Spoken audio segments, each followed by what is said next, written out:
A 19-year-old girl was found dead in the freezer. The hotel is affiliated with the police department. The hotel bio research place is affiliated. The crematory place is affiliated.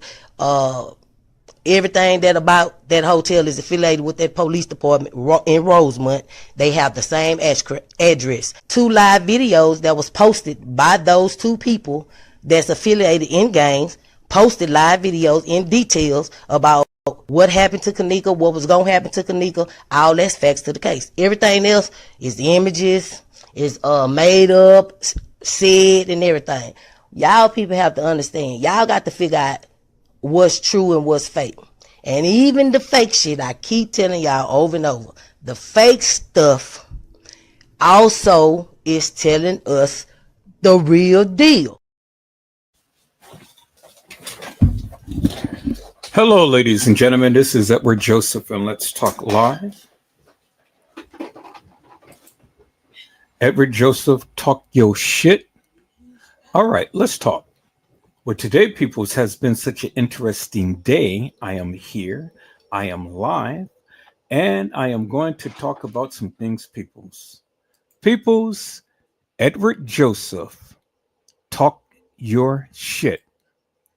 You guys come on in. You guys come on in.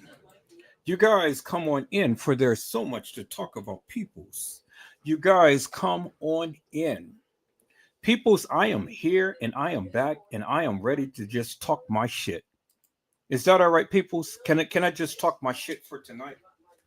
I know I'm going to piss off a lot of people, but that's okay. I'm going to piss off a lot of people by the things that I'm going to say, but that's okay, peoples. It's okay. I said it's okay, peoples, because I'm just here to just talk my shit. Is that all right, peoples? So you guys hold on for one moment.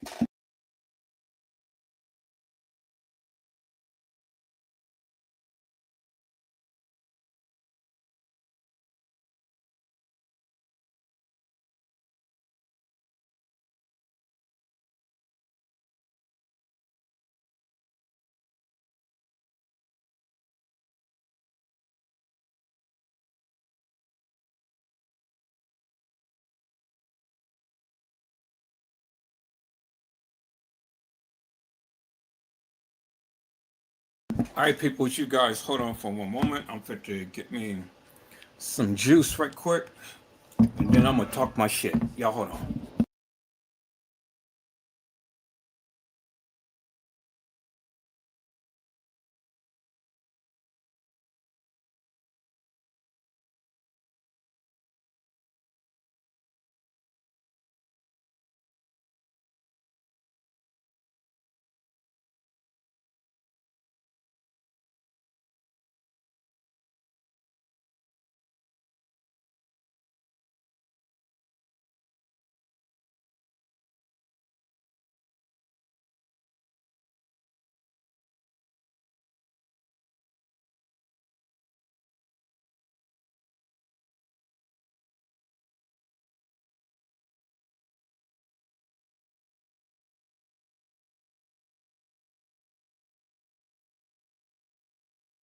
Okay, people, so I am back. I am back, and I am back to talk my shit. Hello, Randall Robinson. How are you, my friend? It is a blessing to see you on tonight. Randall Robinson had said, "What up?" Randall, are you ready to come and talk your shit, my friend? I'm ready to talk my shit tonight. I just feel like just talking my shit tonight. I just feel in that mood to just talk my shit, you know? So you guys are ready to talk your shit. I'm ready to just talk my shit. You know, I'm just ready. I'm ready to talk my shit on tonight, peoples. You know, and talking my shit, I want to start off with this particular I want to start off with this particular post right here. And let me call this up. Let me call this up. We're gonna call up several things and stuff, peoples. Is that all right? We're gonna call up several things.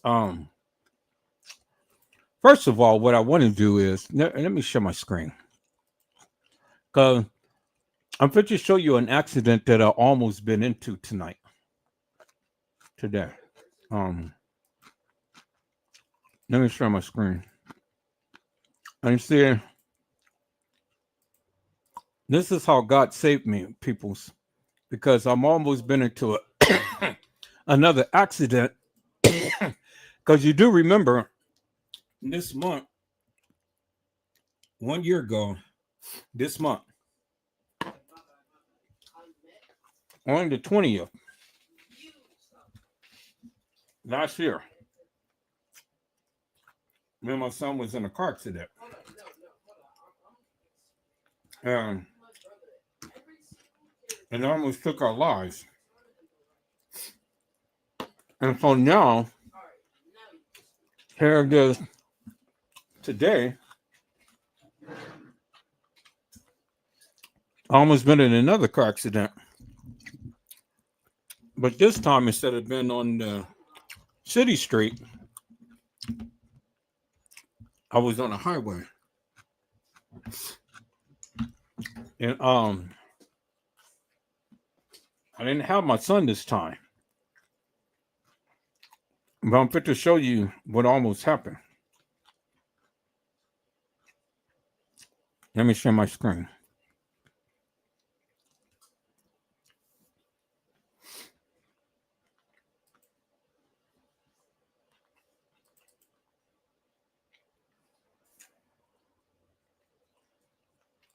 Okay.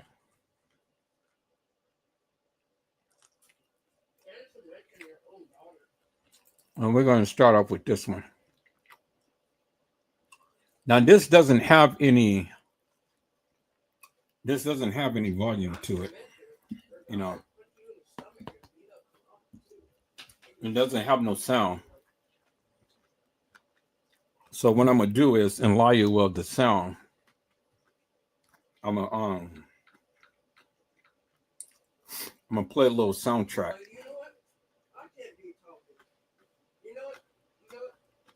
All right, let me call it up on my phone.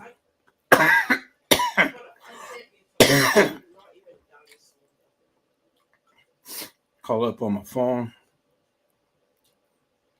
And then call it up on my phone. We're going to take a look at this. Very good dash cam, huh?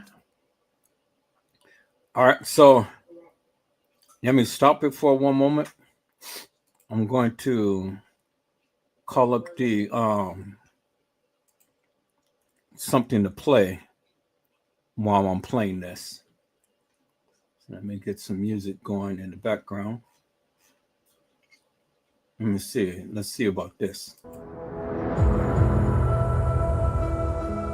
Okay, I'm gonna play that.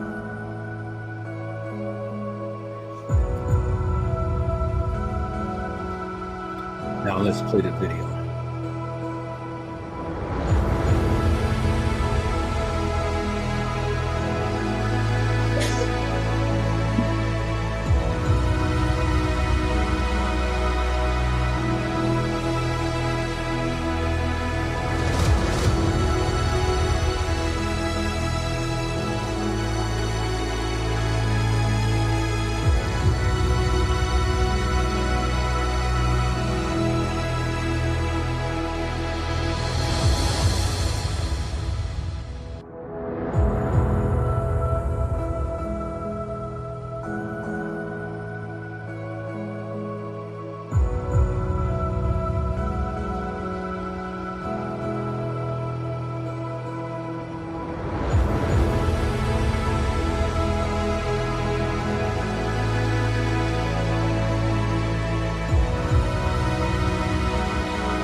Okay, y'all. This is coming up too close to, well, almost went into an accident. Take a look.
Okay, so it went back.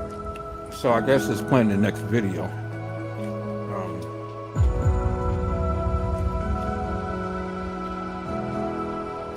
Didn't mean to play this, but hold on. Copyright here.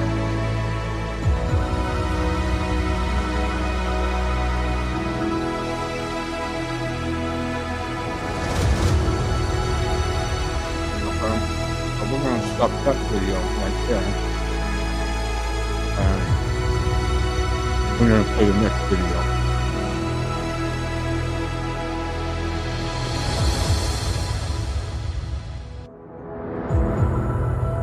Okay. See that? See the guy blue in front of me?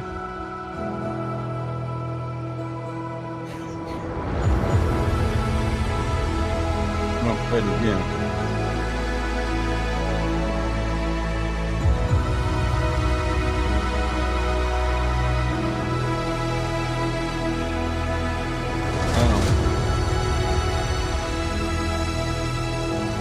We're going to play it in slow motion.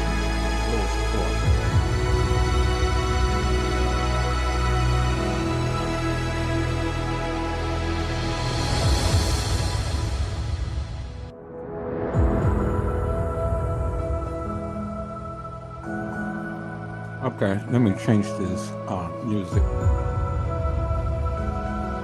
Yeah, hold on for a moment.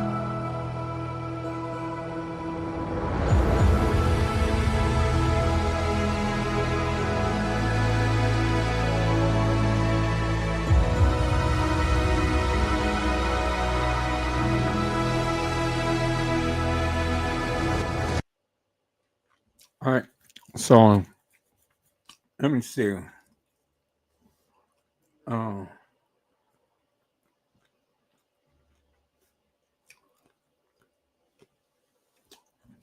I'm seeing what can I?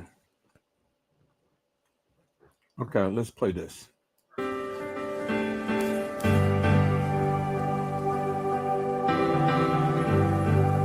right, we're gonna slow it down some.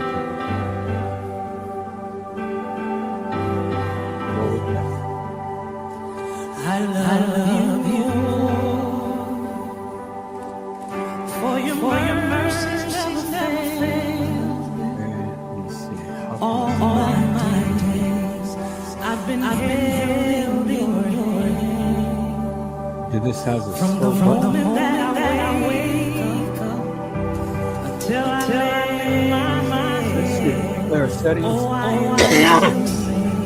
of the goodness of God. Where is the speed at? All my life you have been faithful. All right, let's go for the speed. All my life you have been so good. Every breath I am able. Oh, I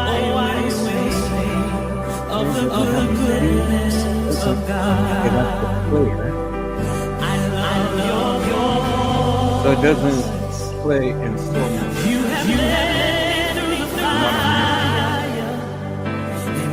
Okay, so what I'm gonna do is I'm gonna put it in my editing.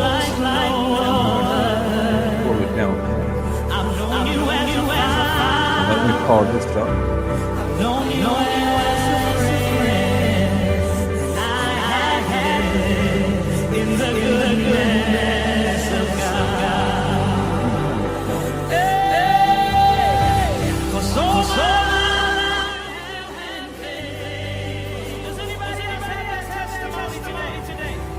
Okay, there we go. So I'm gonna put this in my editing software so I can slow it down. And then you guys can see the car has almost hit it.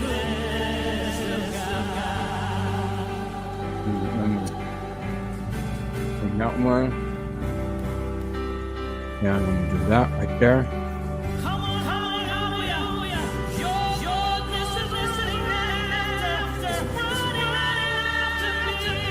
Okay, let me add this to. So we're gonna put that full. Now we're gonna turn off the sound. Now we're gonna slow it down some. So let's do about the time. Now you guys watch. Now.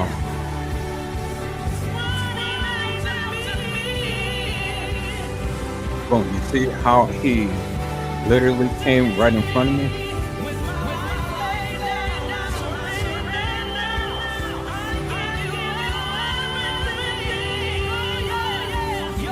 Let's slow it down even further.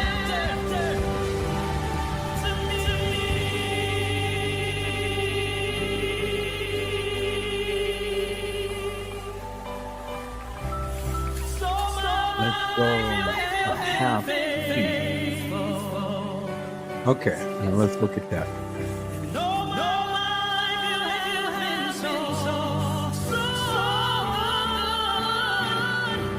And you see, that car comes over, I'm getting over, and then boom, right there. You see how he did it right in front of me? And he spun out. And bam, right there. You see that? And let's watch that again. Let's watch that a little slower speed this time. So there, we're going to rewind that back. And then boom. You're going to see him come to my right.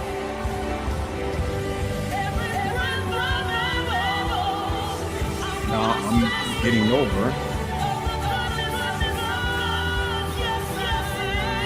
I had no clue that he's coming. So that car gets over, and then look. He just zooms right there in front of me. Right there. And he zooms right in front of me. See that? Then he slows down for trying to avoid hitting that car. He spins, avoid hitting that car.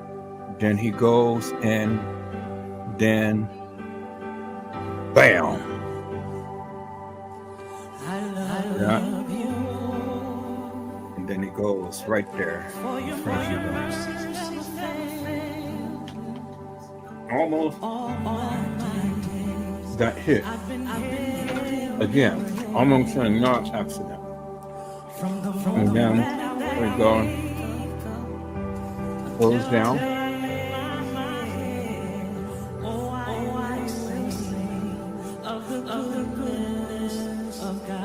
And I avoid his bumper. And then I'm pulling over to the side.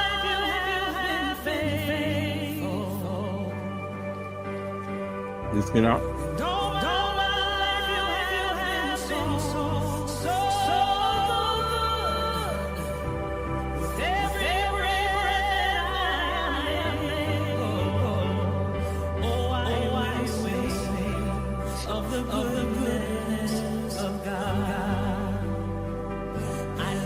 we're pulling up.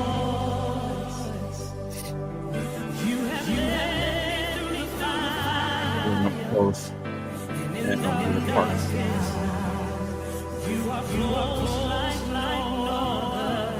On the side of the road.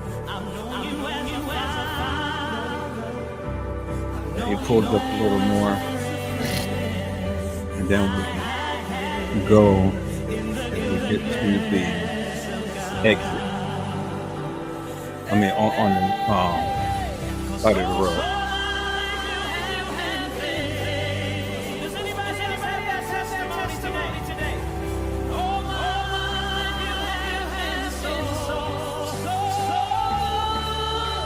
Okay, you see that, right?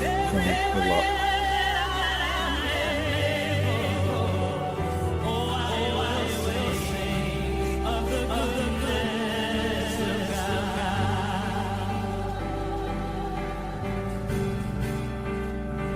And the guy, he pulls up.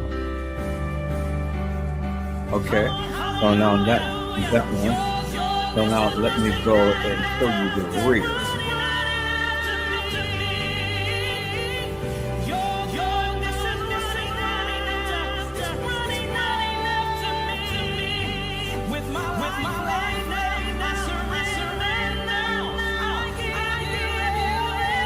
Okay, so this is when I get off the highway. So let's look at the rear right here. Okay, so this is when I get off the highway. So then let's look at this rear. Okay, now this is him coming up. And you see, he just avoids hitting. So let me add this and put it full frame.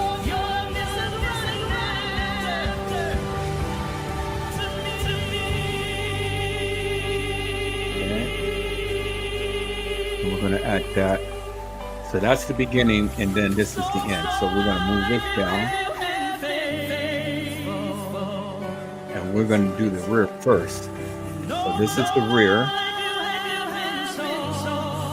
And then we're going to go and do the front. So this is the whole clip right here, from start to finish.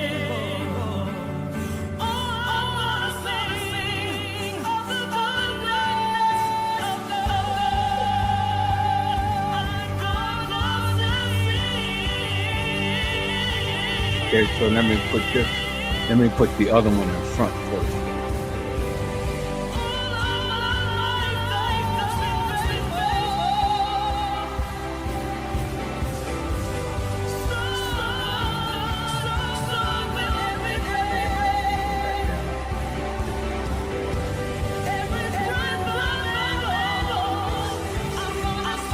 So that's the beginning. So let's move this one over here. And let's look at this.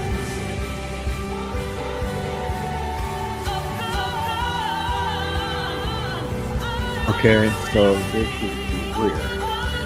I think I got two beginnings. Yep. Okay, so I'm gonna delete this one. Then I'm gonna put the rear. This is the rear. So we're gonna put the rear down first. And then we're gonna look at the beginning. And you're gonna see how I almost been in an accident. This is the full video right here. So you see he's coming up, he's passing the car. Passing the car, he's coming up on me. Then I'm trying to get over.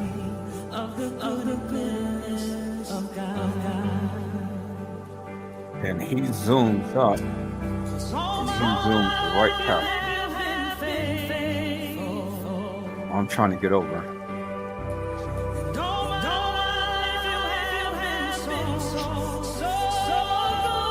Okay, so he zooms past me.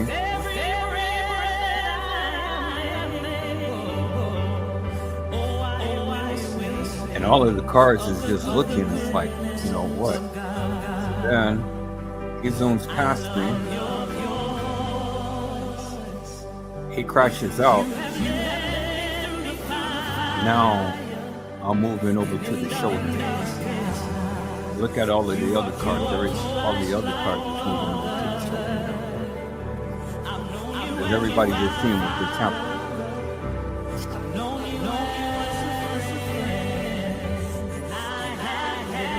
So the guy zooms up behind me and he almost runs right behind me.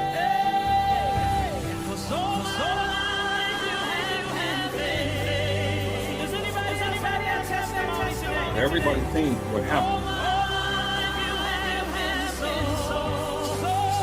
But his car didn't crashed out, and all the other cars were just, hey, we're not coming.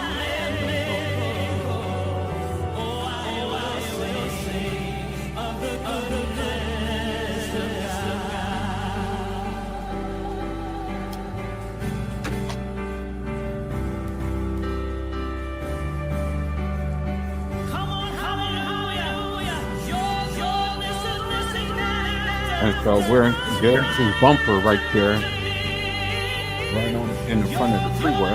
I mean, on the freeway. Oh.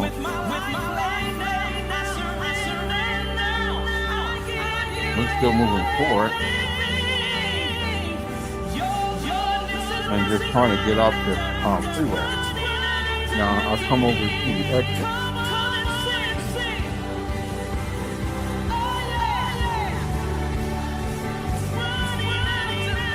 And then I'm coming to a stop.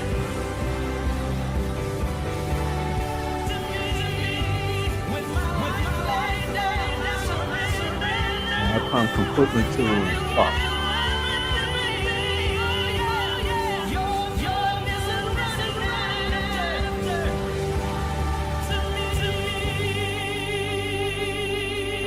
Okay.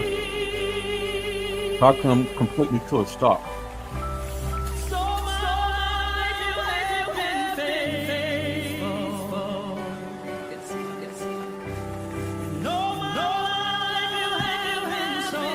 I come completely to a stop.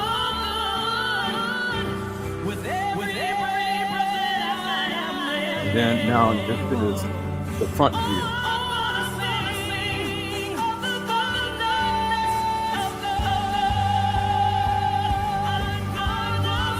And so I'm coming down, now I'm coming over. Now right there, that car comes over and then he comes in between us. Right about there. There he is, right there. Right there. Look how close he was to me. You see how close he was to me? Look how close this man was to me from me hitting him. You see that? And look at the traffic in front. Traffic in front, everybody got their brakes on.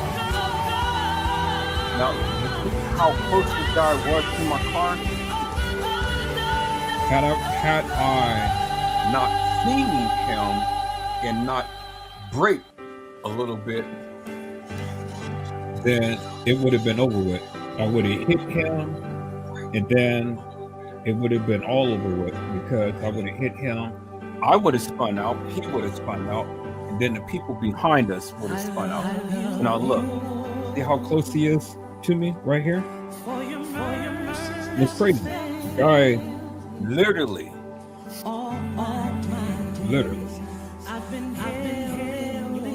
It was right there. Now look at that. See that? And he was like literally right in front of me. Now let's watch this in real slow motion. So we're gonna play this, and we're gonna play this in real slow motion.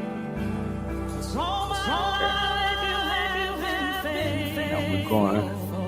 Now I'm driving down.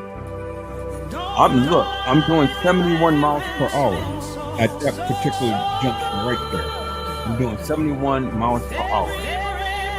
Then I slow down to 57 to get over. So, I'm starting I got my blinkers on. Now I slow down to 63. Now I'm starting to converge over.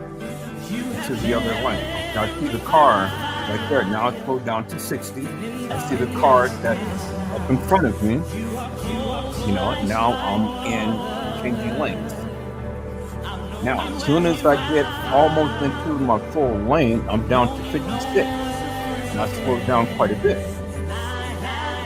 Boom, right there. You see that? Right there. I'm at 56 miles per hour. The guy is literally right there. And he's just doing right in front of me. I'm at 56 miles per hour. Look at the cars in front. All of the cars is braking. You see that? So I'm slowing down. I see the car over here. I didn't see him until he got like about right there. Right there is when I seen him. Then I really braked. And then he came right in front of me. Then he braked because they're braking. And he was about to hit him. You see how he's hitting? You see the guy braked? And then he goes and swerves out. And then look at this car. This car almost is still going full speed. Then he spins out. And then, you know, he still couldn't keep control. So the momentum literally slammed this car, bam, right there at impact. He skids out, boom, hits the side, his bumper flies off and flies over. Now look at the traffic. Traffic is still slow in front. Now I came to a crawl because I'm at 32 miles per hour. And I see that the bumper is coming, and so I'm trying to get over so I don't hit the bumper and get into an accident with the bumper. And I slowed down at 28. And so the car is on the side of me right here. And so here I am making a trajectory over. Like, okay, you guys need to move, car, move. What are you doing? You're cutting me off. You're cutting me off. Move. So look how close I am to the bumper.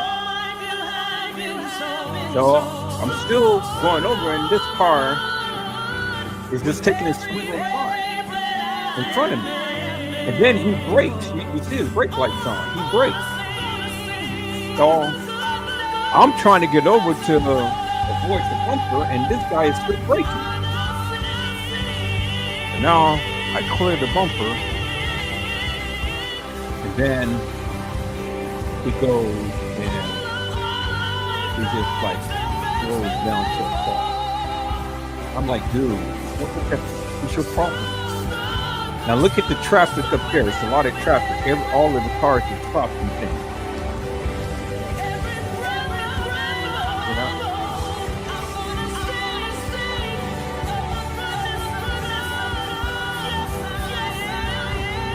There you have it.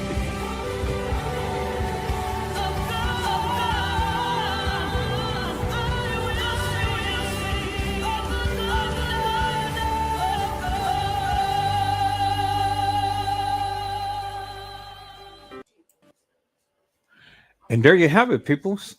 You know, the guy literally just cut me off, and almost just literally. Let's watch this again, and we're going to watch it in just kind of a little fast pace this time, so you guys can clearly see. Almost got into another accident, peoples. Almost killed me.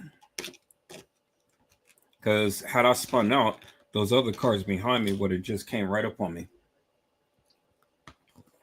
And how fast he was going, you know, being a little Mr. Devil, thinking that he was going to blow past me and be done with, you know, just trying to show off, you know. Thank God it was only him that was in the accident and nobody else. Okay, let's look at this again. You see, he's coming up. He's coming up. He's coming up on me. He's coming up on me. I'm moving over, so he moves over. Boom, right there. Had I moved over just a little bit more, he would have clipped my car. I would have spun out. Now, as fast as all of those other cars was coming, I would have spun out. I would have hit that black car and then subsequently hit the gray car on the side of them. And look, I'm at 56 miles per hour while I'm moving over. You see that? And then look where he's at. He's just only just a couple of feet away. And then right there, see that? Now I'm still mid lane. So he is still on the side of me. See that? Down right there.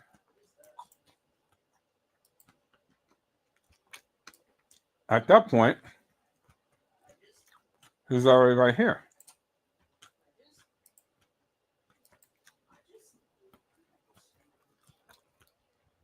I'm over, getting over. Right there, the car is in the other lane. I'm getting into this lane. He comes in between the both of us.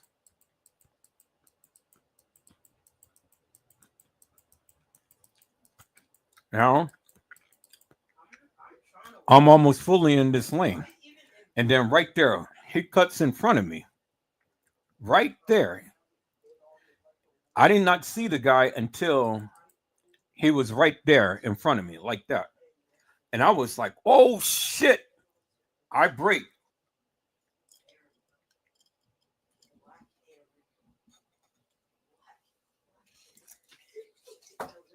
I brake. When I brake, he literally just blows past me. The cars in front have already broken. So I'm at 54. You can already imagine where he's at now and he has no room. He's going, the speed that he's going to run right into the car that is in front of him because he's going way too fast. Way too fast. Because he accelerated to get in front of me. And then look, he starts to brake, and is at that point he loses control. And then he starts to skid to the side because see that car is braking. So then he tries to correct. And that car is coming up. So he couldn't keep straight to zoom because that car, by the time he get over here, that car would have just impacted him. So he brakes to try to avoid hitting that car. And see, you see how he skids? See? How do you want to cross? That car would have just boom right there. So he corrects right there. You see how he spins on? And I don't know why in the hell this car is still going that fast. Seeing this man is spinning out of control and he's still matching his speed. I said, that's stupid. The guy never braked right here. He's still going. See that? Never brake. He spins out to avoid hitting the car in front of him. Then he spins out and boom, right there. Then the fender comes over into my lane.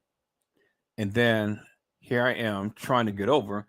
This car is blocking my path because he's matching my speed and he's slowing down and I'm slowing down. And I'm trying to avoid the bumper. And it ain't no reason why he needs to slow down because he's on the side. So I'm avoiding the bumper.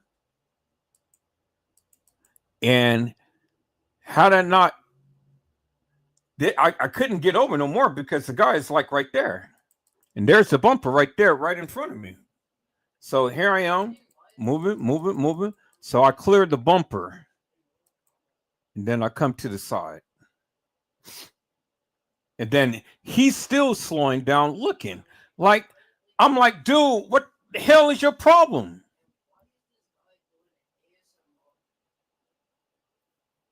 They slowed down. And I'm like, what the hell is your problem? So I'm trying to get to the side. Then I goes over to the side, then they go and pull off. Really? Like, really? I was like, oh my God. So there you have it, peoples. So I was almost in another major car accident today.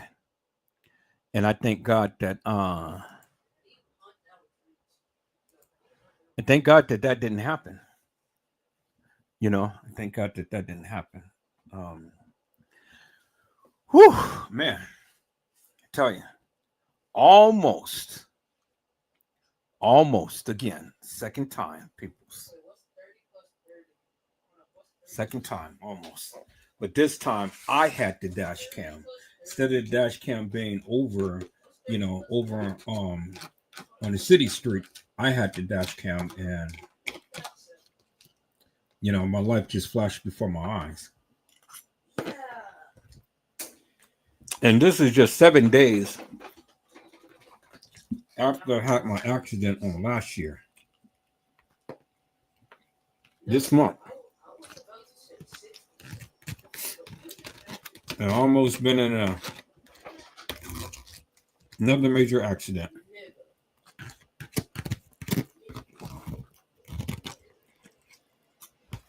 I don't know. I mean, it's incredible, people. Absolutely incredible that the Lord allowed me to be here and to talk to you guys another day. So, especially me, I am eternally grateful and thankful because, man, I would have been it.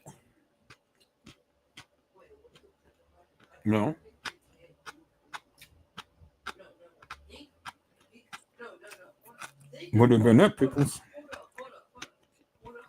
But again, the Lord didn't see fit for that to happen. So I'm eternally grateful and thankful.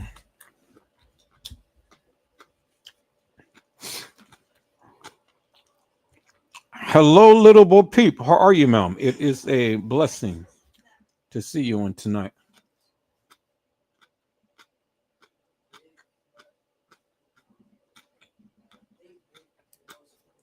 Little Bo Peep has said blessings.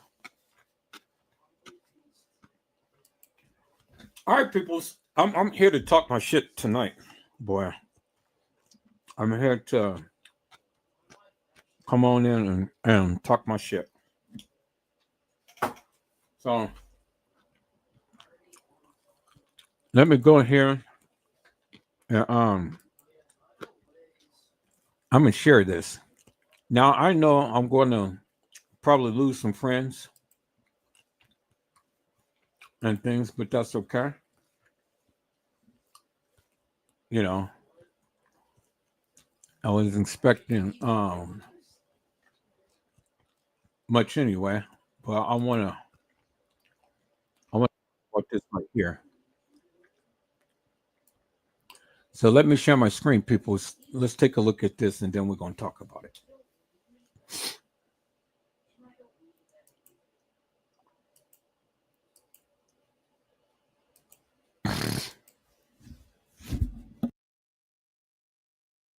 This marriage between Kelly and Thomas allowed me to be daddy one more time. And passing. This is a beautiful occasion. I feel nothing but love in this room for the both of them. Mankind is not necessarily kind, and society is not necessarily one that embraces what we're doing. Truth of the matter, I was never one to embrace it either.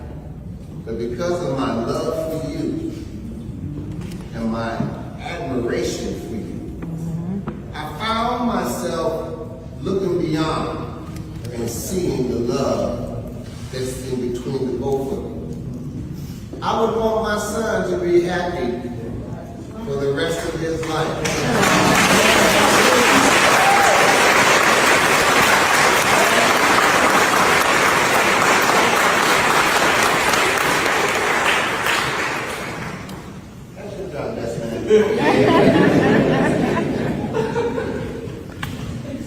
So I say this, as I would say in many weddings I have performed. What is still true is that there are some people that are envious and jealous of this marriage between Kelly and Thomas. Let's listen to this one more time. Daddy, one more time. And Pastor, this is a beautiful occasion.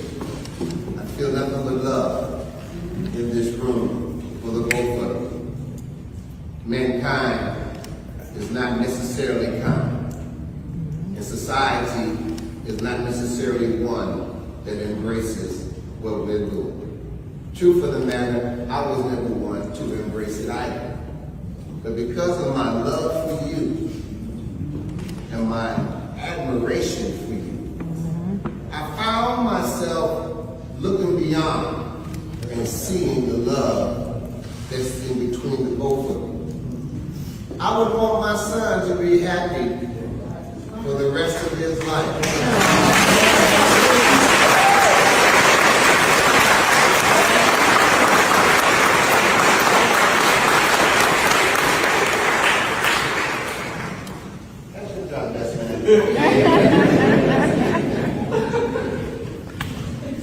So I say this, as I would say in many weddings I have performed.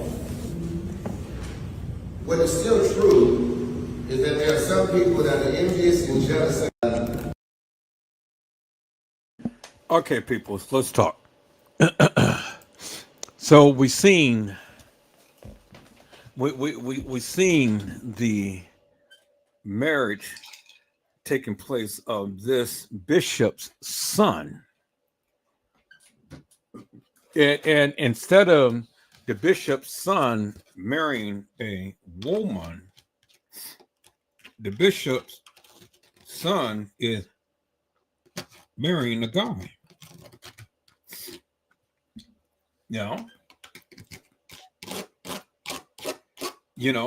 To each is his own.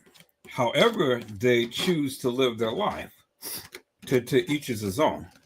Now, if that's the type of life that you want to live, well then, that's the type of life you want to live.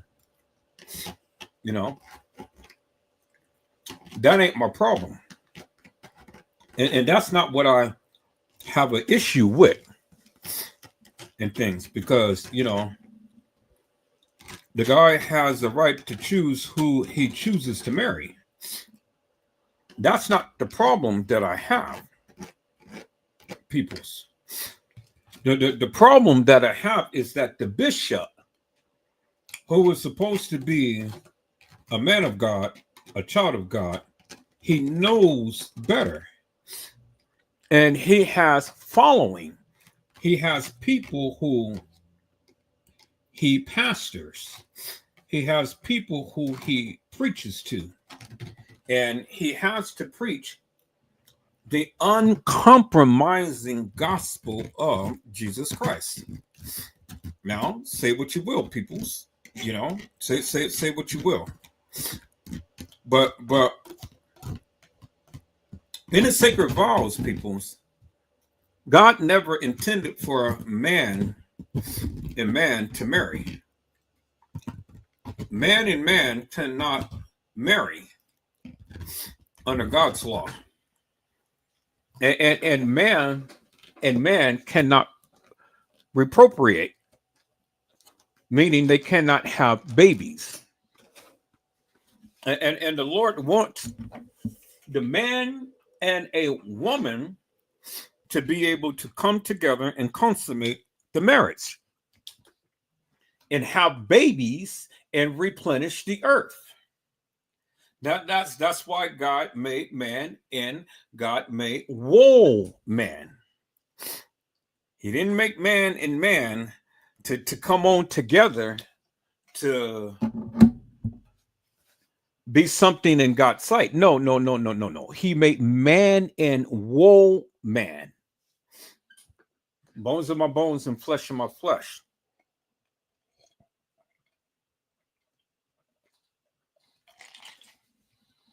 Do you understand what I'm saying, people? Now, I know that many of you probably have marriages of the same sex and things, and I didn't think that I was going to get too many views upon this, but that's okay. You guys will be back.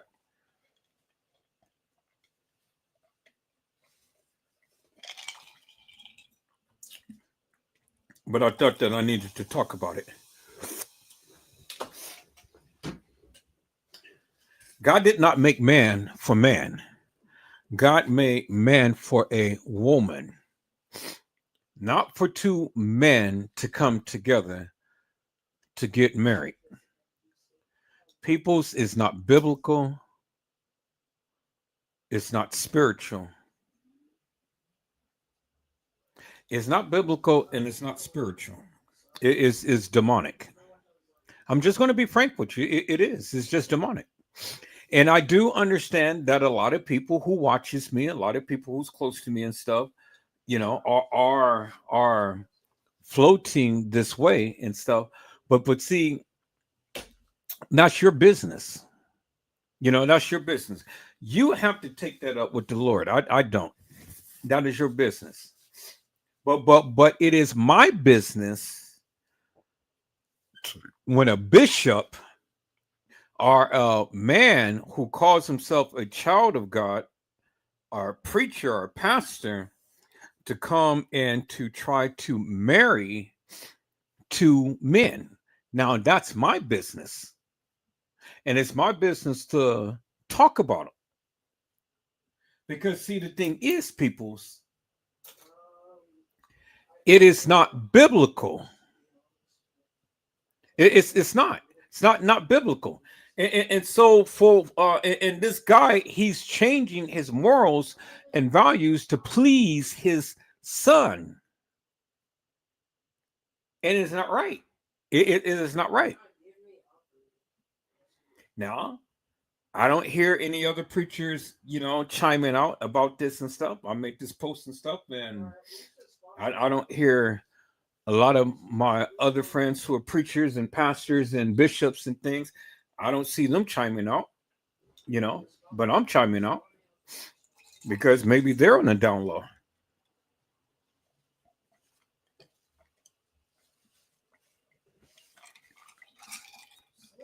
Maybe they don't want to ruffle anybody's feathers and things. Well, I am. You know,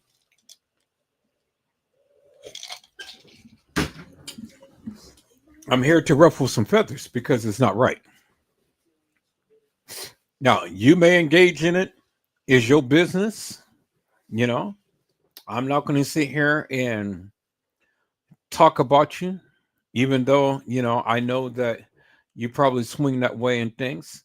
I'm not talking about you. I'm talking about this preacher. Talking about this preacher. Now, if you feel bad or if you feel embarrassed about your lifestyle and what you do and stuff, well, then, you know, hey, that's good. It's good. You know, if you feel guilty, that's good. That's good. Maybe that's the Lord, you know, trying to tell you, hey, it's wrong.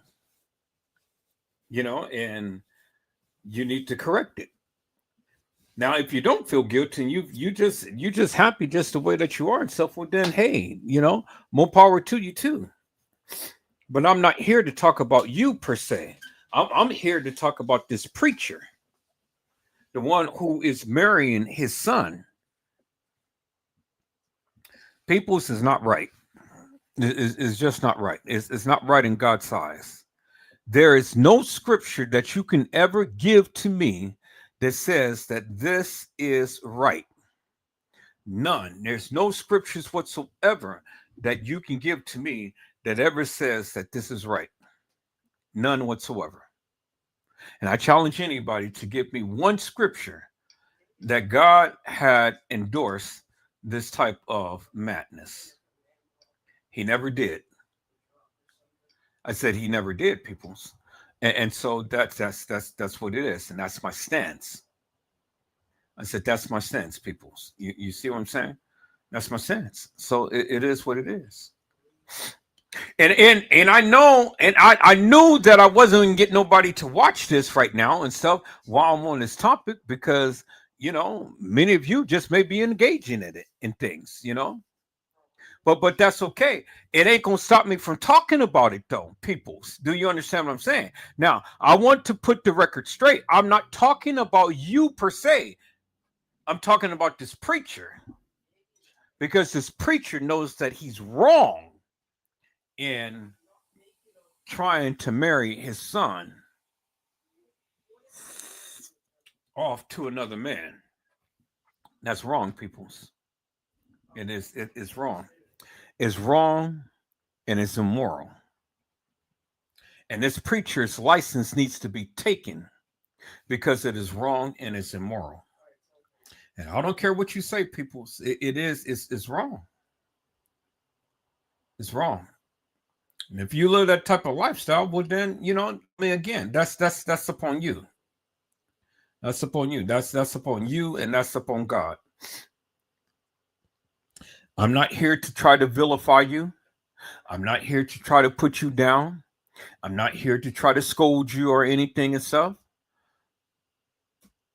Do you understand what I'm saying? All I'm here to say is that, in God's eyes, is wrong.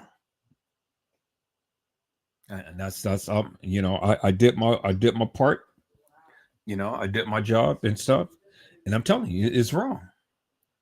And that's how you get down. Well, that's how you get down. I mean, I'm not going to sit here and vilify you peoples. I'm not. I'm just not going to do it. But I'm just here to tell you that this preacher needs to have his license taken because it's wrong for what he is doing. Is that all right, people? So I'm going to leave that right there. I'm going to leave that right there because I know many of you are getting pissed off at me and stuff, which is frankly okay. That's fine. I don't know what you're getting pissed off for, because I mean, shit. If you live that lifestyle, you live that lifestyle, and if that's what you like, that's what you like. Never mind what I say. You like what you like, and if that's what you like, well, then that's what you like. Do you understand what I'm saying, peoples? If that's what you like, then that's what you like. So never mind whatever Joseph says. You do you live your life and you do you. So there ain't no reason for, if you live that type of lifestyle, it ain't no reason for you guys to get mad at Edward Joseph because of what I'm saying. If that's what you get down with, that's what you like, well then hey, more power to you, Told you I'm here to shoot my shot. So there ain't no need to getting mad at me for me just sitting here shooting my shot. I thought slavery was over. All right, peoples. So let's move on to a different topic now. Let me go on and take a look at something else here. We're going to move on. Like I said, that's what you do. That's what you do. But there ain't no sense in getting mad at me for me just sharing what I feel. All right, people. So let me go ahead and let me take a look at this right here. Let me go and share some more things and stuff that was shared with me. I want to take a look at this right here.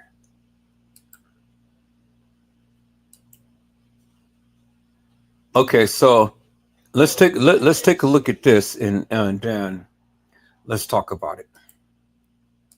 So let me share my screen again.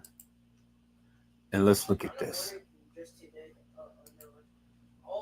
So this black man with a 400-person army went toe-to-toe with the KKK, then built an entire government for black people in the South. And the U.S. government was so scared of him, they threw him in jail. So this brother name is Tunis, and he's born 1812 in New Jersey. His parents are free black people at the time, contrary to what history wants us to believe about all blacks being slaves around this time. His dad was a preacher. His mom, an educator. And at 18, he was already a Methodist preacher. But here's the thing. Campbell isn't the sit down and shut up kind of preacher. He's the you try me and I'll dismantle your whole system type. Think Nat Turner 2.0. Instead of blending in, he start preaching about abolishing slavery and colonialism. Basically anything that pissed white folks off. Then he lands a job as a fancy hotel waiter in New York. And while he's there, he writes this book, Hotel Keepers, Head Waiters, and Housekeepers Guide. Basically the first ever guidebook on how to run a high-end hotel. But here's where it gets crazy.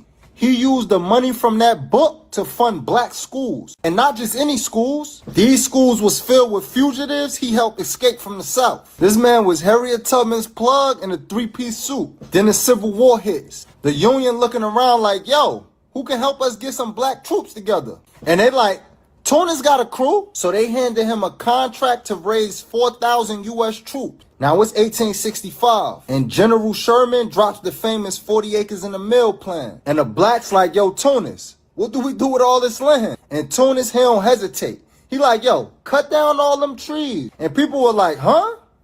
But Tunis, he was always 3 steps ahead. He knew the white folks would try to steal the land back. So he told his people to sell the timber from the trees, stack the cash, and buy the land back when the government came to take it. Straight up gangster.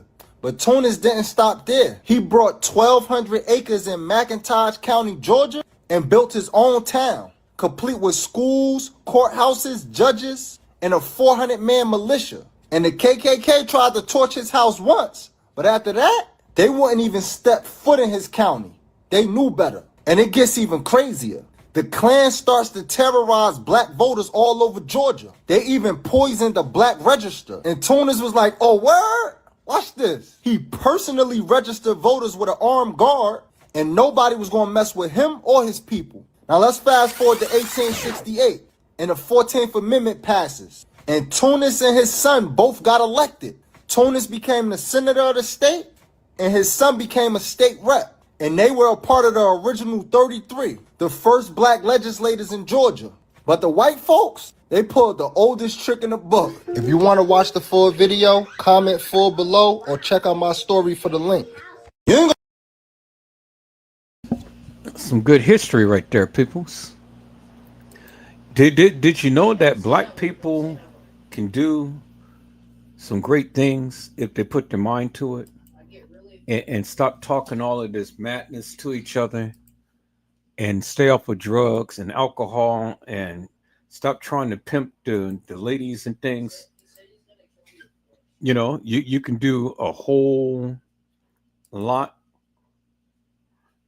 And we got some smart black people.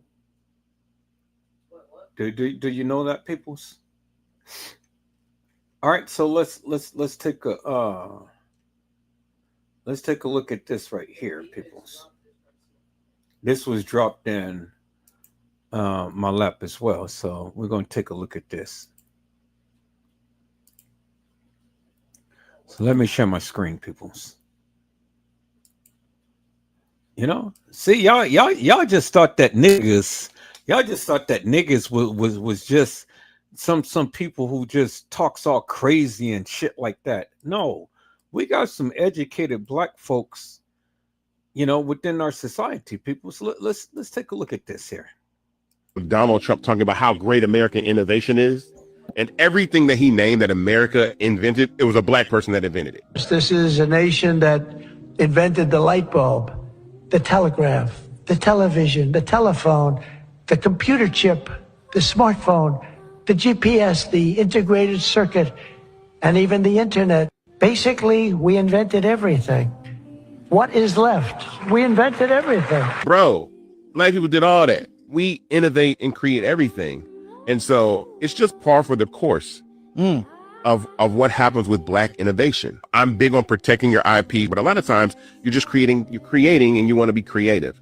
But I think this is just another version of what happens when Black people make something. When it comes to rock and roll music, we've invented the ice cream scoop, ice cream, the alarm. We did invent ice cream. Yeah, I found that out like a couple of The alarm system, macaroni and cheese, Plasma. plasma, the hot comb. There's a list of so many inventions and creations by Black people. What is left? We invented everything. Boy, if you don't. There's a clip going around of Donald Trump talking about how great American innovation is. And everything that he named that America invented, it was a Black person that invented it. This is a nation that invented the light bulb, the telegraph, the television, the telephone, the computer chip, the smartphone, the GPS, the integrated circuit, and even the internet. Basically, we invented everything. What is left? We invented everything. Bro, Black people did all that. We innovate and create everything.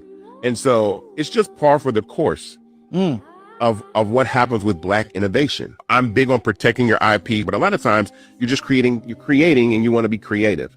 But I think this is just another version of what happens when Black people make something. When it comes to rock and roll music, we've invented the ice cream scoop, ice cream, the alarm. We did invent ice cream. Yeah, I found that out like a couple of The alarm system, macaroni and cheese, Plasma.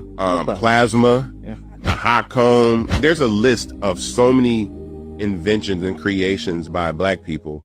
What is left? We invented everything. Boy, if you don't. There's a clip. And there you have it, peoples.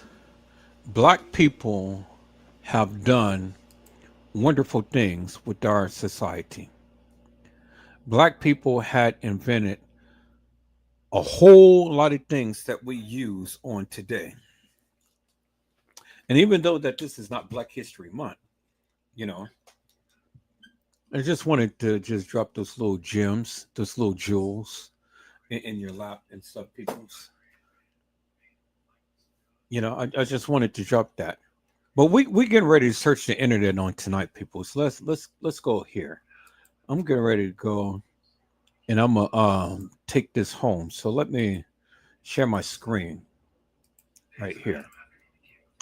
We're gonna take it home. We're gonna take a look and see what's happening on the internet, and we're gonna talk about it tonight, people.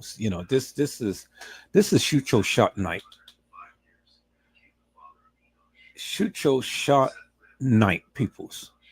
We're just gonna look at what's going on around YouTube, Facebook, and we're gonna talk about it, peoples.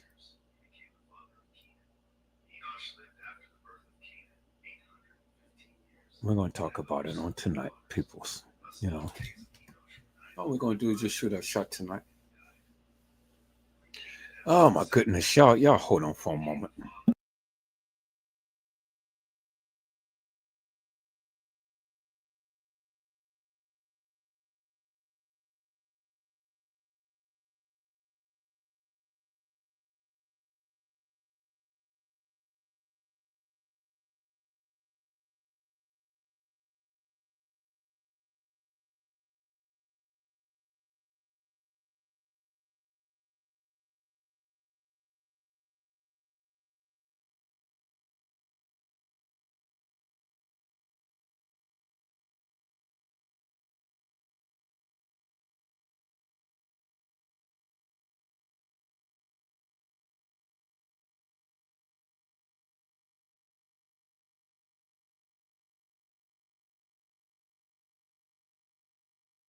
Okay, people, I'm back. So let's take a look and see what's going on around on YouTube streets.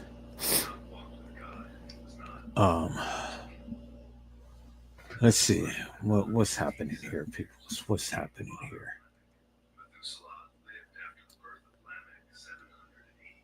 I got so much stuff that I wanted to share, but I'm gonna do something a little different because I had all of this stuff locked up on my phone. Well, we're gonna look at YouTube. We're gonna look at YouTube. Okay, so I still want to do this, huh? All right. Let's see. Let's see what's happening tonight, people.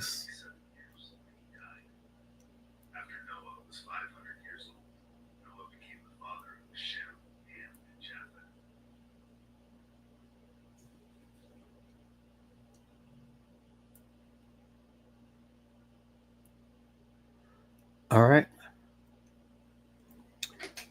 Oh, new suspect. What? Okay. So wait. Okay, it's supposed to high five. All right. Well, let's take a look at this right here and see what's happening here. Paul. Unfortunately, tonight's update is not the one we all hoped for. Police say they found a body matching the description of Dakara Thompson. They made that discovery Sunday near Route 50 in Annapolis. Our Kelly Vaughn is at police headquarters where they made this announcement just a few hours ago. The FBI just revealed why Dakara Thompson's death was planned from the very beginning, and the details are so disturbing they'll make your blood run cold. This wasn't some random encounter gone wrong. This was a calculated murder by a predator who's been hunting for victims. Y'all, when I tell you that the details about what happened to 19-year-old Dakara Thompson just keep getting more gruesome by the day, it's absolutely insane. The evidence is pointing to something so much darker than anyone initially imagined, and the FBI's investigation is uncovering a pattern that suggests this monster has done this before. Dakara Thompson's parents just want her home. It's been hard, baby, her family said through tears, not knowing that their worst fears were about to be confirmed. But here's the kicker. What investigators found in Hugo Hernandez Mendez's bedroom suggests Dakara wasn't his first victim, and she definitely wasn't going to be his last. 19-year-old Dakara Thompson disappeared 12 days ago. She was last seen on August 22nd in Prince George's County. Surveillance video shows her parking her car the wrong direction in front of a fire hydrant on Jasmine Terrace, then walking towards Riggs Road. The surveillance footage shows Dakara leaving her white SUV at 3:06 a.m. on August 23rd, walking from Jasmine Terrace down Riggs Road toward University Boulevard in Hyattsville. Wait, it gets more chilling. The footage captured her approaching the driver's side of a black GMC Yukon Denali, speaking to the driver, then walking around to get in the passenger seat. It appears that she willfully entered a vehicle being driven by Hugo Rene Hernandez Mendez, a 35-year-old male out of Bowie, Maryland, police stated. But here's what's absolutely mind-blowing. Dakara left her purse in her parked vehicle, which was sitting in a no parking zone, meaning she planned to not stay long and told her dad she'd be back soon. Police discovered all of her personal belongings were still in her car. Her purse, credit cards, debit cards, and even $60 in cash. But check this out. What made Hugo feel comfortable enough to bring a random girl to his home where his family lives, including children? Most predators use hotels or motels to avoid being traced, but he took her straight to his house. Personally, I believe none of this is a coincidence, and the thought of what really happened makes me sick to my stomach, especially when we consider that investigators allegedly found other women's underwear in Hugo's bedroom like twisted trophies. Are we dealing with a serial killer here who's been operating under everyone's noses? Did Dakara know this man before their deadly meeting? And what exactly are the rest of his family members hiding from investigators who are digging deeper into this case? On August the 31st, we were notified that Maryland State Police located a body. That body was located just off of Route 50 in Anne Arundel County. He says since Dakara went missing, police have been working with her family, searching through security footage and looking through cell phone information. Y'all ain't ready for this part. There's been controversy about whether certain advocacy groups care about this case because the suspect isn't the right demographic for their narrative. Social media has been flooded with wild theories about Dakara's personal life. But let's focus on the facts that matter. She was first reported missing by her father just before 9 p.m. on August 23rd, after he hadn't heard from her since the night of August 22nd. He told police he called when she hadn't returned home, but she didn't answer her phone. She had texted him that night saying she was going to get gas and would be back soon, but he never heard from her again. When she didn't return home on August 24th, family members used the Find My Phone app to track her last known location. The family found her car at the intersection of Jasmine Terrace and Riggs Road in Hyattsville, and that's when they called police. Dakara was the youngest of 5 siblings, and they all shared locations through the app, which is how they discovered her phone had been turned off after reaching that specific intersection. For days after Dakara went missing, her family remained hopeful, but increasingly scared because her bank account had gone completely untouched. But here's where the story takes a devastating turn. On August 31st, around 4:50 p.m., Maryland State Police found a body on the river embankment about 30 feet below the short bridge over the South River. Shaken this Bowie community. Many just finding out this news today, this morning, this afternoon from us as we ask people questions in the community. That killing allegedly happened in the house right here behind me. On September 3rd, detectives met with Dakara's family and confirmed their worst nightmare. They were able to identify her through photos the family shared, and she had suffered skull and facial fractures. Her family identified her through her distinctive tattoos and jewelry, but the injuries told a horrific story of violence. But wait, it gets even more disturbing when you look at the timeline and evidence. When Dakara left with Hugo at 3 a.m., she abandoned her purse in a car parked illegally in front of a fire hydrant. Who leaves their purse behind at 3 a.m., especially when getting into a stranger's car? Was she planning to come right back? Was she in such a rush that she didn't think clearly? Was she kidnapped against her will? Or was she so familiar with Hugo that she felt safe enough to leave her belongings behind? And did she turn off her location tracker herself? Or did someone else do it? The timing, location, and her decision to leave everything behind just feels completely wrong. Did she willingly meet Hugo, or was this encounter prearranged through some kind of online platform? And why did they meet in that specific spot at such an odd hour? On September 3rd, detectives went to Hugo's home just before 9 p.m. and saw the black SUV parked outside. They obtained a residential search warrant, and early on September 4th, they returned to execute it. The characteristics were similar. We have not yet confirmed that this is the missing. I want to make that very clear. Dakara's family has spent the past 12 days searching for her and posting missing persons flyers. Check this out. They watched a man leave the house and get into the front seat of that same SUV. When questioned, Hugo allegedly told authorities he was at the Galaxy nightclub on University Boulevard in the early morning hours of August 23rd, which happens to be directly across the street from where Dakara was seen getting into his vehicle. He claimed he was supposed to meet his ex-girlfriend, but never did, which sounds like a convenient alibi. When investigators pressed him for more details, he denied any involvement in Dakara's disappearance and immediately asked for a lawyer. But here's where the evidence gets absolutely damning. After executing the search warrant, police found what they believed to be Dakara's blood and a missing white and pink French manicured fingernail. They also discovered hair, a wig, and other disturbing evidence in Hugo's bedroom and trash, along with multiple pairs of women's underwear and lingerie that didn't belong to anyone in the house. Y'all, that's not normal behavior. That's the calling card of a serial predator who keeps trophies from his victims. Hugo Hernandez Mendez was arrested and charged with first and second-degree murder in Dakara's gruesome death. ICE immediately issued a detainer for who they called a criminal illegal alien. Police have found a body they say matches the description of Dakara Thompson, though they have not officially confirmed that it is her just yet. Maryland State Police were the ones to find the body. They say they were called to the area of eastbound Route 50 in Annapolis, where they found a young woman's body lying in a grassy area near the highway. And promised that justice would be served for Dakara's family, but the damage was already done. Investigators believe Hugo murdered Dakara inside his bedroom in the early morning hours of August 23rd, then calmly loaded her body into his car, drove to Route 50, and threw her over the short bridge like she was disposable garbage. The level of coldness and detachment required for that act feels completely inhumane. What's even more disturbing is that there were multiple people in the house when everything was happening, and they were all questioned by police about what they heard and saw. One cousin told investigators she couldn't believe a family member would do such a thing, but admitted Hugo's behavior had changed dramatically in recent weeks. She said she rarely saw him during the last 2 weeks, and even told him to confess when the investigation started heating up. But here's the twisted part. During the investigation, her husband and a third relative were also taken in for questioning, but Hugo was the only one not released. The next morning, federal immigration agents returned to take her husband into custody, even though she insisted he had nothing to do with the alleged crime and had fully cooperated with investigators. Another roommate reported hearing Dakara and Hugo having intercourse, followed by grunting noises that made them believe someone wasn't enjoying the activity. Police have confirmed the body found along Route 50 on Sunday afternoon in Anne Arundel County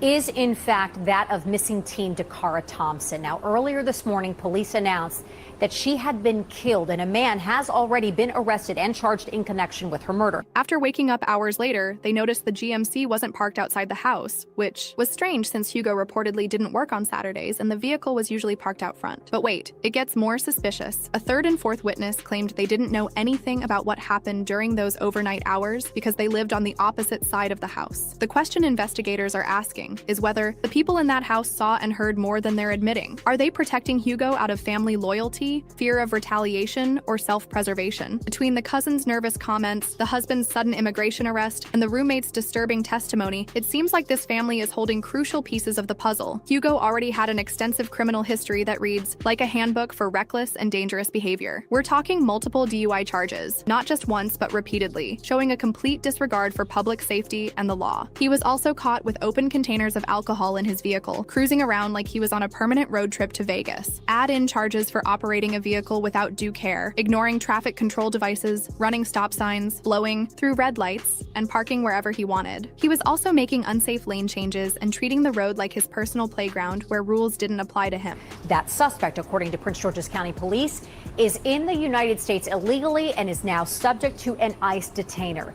News 4's Darcy Spencer joins us live in Bowie, where that man was taken into custody. But here's the kicker. Hugo was caught driving on a suspended license multiple times, meaning the state had already told him to stop driving, but he completely ignored those orders. How was he still roaming around freely with all these charges, especially considering his immigration status? It just doesn't make sense that someone with such an extensive criminal record was allowed to continue operating vehicles and putting innocent people at risk. Detectives are still working to determine whether Dakara and Hugo knew each other before her disappearance, but there are still massive questions that need answers. Why would Dakara leave her SUV in such an obvious ticket magnet spot with all her belongings inside? Was she planning to be gone for just a few minutes? Did Hugo promise to bring her right back to her car? Or was she distracted and didn't realize what kind of dangerous situation she was walking into? Was she actually kidnapped against her will? Or did she turn off her location tracking voluntarily? Are Hugo's family members lying about what they really know about his activities? Is this something Hugo has done to other victims before Dakara? People from the area think it's possible he could be connected to other missing persons cases, including men and women who have disappeared without a trace. I spoke to a woman who lives here. She asked to not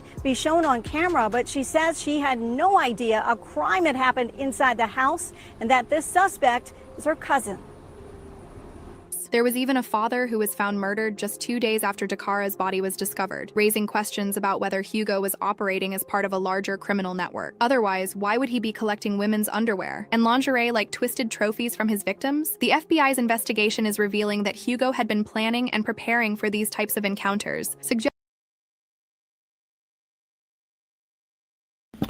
All right, so we're gonna finish playing that video and stuff, but I wanted to stop it right here, and I wanted to highlight a couple of things that I don't think that people are really paying too much attention to.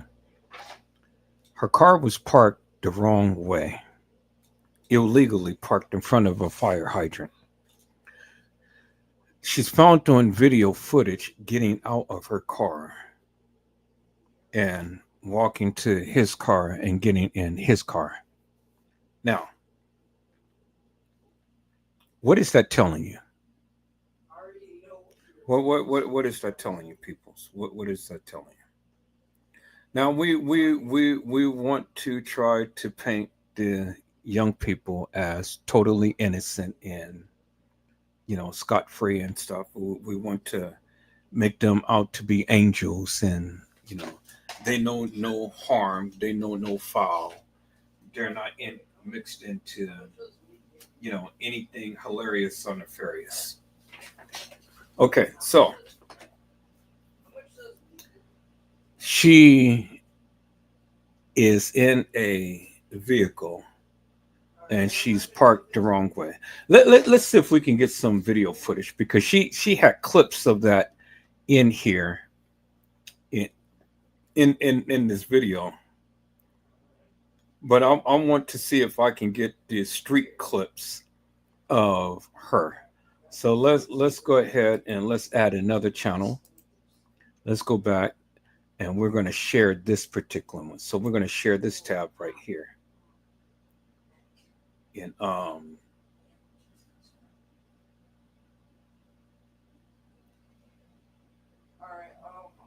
Okay, so this seems to be a little bit more. Let's take a look at this and see what we can ascertain from this. We'll come back to the other video. But let's take a look at this. That was sent at 11:47 p.m. the 22nd of August 2024. The type of message which is read and forgotten in seconds. However, the father would live to regret the rest of his life uttering these 4 words, since they were the last he would ever hear again of his 19-year-old daughter, Dakara Thompson. What came next cannot be understood.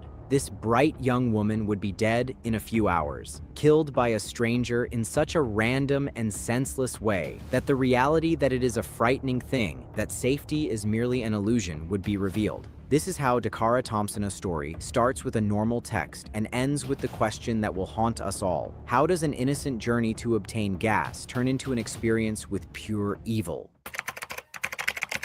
Dakara Thompson was not expected to die at the age of 19. She was expected to transform the world. She just left St. Charles High School and had already discovered her mission here in the county of Prince George, serving a non-profit organization and spending her youth to do good. When other teenagers of her age were still in confusion of who she was and where she was heading, Dakara was sure of where she was heading and who she was. She was the daughter who used to send texts to her father when out, the young lady who had chosen to serve and not to be selfish, the type of individual who influenced everyone around her to think that there is something good. None of that was important, though, on the night of August 22nd, 2024, since evil has no discrimination. It does not give a thought to whatever your dreams are, what kind you are, or what you could be. Evil simply hunts. Next, what occurs would be examined frame by frame by the investigators, dissection by forensic experts, and replaying in the courtrooms. However, no analysis can answer the haunting question: why did Dakara go to that vehicle? And that's the question right there. You see Dakara parked illegally. She gets out the car. She's not at the gas station. She gets out the car and she's walking to the vehicle. Okay, so we're going to stop it right here. So we got Fox News Local. So let's go ahead and let's do a new tab. We're going to share this. We're going to come back to that live. And we're going to do Fox News Local. Fox News Local.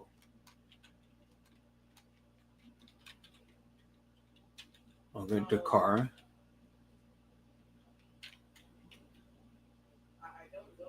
Thomas.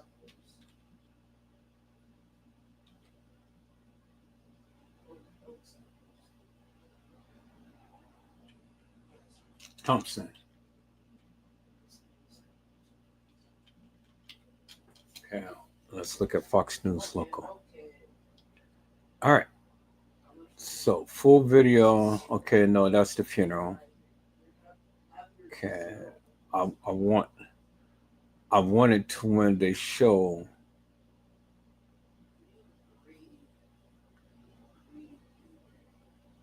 Okay, this is Fox News Local. Okay.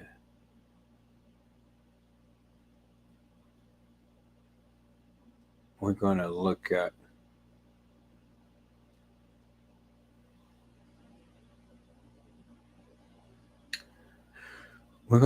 the news like with people. Okay, right there.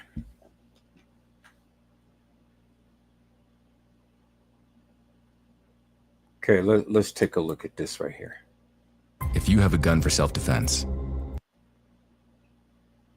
I just want to break down some things.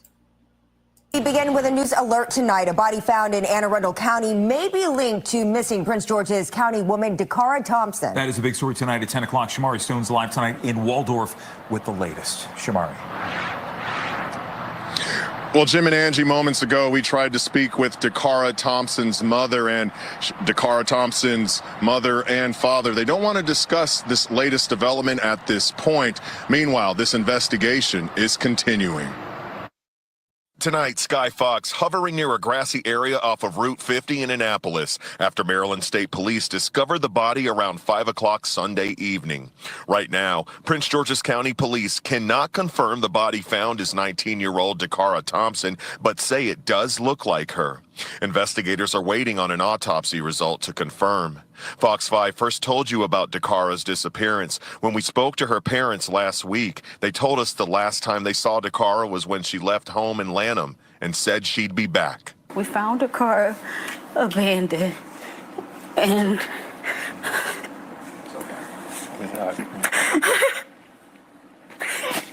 we found her belongings in the car. So I don't know. The only thing she has with her was her phone and the location where we found her car. She was last seen on August 22nd. Surveillance video from Hyattsville, Maryland, showing her locking the SUV that was parked in the wrong direction on the street and walking away around 1:30 in the morning, 9 miles from her house. At that time, we continued to do video work in the area. We worked with the family to try to work through cell phone information to attempt to locate her. Further investigation and video was conducted. We really searched hard for Dakara. And on Sunday, Maryland State Police say they were initially called out for a broken down vehicle and troopers discovered the body when they went out there. Tonight, they say it does not seem that the disabled car is connected to the case. 19 years old. Dakara is 19 years old. And so even though technically she's an adult, she's someone's child, someone's baby. And so our heart goes out to her entire family. And call Prince George's County Police if you have any information about the Dakara Thompson disappearance. I'm Shamari Stone here in Waldorf. Back to you, Jim. Okay, so doesn't that ring a bell, people's? 19 years old.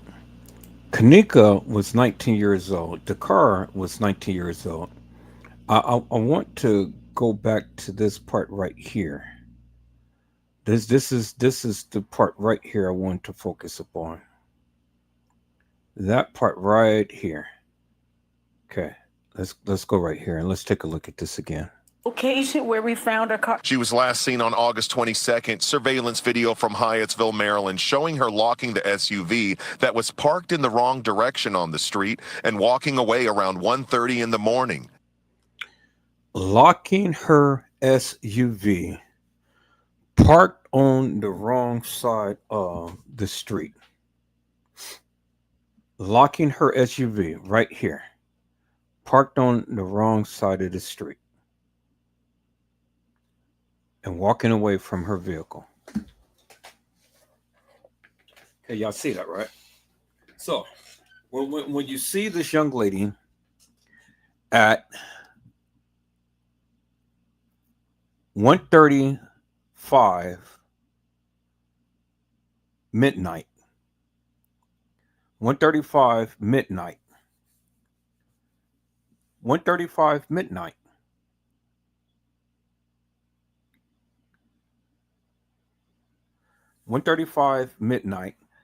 she is parked the wrong way on the street. And she's walking away from her vehicle. Okay, so what does that tell you, peoples? They said that, oh yeah, the car is getting gas. You know, the car was getting gas. Yeah, she was out, she was getting gas. And she's going to be right home. So her father and the car is up at 1:35 in the morning, going to get some gas, and I'll be right back.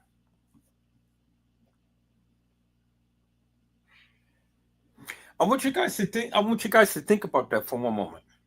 See, mama and daddy ain't saying much of nothing. You know, mama and daddy doesn't want to paint their daughter, you know, paint a back picture about their daughter.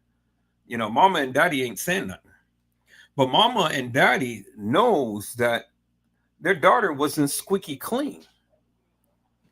You know, why would Dakara be texting her father at 1:30 something a.m. in the morning and saying, I'm going to be right back. I'm going to get some gas.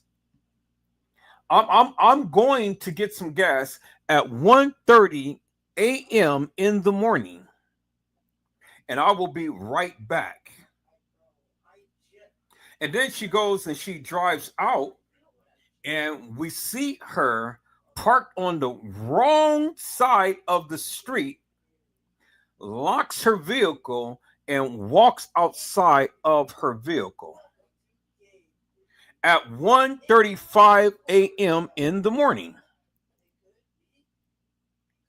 So, did she know this guy? She had to know something about this guy. Something, because I mean, you know, you're not going to get out of your vehicle and walk at 1:35 a.m. in the morning, the wrong side of the street, park your vehicle, and then go walking somewhere. Who does that, peoples? I want you to listen to the narrative of what the people were saying.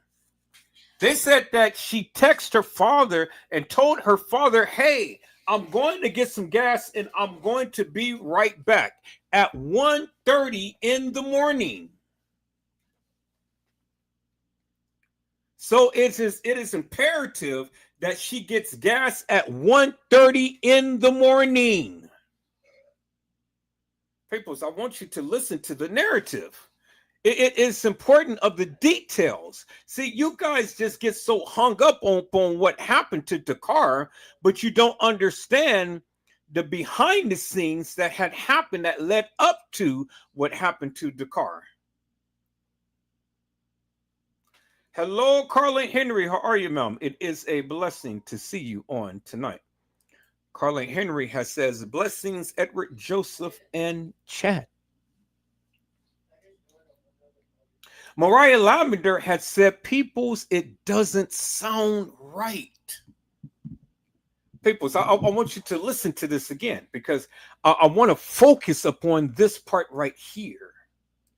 Now, let me go ahead and let me copy this and let me download this because I want to put it in my editing software because I want to focus upon just that part right there, peoples.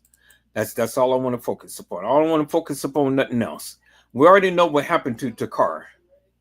We understand what happened to her. But we got to understand why. Why? Because, see, the thing is, just like Kanika, did Kanika put herself in harm's way? Or did Dakar put herself in harm's way? You decide, peoples. And was Dakara on some down low stuff? She was thinking about, I don't see nothing wrong with a little bit of bump and grind. You know? Well, what was Dakara innocent as they're trying to portray?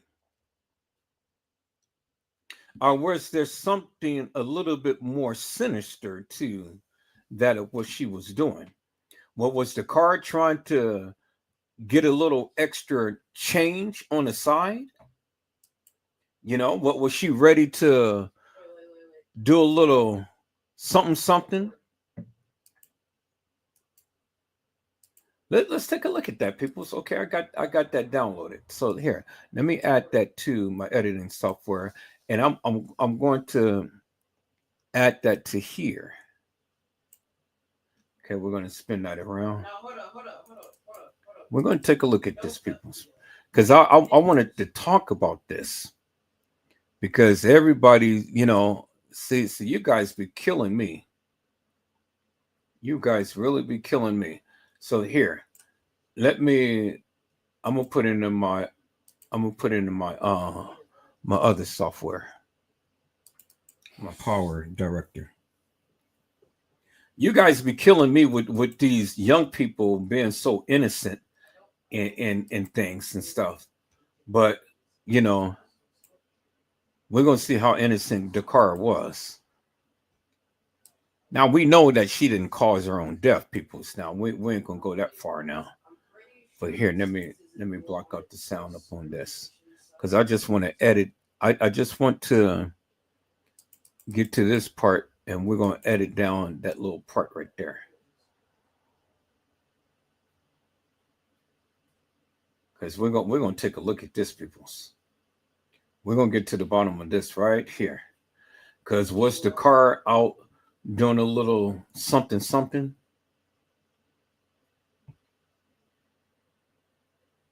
we're going to edit this part right here. Now, I see mama and daddy. Yeah, you know, they're crying. They're hurt. They lost their daughter. But was your daughter out doing some stuff that she ain't had no business doing? That's the question. Because, see, everybody's focused upon this, that, and the other. I'm focused upon the reason why she's out in the first place, you know. So we're gonna edit this part right here. We're gonna take a look at this right here. So let me split this. Let me share my screen so you guys can see exactly what I'm doing. 9 miles from her house. 9 miles from her house. Let me share my screen, peoples. We're going to talk about this tonight. You know, can we talk about this, people? You know, let's just be real for once. You know, let's just be real for once and don't fake and shake and things like that. We're not being accusatory. All we're doing is just literally just trying to figure out what happened to this baby. Okay, so let me split this video right here. I'm going to split it. Okay. Then we're going to exit this out because we don't need that right now. We're going to remove this video, that part. We're going to fill in the gap. And we're going to bring it all the way back to the beginning right here. And then all we're going to focus upon is just this part right here. Okay. Okay, we're going to cut out everything else. We're going to split it right there. We're going to delete that. Now, this is the video right here. Now, let's turn on the sound. Let's take a look at this again, people. So let's listen in. She was last seen on August 22nd. Surveillance video from Hyattsville, Maryland, showing her locking the SUV that was parked in the wrong direction on the street and walking away around 1:30 in the morning, 9 miles from her house. At that time. Okay. We see the car. We see the car 9 miles from her house, locking her vehicle and walking away, and she's parked in the wrong direction. Y'all see that, right? Let's play that again. She was last seen on August 22nd. Surveillance video from Hyattsville, Maryland, showing her locking the SUV that was parked in the wrong direction on the street and walking away around 1:30 in the morning, 9 miles from her house. She's 9 miles from her house, parked in the wrong direction, and then locking her vehicle and walking away. Okay, that's what they said. You heard what they said, right? This is what they said. She's 9 miles away from home, locked her vehicle, and she's walking away from her car, 9 miles away from home, peoples. All right.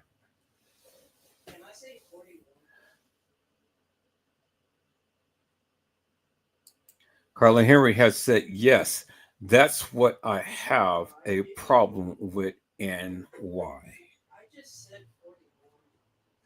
Mariah Lavenser said sneaky.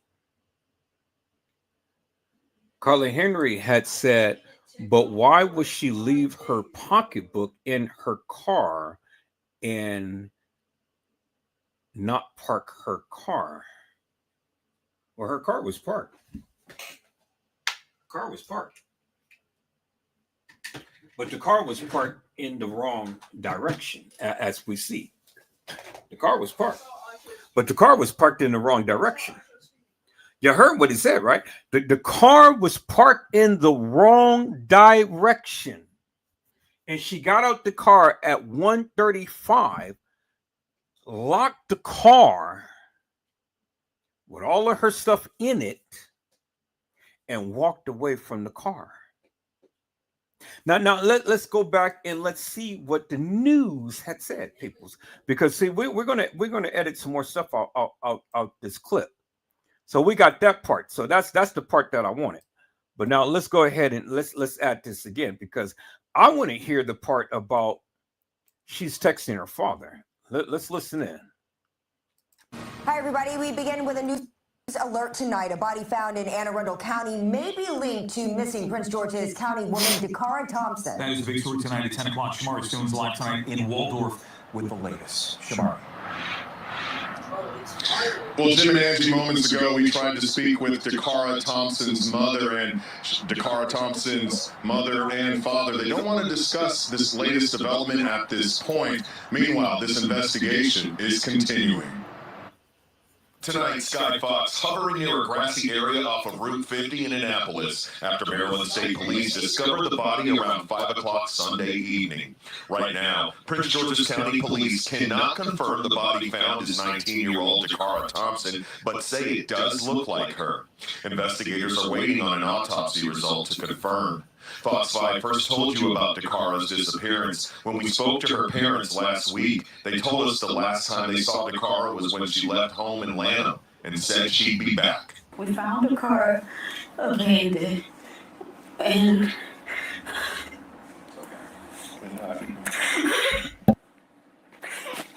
we found her belongings in the car. So I don't know. The only thing she has with her was her phone and the location where we found her car. She was last seen on August 22nd. Surveillance video from Hyattsville, Maryland, showing her locking the SUV that was parked in the wrong direction on the street and walking away around 1:30 in the morning, 9 miles from her house. At that time, we continued to do video work in the area. We worked with the family to try to work through cell phone information to attempt to locate her. Further investigation and video was conducted. We really searched hard for Dakara. And on Sunday, Maryland State Police say they were initially called out for a broken down vehicle, and troopers discovered the body when they went out there. Tonight, they say it does not seem that the disabled car is connected to the case. 19 years old. Dakara is 19 years old. And so even though technically she's an adult, she's someone's child, someone's baby. Oh, you guys can't see? Oh, okay. I'm sorry about that. And so our heart goes yeah, hold on out for a second. to her. Okay, let me share my screen. Okay. Yeah, I gotta be aware of let me share my screen. All right, so that little part is not yielding us anything. So we're gonna go back to where the video had said that the father had reached out to her or something. Let's go back to this video right here. Because I remember them saying that the father had texted her or something to that effect. Let's take a look at this. Back here in home in Prince George's County, the man accused of murdering 19-year-old Dakara Thompson is due in court today. 4 words, a plain text message that was sent at 11:47 p.m. the 22nd of August 2024. The type of message which is read and forgotten in seconds. However, the father would live to regret the rest of his life uttering these 4 words, since they were the last he would ever hear again of his 19-year-old daughter, Dakara Thompson. What came next cannot be understood. This bright young woman would be dead in a few hours, killed by a stranger in such a random and senseless way that the reality that it is a frightening thing, that safety is merely an illusion, would be revealed. This is how Dakara Thompson's story starts with a normal text and ends with the question that will haunt us all. How does an innocent journey to obtain gas turn into an experience with pure evil? Dakara Thompson was not expected to die at the age of 19. She was expected to transform the world. She just left St. Charles High School and had already discovered her mission here in the county of Prince George, serving a non-profit organization and spending her youth to do good. When other teenagers of her age were still in confusion of who she was and where she was heading, Dakara was sure of where she was heading and who she was. She was the daughter who used to send texts to her father when out, the young lady who had chosen to serve and not to be selfish, the type of individual who influenced everyone around her to think that there is something good. None of that was important, though, on the night of August 22nd, 2024, since evil has no discrimination. It does not give a thought to whatever your dreams are, what kind you are, or what you could be. Evil simply hunts. Next, what occurs would be examined frame by the investigators, dissection by forensic experts, and replaying in the courtrooms. However, no analysis can answer the haunting question: why did Dakara go to that vehicle? In the video, she walks straight to the driver window of the car. There is a short parlay, her lips are moving, we can tell the driver is answering her. Then, in an instant that dooms her, she opens the door on the passenger side and gets into the car. The SUV drives off into the night, and Dakara Thompson is being driven to a fate that cannot be imagined. 5 minutes before she would disappear permanently, Dakara sent this last message to her father at 11:47 p.m., going to get gas. However, this is what investigators would eventually find out. There was no gas station that she was getting to. Okay, so now this is where I'm confused upon right here. There is no video that clearly shows her getting in anybody's car. Do you understand what I'm saying? There's no video that shows that she was getting to anybody's car.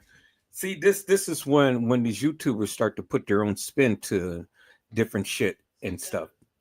You know, there's no evidence, no proof whatsoever. We haven't seen it of her getting into the guy's vehicle, seeing her lips and stuff, because the video that we've seen is grainy. Let's repeat what he said, because this is what he said.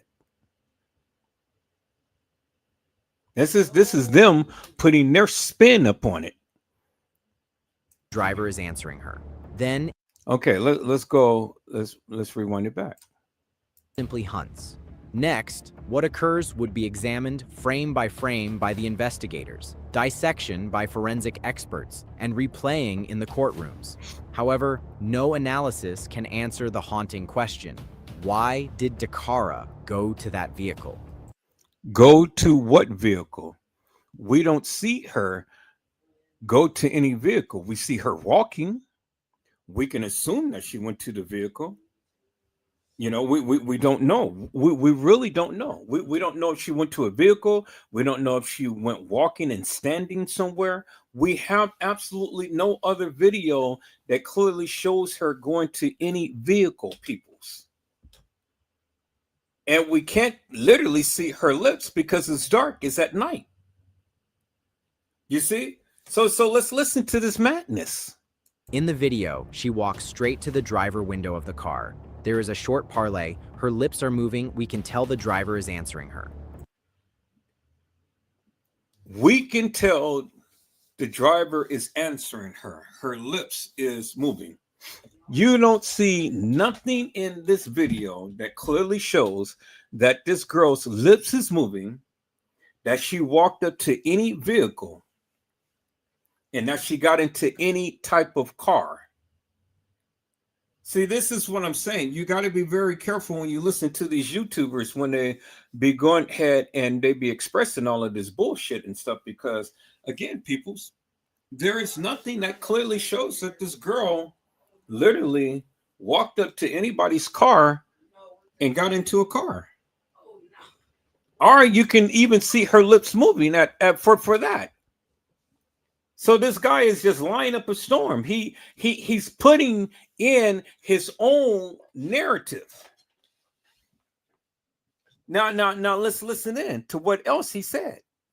Then, in an instant that dooms her, she opens the door on the passenger side and gets into the car. The SUV drives off into the night, and Dakara Thompson is being driven to a fate that cannot be imagined. 5 minutes before she would disappear permanently, Dakara sent this last message to her father at 11:47 p.m. At 11:47 p.m.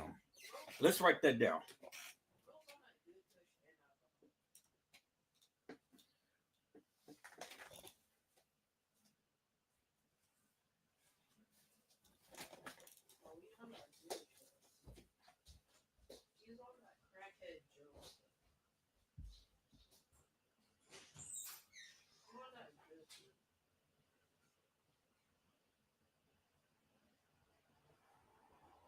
Yo, you want a puff, dude?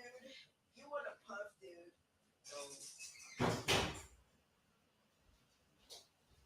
No, bro's actually eating. Noah's actually eating. Okay, so at 11:47 p.m. 11:47 p.m. she texts her father.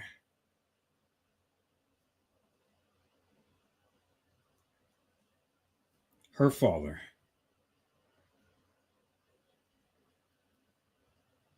Okay, this is according to this Facebooker.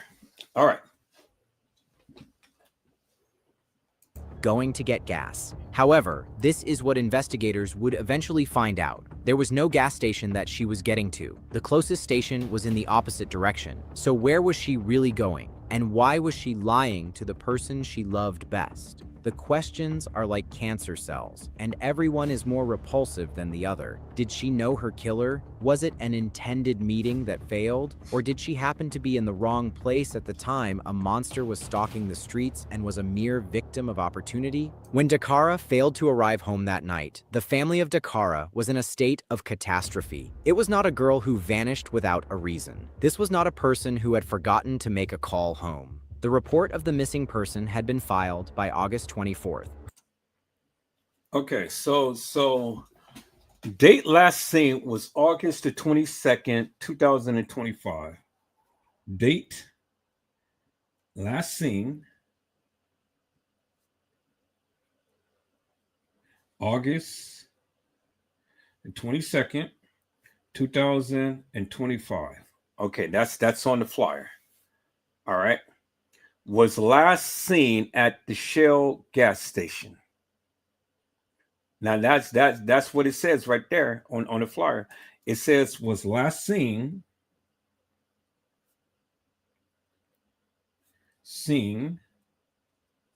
at the Shell gas station.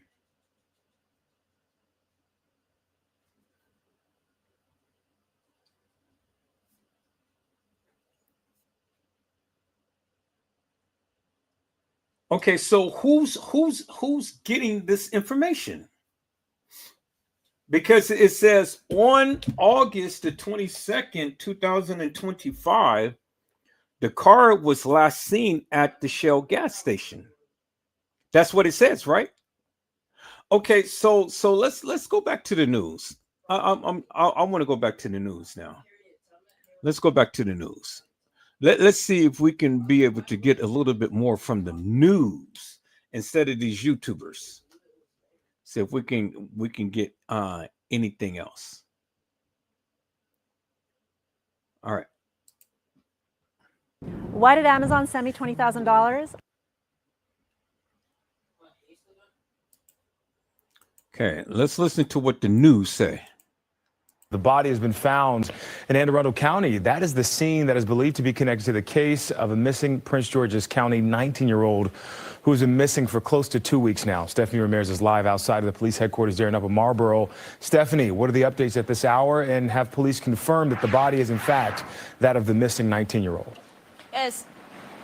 And Stephen, right now they still can't say definitively that this is connected because they're still waiting for the autopsy and other reports to come back. But yes, investigators do believe it is connected, and that is because of what they said are similar characteristics between the body found and information of the 19-year-old that was shared by her parents. 19-year-old Dakara Thompson of Lanham, Maryland, missing on August 22nd is when she was last seen. Her parents, who reported her missing the very next day, they tell Fox 5 they found surveillance video from the 22nd capturing their daughter moving around. A missing persons flyer says she was last seen at the Eastgate Shopping Center Shell gas station in Lanham, and that her car was later abandoned in Hyattsville with all of her belongings found inside. Now, that's in Prince George's County nearly 2 weeks ago. Take a look at Skyfox up over Route 50 in neighboring Anne Arundel County.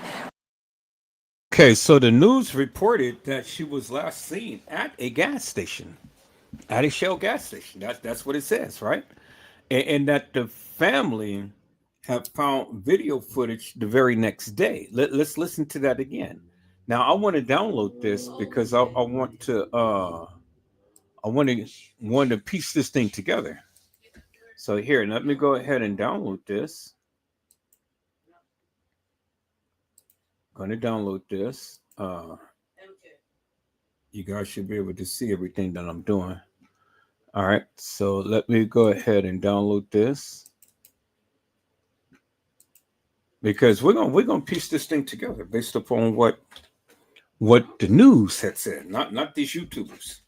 So we got 11:47, and the family had reported her missing the very next day.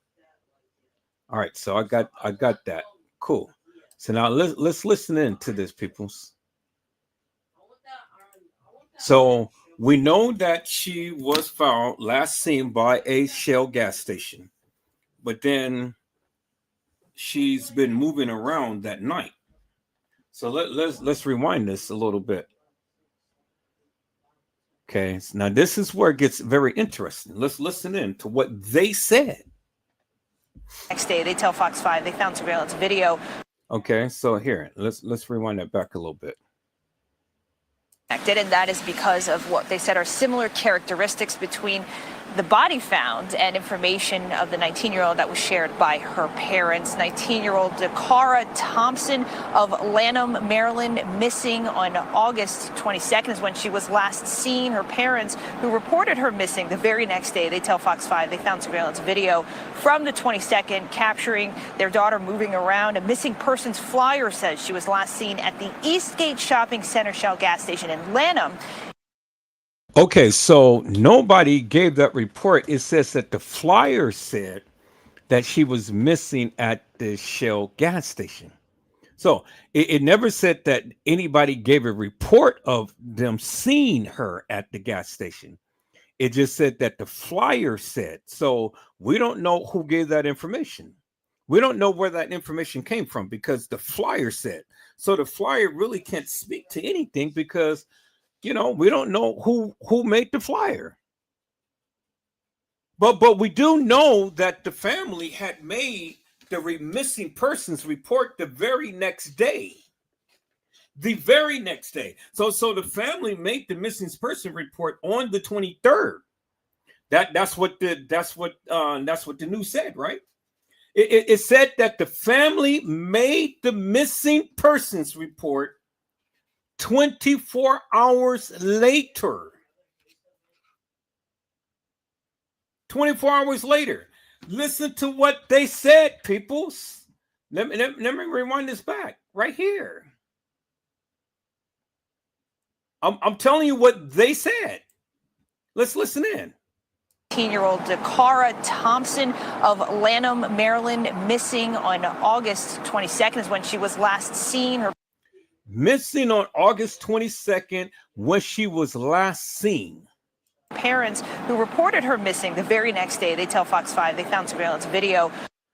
Parents made the missing report missing persons report the very next day, they found surveillance video footage. How did they find the surveillance video footage? How did the family find the surveillance video footage? From the 22nd, capturing their daughter moving around. A missing persons flyer says she was last seen at the Eastgate Shopping Center Shell gas station in Lanham. Okay, so they found surveillance video footage of her daughter moving around. So the family, not the police, had found surveillance video footage of their daughter moving around at 1:35 a.m. in the morning. The family found their daughter on surveillance video footage moving around at 1:35 a.m. in the morning. The police didn't say that they found the video footage. You heard what the reporter said. The reporter said that the family found her at 1:35 a.m. in the morning moving around.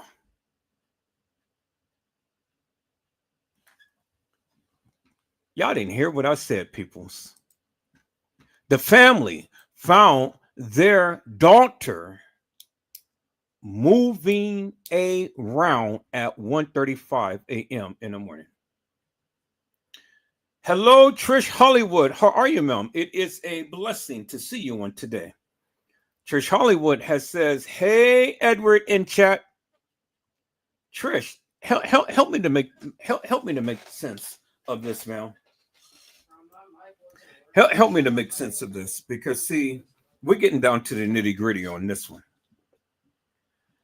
The reporter had stated that the young lady and the young man's daughter was moving around at 1:35 a.m. in the morning because they found surveillance video footage, not the police, the family. And the family made a missing persons report 24 hours after she left the house that night.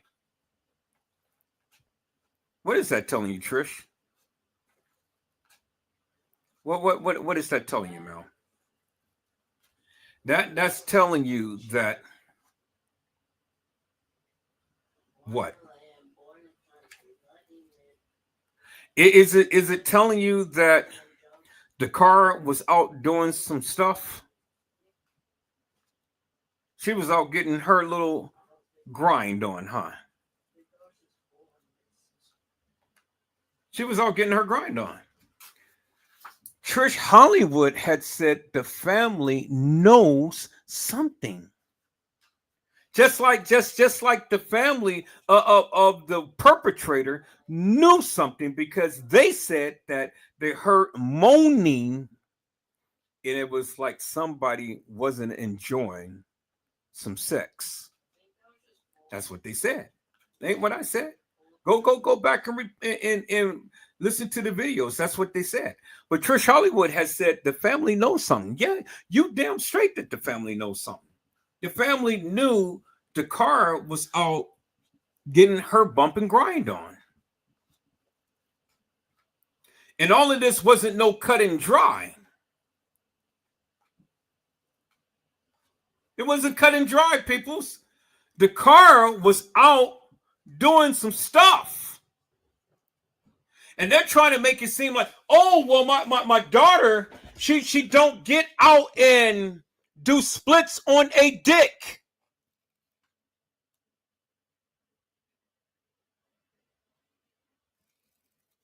Isn't that what TM said? Can you do a split on a dick? Shit. How in the fuck you think you got here? Ah! So was the car out there doing splits on a dick? Mariah Lavender had says out making a little change. Yeah. Sure enough, out making a little change. How much did she get? You know what? $20, $30, $40, $50. I mean, shit. Did this man have that type of money to make this little young girl come out of her house at 1:35 a.m. in the morning? Was it worth the little? His dick is little? Was it worth it? How much did it take for the young lady to come out her house at 1:35 a.m. in the morning? How much did it take, peoples? The car was out getting her little bump and grind. Yeah, we know what Dakara was doing.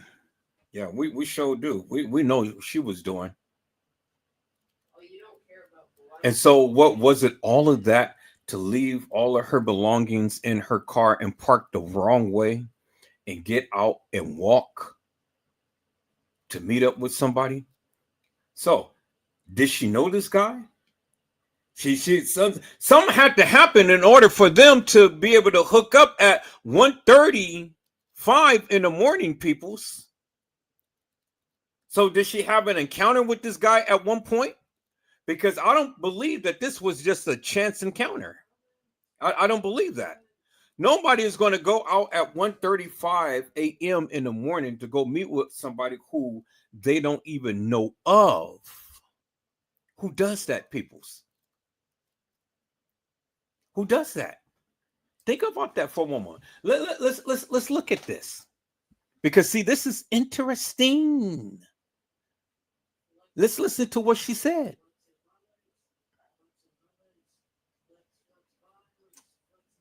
19-year-old Dakara Thompson of Lanham, Maryland, missing on August 22nd is when she was last seen. Her parents, who reported her missing the very next day, they tell Fox 5 they found surveillance video from the 22nd capturing their daughter moving around and missing. They found surveillance video footage of their daughter moving around. Moving around where? Moving around doing what? You heard what the reporter said. They found surveillance video footage of their daughter moving around. Missing persons flyer says she was last seen at the Eastgate Shopping Center Shell gas station in Lanham, and that her car was later abandoned in Hyattsville with all of her belongings found inside. Now, that's in Prince George's County nearly 2 weeks ago. Take a look at Skyfox up over Route 50 in neighboring Anne Arundel County. We are now learning this past Sunday, Maryland State Police discovered an unresponsive female body in a grassy area just off Route 50. We don't know what condition the body was found in. Troopers tell us they do not believe that a broken down vehicle had anything to do with it because they were responding to that broken down vehicle at the time. State police are now working a death investigation. Prince George's County Police are still working a missing persons investigation. Neither department involved has called this a homicide yet. 19 years old. Dakara is 19 years old. And so even though technically she's an adult, she's someone's child, someone's baby. And so our heart goes out to her entire family. That was the county executive in Prince George's County commenting on the update yesterday. Now, while both departments are working their investigations, they are also working in coordination, working together. And anyone with information they're asking, please just call it in. I'll send it back to you guys. Okay, so let's go to another news. All right, so we got that. We got that. Let's look at this right here. Now, the News 4i team has been digging into details about Hernandez Mendez's prior arrest by federal authorities and why he was let go. We're going to bring in investigative reporter Tracy Wilkins, who has also learned about questions here about Prince George's County's police's sort of initial handling of the case and her report as a missing person. Yeah, there are a lot of questions in this case. Let's start with what we know about Hugo Hernandez Mendez and his past interactions with the law. An ICE official tells us he is from Guatemala and entered the country in an unknown date. But we know when he crossed the radar, federal officials, just as recently as this past spring, he was not kept in custody. Today at the press conference announcing murder charges, state and county officials said he had been arrested by the U.S. Park Police last April and charged with a DUI, but was released. We looked for those records, but could not find them in the court system. We asked Park Police for charging documents, but they directed us to file an open records request to receive them. But sources close to this investigation say Hernandez Mendez was arrested on the Baltimore-Washington Parkway in Prince George's County on April 25th by the U.S. Park Police, who patrol the BW Parkway. Now, that's a federal agency.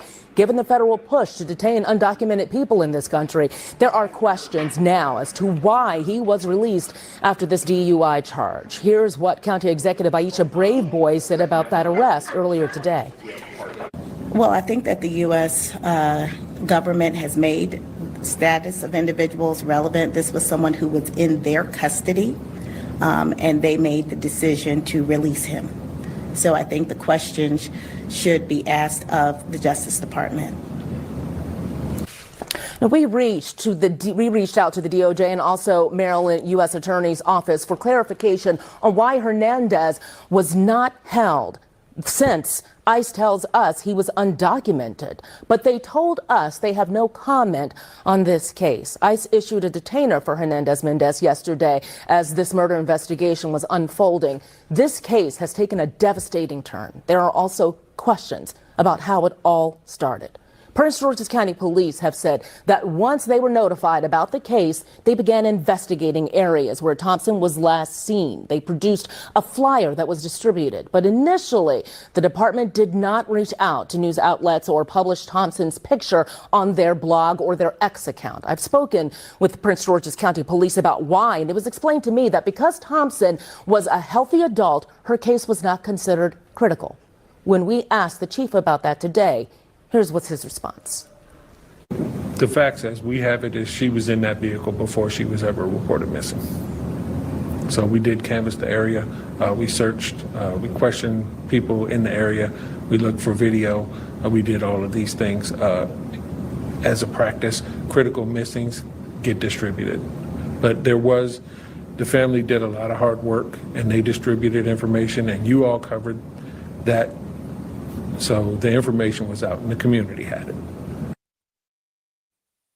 Black and Missing Foundation partners with law enforcement to help find people whose cases are sometimes mishandled or ignored. And their work has had a great impact on how cases of missing Black people are handled by police. They describe how their work has changed how DC's police department approaches missing cases and why this can be a good example for other jurisdictions.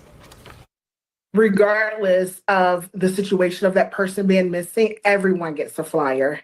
And that right there, that public notification is so important. Soon as that missing person's case is filed, it gets a flyer and it becomes disseminated all over the media, social media platforms, sharing it with the general public. And that right there is the first step, because the community can't help you in finding someone if the community is not aware that someone is missing. And so just those first 24 to 48 hours, those are the most critical moments. Again, Prince George's County Police say they did distribute flyers and investigate, although in terms of social media and media outreach, this was initially more of a grassroots effort, large part because of her age. But this gives everyone an opportunity to learn a little bit more about how these decisions are made. You heard what Black and Missing had to say about it. They want every case to be treated like it's critical because of those initial hours. But, you know, as you heard from the chief there are a lot of questions in terms of timing on whether that would have made a difference with when she was reported missing. Exactly. You know, but it's just a very heartbreaking case. And then there were a number of African-American women who came up missing. We had 3 at the same time time from around the same area, and there was a lot on social media of people making assumptions about what had happened and what was going on in this case. One of those women found, another one is still critically missing, but what is important is that the more information we're able to get from law enforcement, the better people are able to deal with all of this information. Just a very unfortunate ending to this case. The entire community was praying for her safe return, so this is most unfortunate. Yeah, they had a large group of community members canvassing the area, and no doubt that large group of community members is rallying behind this family when they need it most. Tracy, thank you so very much.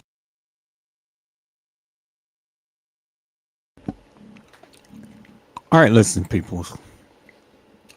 This is just total bullshit. You know, it is total bullshit. Mariah Lavender said, what do they mean moving around? Did they have an air tag on the car?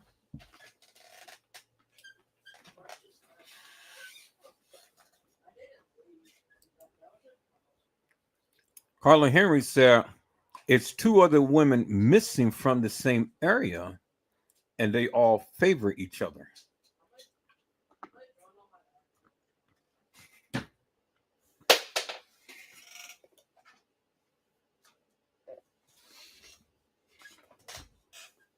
Listen, people. Listen.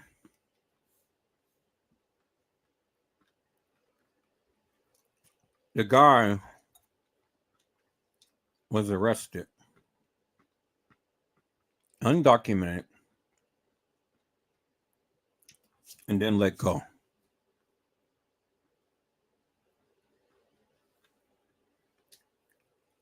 He was arrested, undocumented, and then he was let go.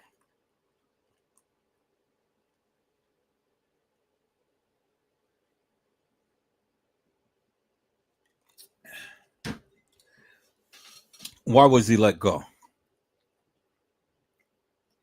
Why was he let go? He was arrested, he was charged, and then they let him go.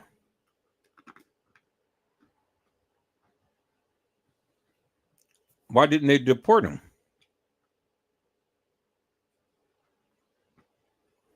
At the point in time to when they knew that he was undocumented.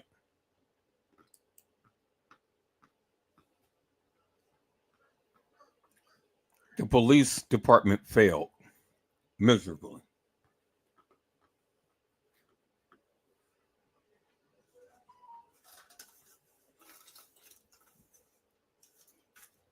A young lady is dead all because they dropped the ball.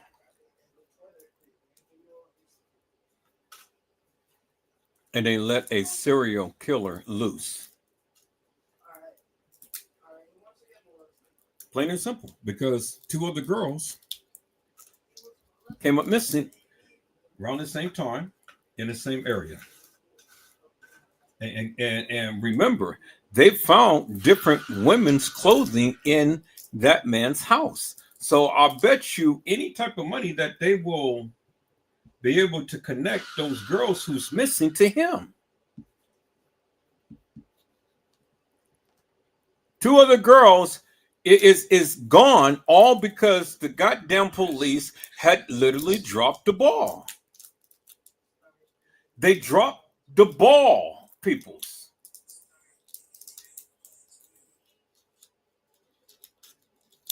They dropped the ball. And all of these people are dead because they let this man out of jail. Undocumented. And they could have deported him to save some lives. People in the house listening to him having sex.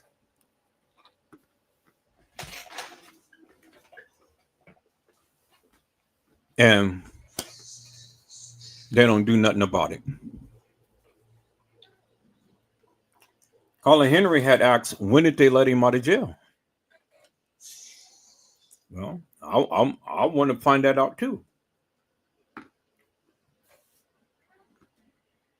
Let's look at some more news clippings, people, and see what's going on here.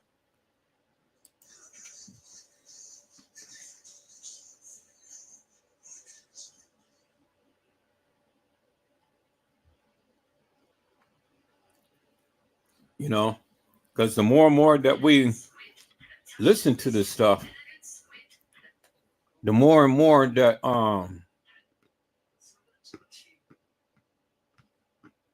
we really begin to understand some things.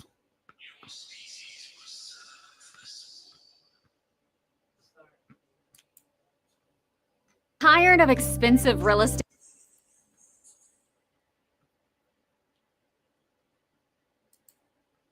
County Executive Aisha Braveboy, DCAO of Public Safety and Homeland Security Mel Powell, Police Chief George Nader, Assistant Police Chief George Nichols, and our leadership team. We are here to discuss the ongoing missing person case of Takara Thompson. I'd first like to introduce our Police Chief, George Nader. Good afternoon.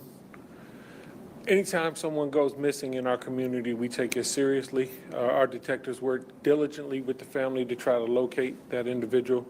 As you're aware, in this case, Takara was last seen on August 22nd. She was reported missing on August 23rd. Her vehicle was located in the area of Riggs Road in Hyattsville on August 24th. At that time, we continued to do video work in the area. We worked with the family to try to work through cell phone information to attempt to locate her. Further investigation and video was conducted. We really searched hard for Takara. We looked for additional information we could get through cell phone subpoenas. We were waiting on that. On August the 31st, we were notified that Maryland State Police located a body. That body was located just off of Route 50 in Anne Arundel County. The characteristics were similar. We have not yet confirmed that this is the missing. I want to make that very clear. At this point, there has not been a confirmation, but the characteristics are similar, so we're exploring that. We're working hand in hand with the Maryland State Police Department. They're going to be handling the death investigation. We are still working our missing person case. We are asking that anyone with information about this case contact the Prince George's County Police Department at 1-866-411-TIPS. This investigation is ongoing for us, and out of respect for the family, we are going to ask that we give them some privacy as we process and attempt to confirm whether or not this is our person. And at this point, I'll turn it over to the county executive. Thank you so much. Thank you so much, Chief, and the entire Prince George's County Police Department, as well as MSP, who are our partners. Anytime someone goes missing, it is sad. It's tragic because for a family, you don't know where your loved one is. And so we take that very seriously here. And I know that we have been in touch with the family. They are aware. I think it's so important to keep families involved, keep them up to date with information as you process or investigate something involving their loved one, so that they know that we're doing everything we can to find their loved one. 19 years old. Takara is 19 years old. And so even though technically she's an adult, she's someone's child, someone's baby. And so our heart goes out to her entire family. And we will, again, continue to work diligently to bring some resolution and information to her family as well as to the public. Thank you. And we do not have more information than that to share with you, so we appreciate everybody coming out. As far as if you had questions, and I know you probably do, but further than what we've told you, we don't have any other responses. So Look for a response to go out from us, and I believe Maryland State Police will issue a immediate response shortly. So other than that, we don't have any additional information. So we'd like to thank you all for coming out. We appreciate it. It was in Anne Arundel County, just off of Route 50.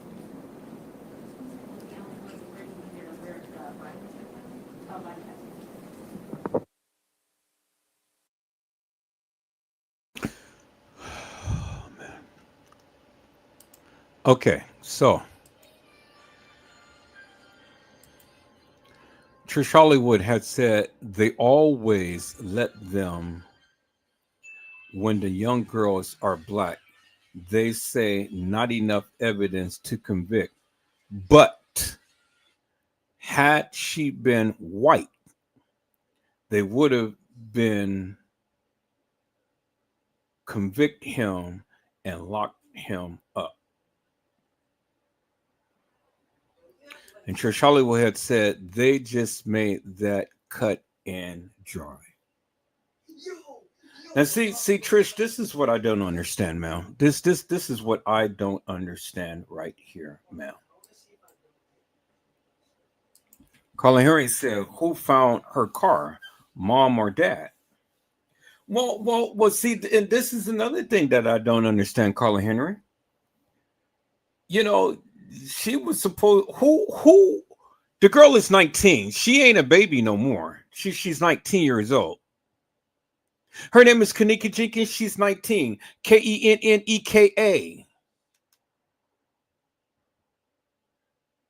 Okay, so TM didn't have no tracking device upon Kenneka.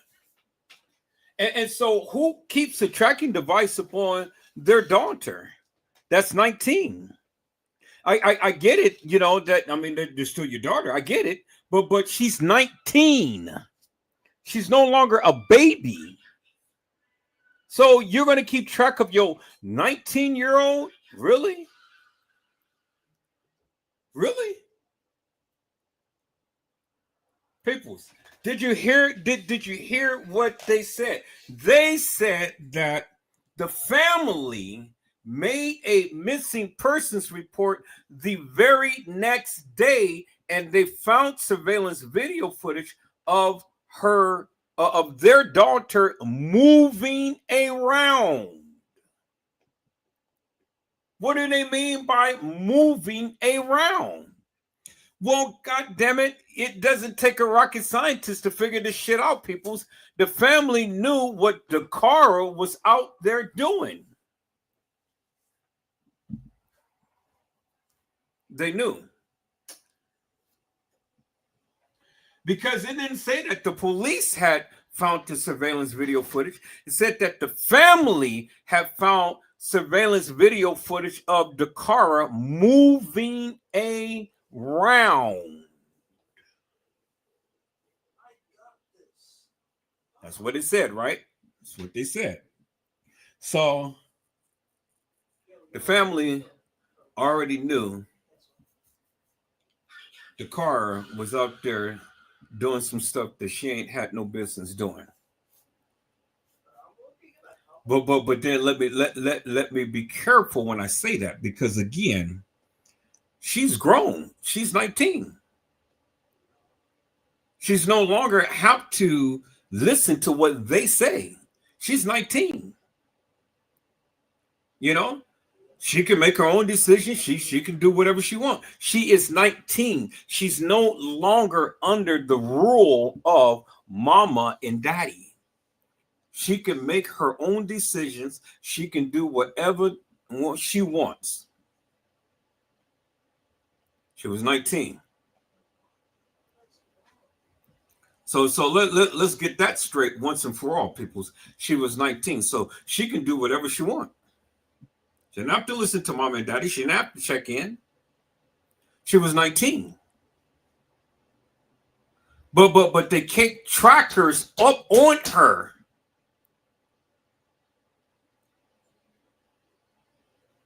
They kept trackers up on her. Trish Hollywood said, "I keep track of mines. You won't find mines dead in the woods. Live in my house, my rules." Yeah, okay. And there you have it. Yeah, well, when she's under your roof, and you supplying room and board, yeah, well, okay.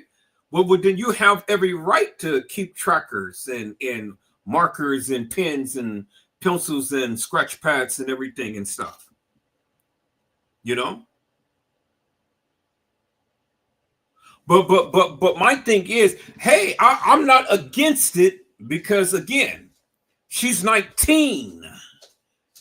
That girl was able to do whatever she wanted, and that's exactly what she did. She went out and she did whatever she wanted to do. She was 19. And so regardless of whether she was under mama and daddy's roof, she went out and she did what she wanted to do. She wanted a little bit of bump and grind, and she wanted a little bit of change in her pocket, and that's exactly what she thought that she was going to get. But she got a little bit more than what she bargained for. Peoples is what I'm saying. Don't get me twisted here. Look, the girl was 19 years old.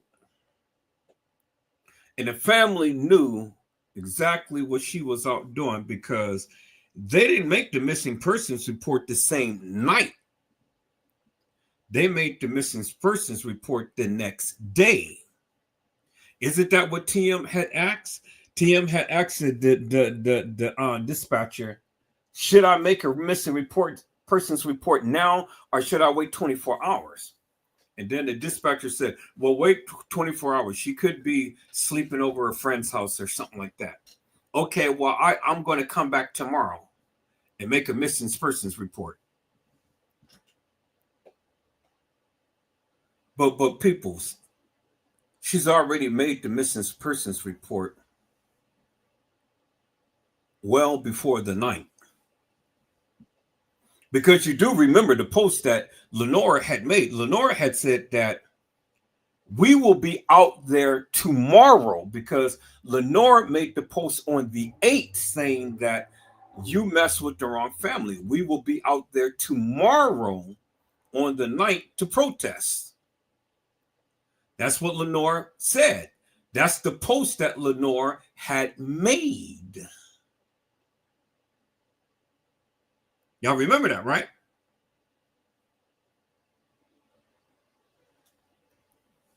Carla Henry had said, but Edward, the man could have forced her in his car.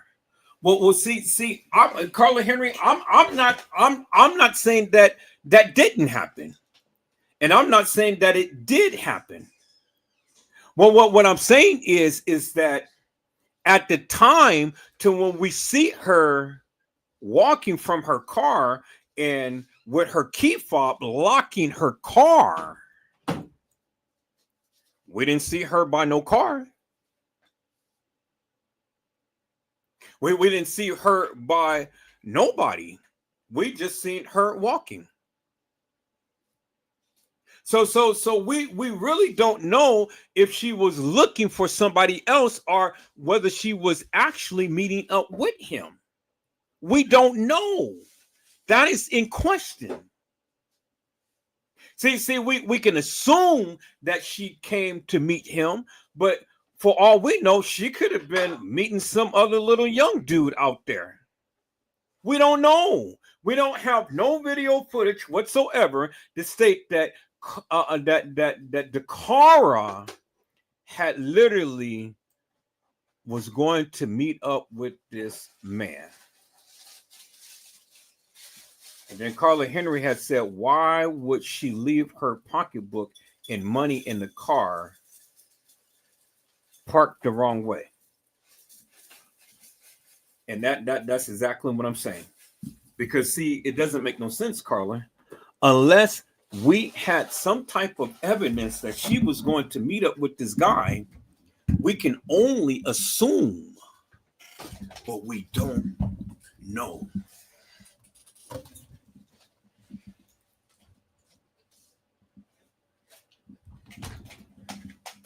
Do you understand what I'm saying? We can only assume, but we don't.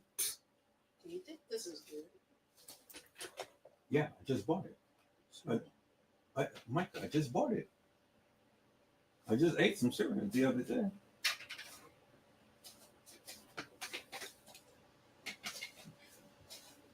We don't know.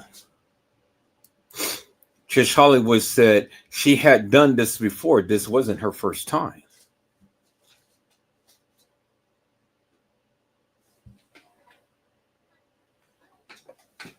My God, it is good. I just bought it. I just ate some cereal last night. You want me to eat some cereal? To show you that here, pour some in my glass.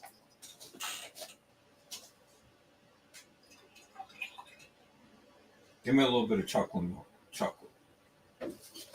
Y'all hold on for a moment.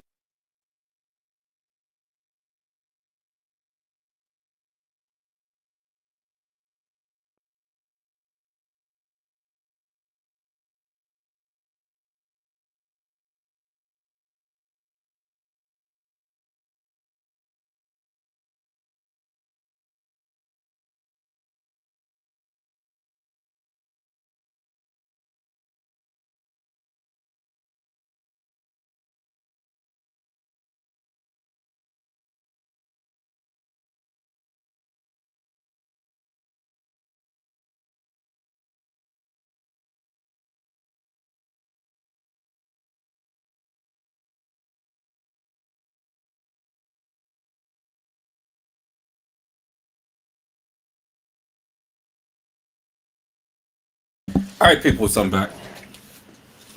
So, we don't know, peoples, who she went out to go see. And just like Trish Hollywood had said, yeah, this wasn't this wasn't her first time. This wasn't her first time, people. Mariah Lavender had said, right, Trish, she met the wrong person that night. And then Trish Hollywood had said, exactly, Mariah. She called herself hitting a lick and got licked. We don't know who she was meeting up with, peoples. We don't know. We do not know, peoples. We do not know who she was meeting up with. All we know is that she left her car. She left her keys, and when she didn't leave her keys, but she left her stuff in her car. So now, did he come and abduct her while she was going to meet somebody? That could possibly be. Could have forced her into his car while she was walking and stuff, and you know, told her to get into the car and things, and you know, driven off with her and whatnot. But obviously, she felt comfortable, whoever she was meeting at that particular time in the morning, to leave her stuff in the car and to go and park the wrong way on the wrong side of the street. So obviously, yeah, she was hyped up to see somebody. So to assume that she went to go see him, there's no evidence of that. Until we can see some video evidence that she literally walked to his car, got in his car, and drove off, well, then she was anxious to see whoever it was that she was out there seeing that time of the morning. Carla Henry had said, wouldn't you think she would have parked her car right knowing her car would get towed? Well, that's exactly my point. You know, these youngsters, they don't think when they do stuff. They don't think. They don't think of the consequences and things. All they know is react. React.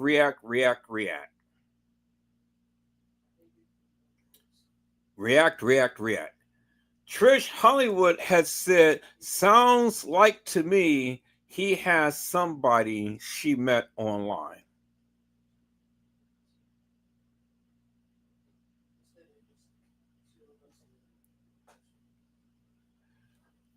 Well, they had the cell phone. So all they had to do is just go through the cell phone to see whatever messages and things to download to see if she was meeting up with somebody. There's no evidence of that. There's no evidence. The only thing that we got was from that was the last text message that she texted her father. But that was at 11. That was at last text message was at 11:47 p.m. We're talking about, but she was out at 1:35 a.m. So this was well before the night that she last texted her father. But see, the thing is that the family had found surveillance video footage of her moving around. So at 11:47 p.m., and she was last seen leaving her car at 1:35 a.m., but the family found surveillance video footage of her moving around. Well, then the family already knew what she was out doing. Where was she moving around to? See, these are the questions that I ask people. You know, these are the questions that I ask. Who gave the family surveillance video footage? And then who reported her last seen at the gas station? Who gave that information to put on the flyer? See, it's a lot of stuff that we don't know, peoples. It's a lot of stuff that we don't know, and the family ain't being forthright with it because the family don't want their daughter to be like a hoe. You know?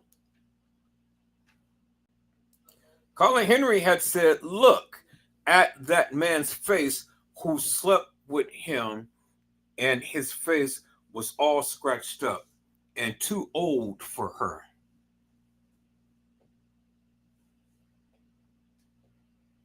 That family don't want to give up no information, people, because they knew that their daughter was a hoe.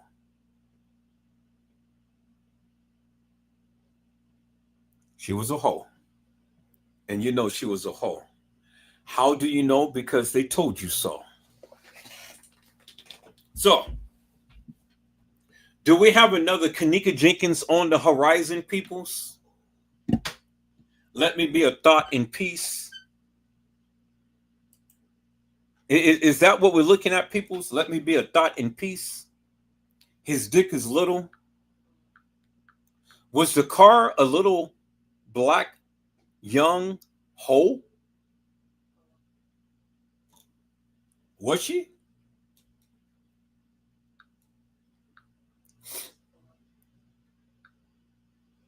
I just want to know, people's what is your take upon it? Was Dakara a young black hoe?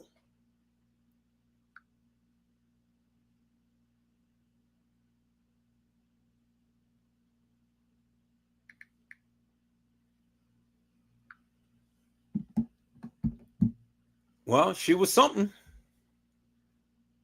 Let's look at the news, people. Let's look and see if we can find something. Because our answers is going to be answered, peoples.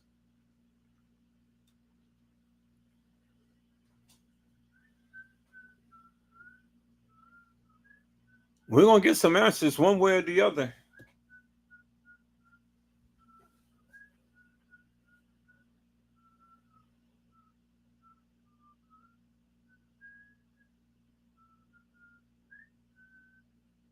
Looks like little Woody got his ass beat.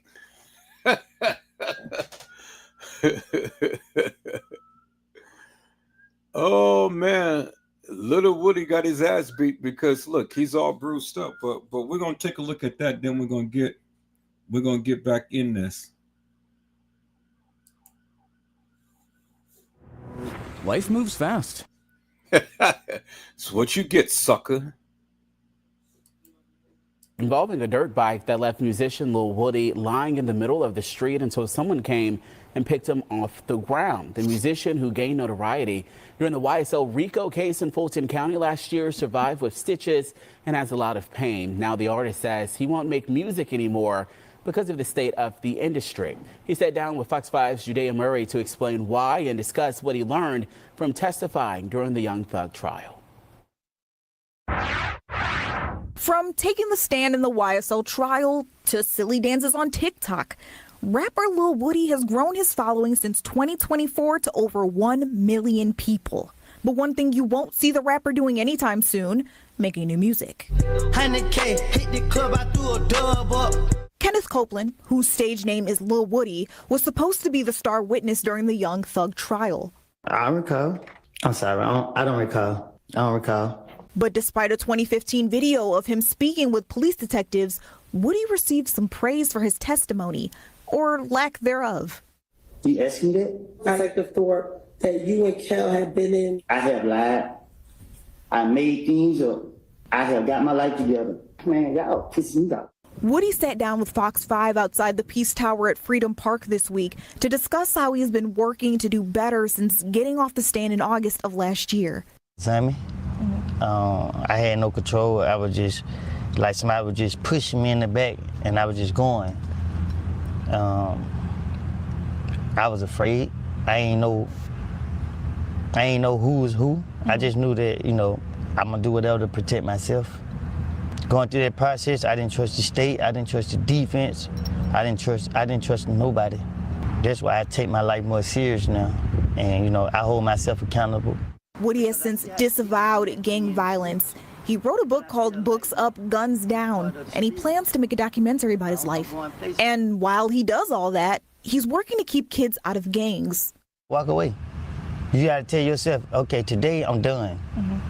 That's what I did. Woody said walking away also means an end to his music career because of the state of the rap music industry. Me personally, I don't want to put music out because they don't change the hip hop culture where they make you want to have to be a certain type of person to do music.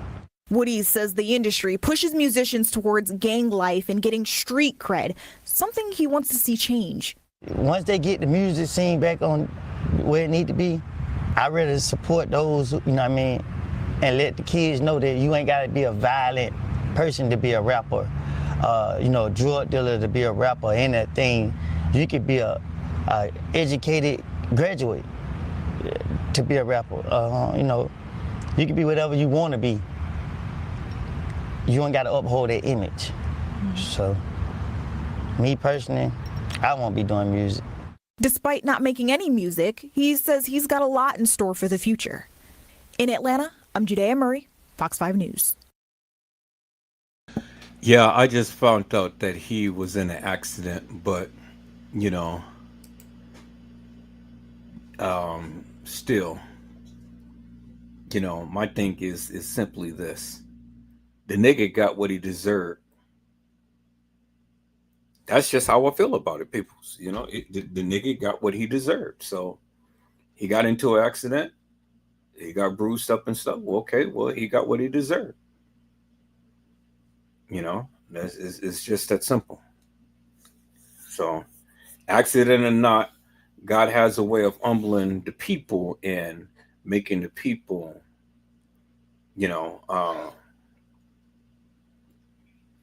humbling the people and making the people be aware of what they had did, reminding the people what they did and things, So let's get back up on this here, peoples. Let's get back up on this. Listen.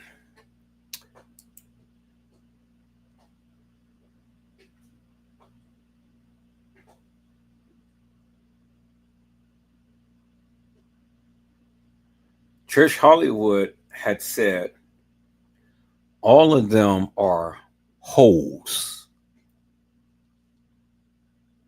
Do you understand what I'm saying? They're hoes. She knew what she was doing. She was out seeing somebody. She was out being a little hot mama.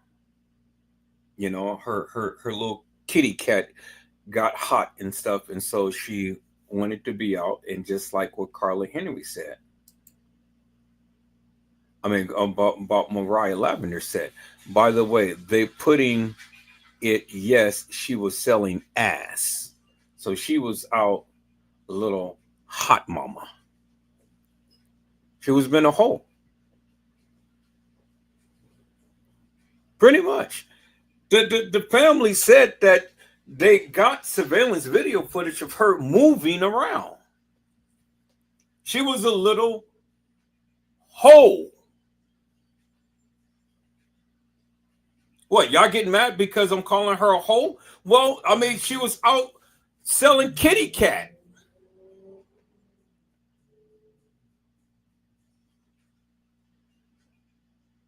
Isn't that what young girls do at around that age? Sell kitty cat?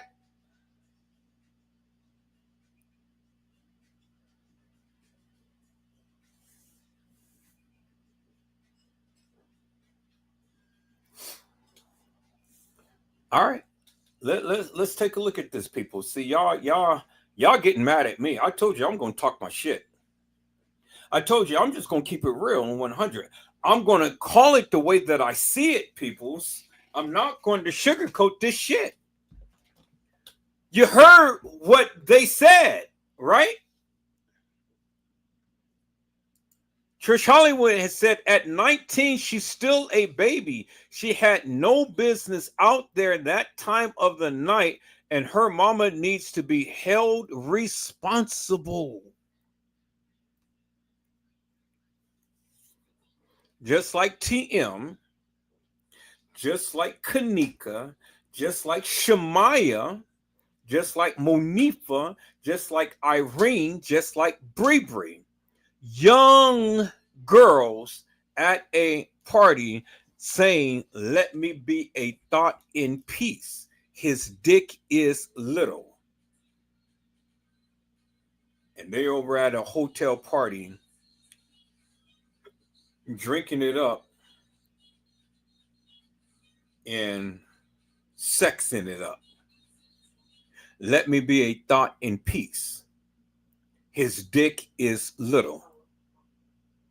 That doesn't sound like some girls who was just innocent going to a party and just having fun.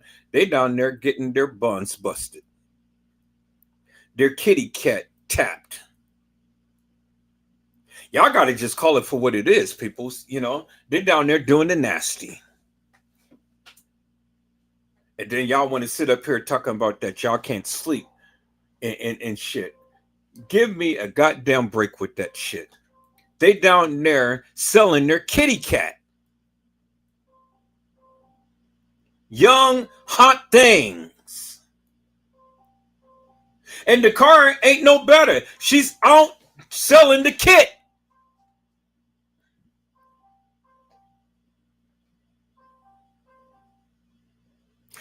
See, y'all just don't want to keep it real.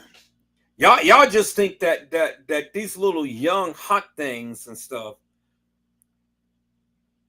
you know, is just totally innocent. See, if you would have kept your little hot little tail in the house, you know, and not put yourself in harm's way. No, but y'all let y'all little girls go out and just do whatever, knowing what they doing. And then when things like this happens, now y'all want to try to play Little Miss Innocent, try to paint them as a bed of roses and shit, trying to paint them as Miss Too Goody Two Shoes and stuff. But Trish Hollywood is keeping it real on tonight, y'all. Trish Hollywood said, "These men tell them they look good and the panties come right off." Sure enough. They whisper sweet nothings in their ear. And then there they go. They impregnated, they beat up, they hooshed up, they decapitated.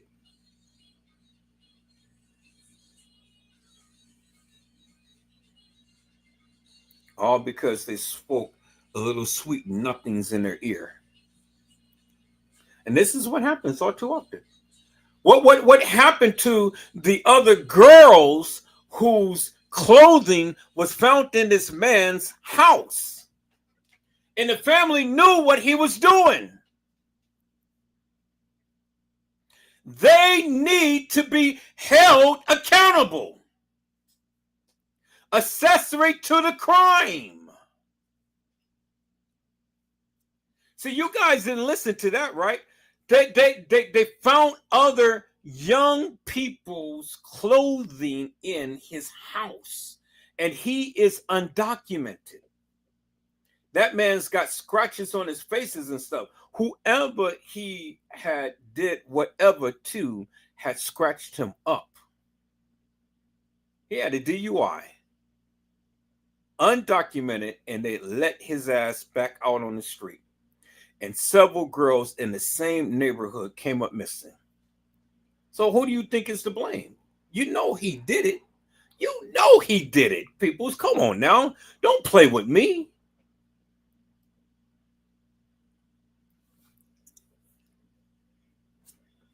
You little hot mamas out there that let your cat talk first before you ever think. Something was going on because, see, people's look. She was parked the wrong way. She got out of her car in the dead of midnight, 1:35 a.m. in the morning. Who in the F are you going to see at 1:35 in the morning, parked the wrong way, and left all of your belongings in your car? Oh, she was in a hurry to do something. Yeah, she was in a hurry to do something. Now, see, I know if mom and daddy, sister and brother sees my live, oh man, they're going to get pissed off as a mug. But your daughter was a hoe.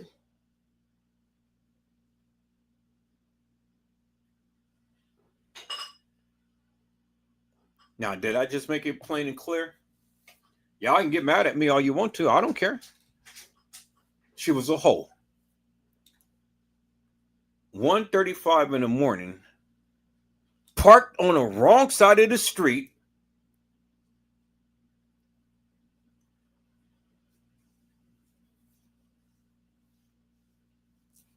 See, I'm not saying that what happened to her was what she got.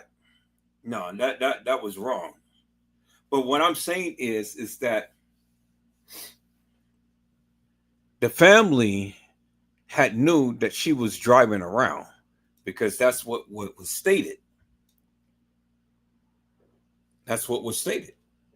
She was driving around. What was she driving around to?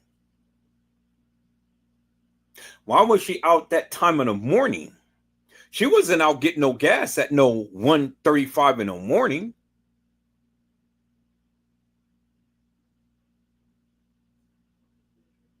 See, the family already knew because they made the missing persons report the very next day. They didn't make it the same night. They knew that she was a hot little mama. They knew that cat was on fire. And she had to soothe that desire. Yeah, they knew the cat was on fire. And she went out parking on the wrong side of the street. Got out of her car, locked it. She didn't run nowhere. She wasn't in no hurry. She was walking. Who did she go to see?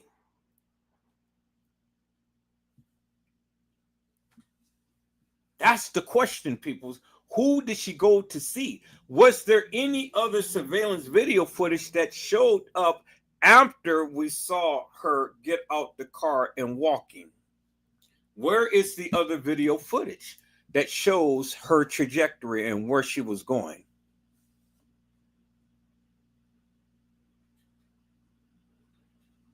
because I'm still not convinced that she got out the car to meet up with him. Why would she want to do that, peoples? Because if that be the case, well, then there's got to be some evidence in her phone that she had communications with him.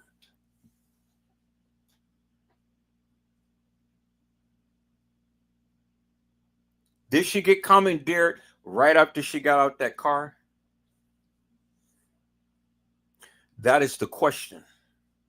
That's another Kenneka Jenkins case, because y'all say that Kenneka walked herself into the freezer. But you saw some girl walk in the trajectory of the freezer, but it wasn't Kenneka. So if it wasn't Kenneka, how in the hell did Kenneka get into the freezer? If you never seen her walk into the freezer.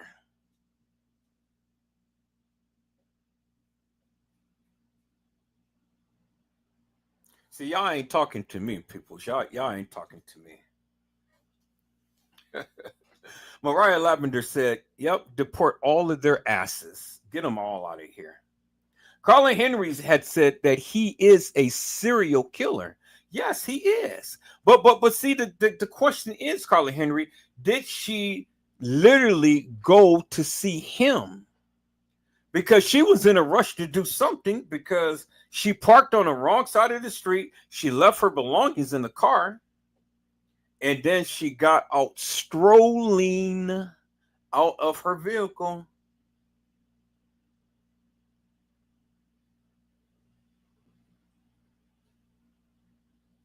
So my question is, if her vehicle was found somewhere else, who moved the car? Because somebody had to move her car. Remember that, right? They said that the car was found somewhere, right? 9 miles away from home, right? And her body was found, right? But where was her car found? That's the question. And if her car was found, who moved the car? So it means that it had to be more than just one person that's involved in this.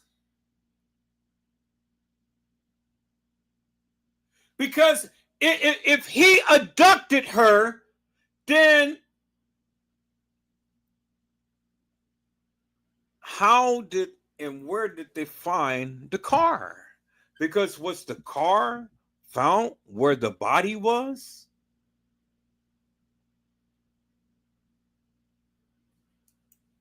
Carlin Henry said, Mariah, yep, but they still can sneak back over there. And Mariah said, right. But Mariah had said, I think the daddy did. But wait a minute, Mariah. How could the daddy move the car? Where was the car found for the daddy to move the car? Did the daddy find the car turned around on the street?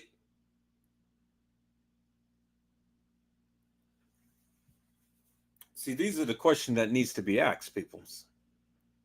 Carlin Henry said, they said the cop told the family to take her car home. So they found the car in the same location. So okay, so wait a minute, y'all. Y'all, come on now, look, listen to me. So if they found the car on the same street,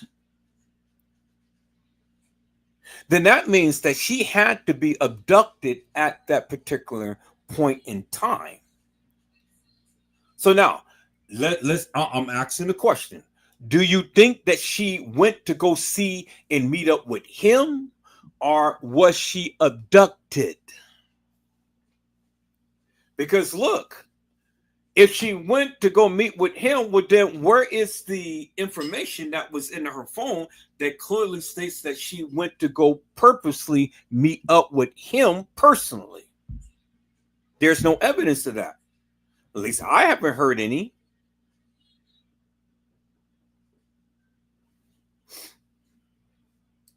Carla Henry's, Mariah has said, yep, I heard the daddy said he did because he found it. Okay, so then my question is again, did she go and purposely meet up with this guy, or was she abducted?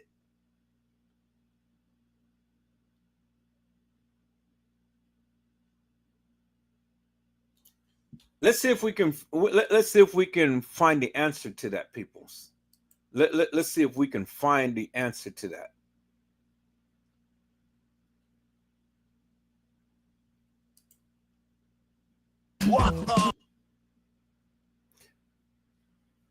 Because that's crucial right there. Let's see what they got to say. Dakara Thompson's parents just want her home. It's been hard.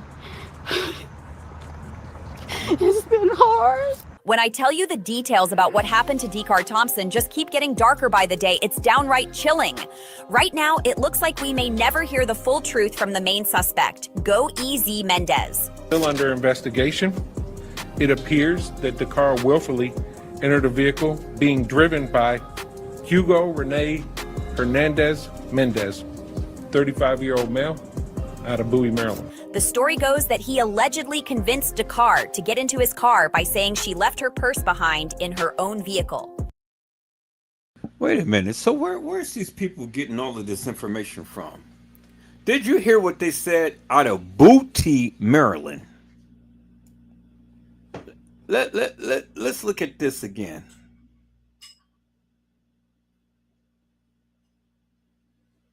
Let's listen to this. Out of Bowie, Maryland. Booty.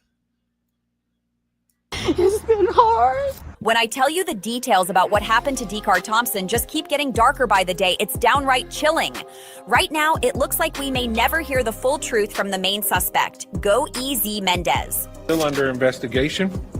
It appears that Dakara willfully entered a vehicle being driven by Hugo Rene Hernandez Mendez, 35-year-old male out of Bowie, Maryland.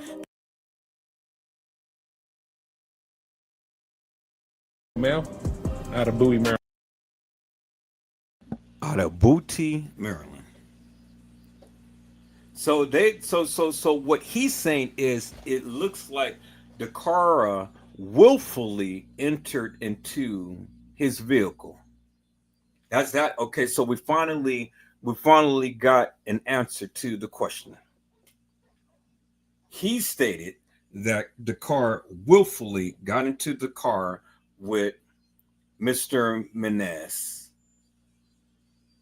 from Bowie, Maryland. People, you can't make this shit up. God damn. You can't make this shit up. She willfully got into the car. That's what he just said. Listen to this. We may never hear the full truth from the main suspect, Go EZ Mendez. Still under investigation.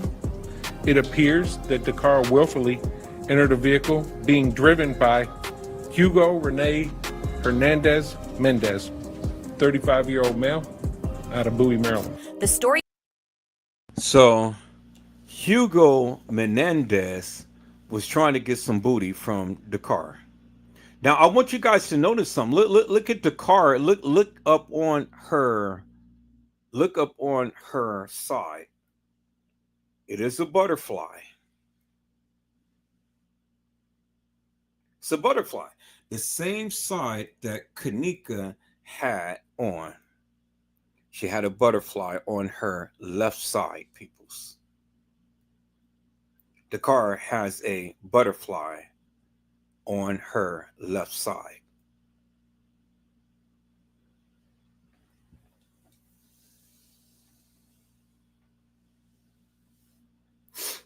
Y'all see that? See, Edward Joseph is so darn observant, people. You guys just don't know, man. I love cases like this because I love to break down cases like this. I'm very observant.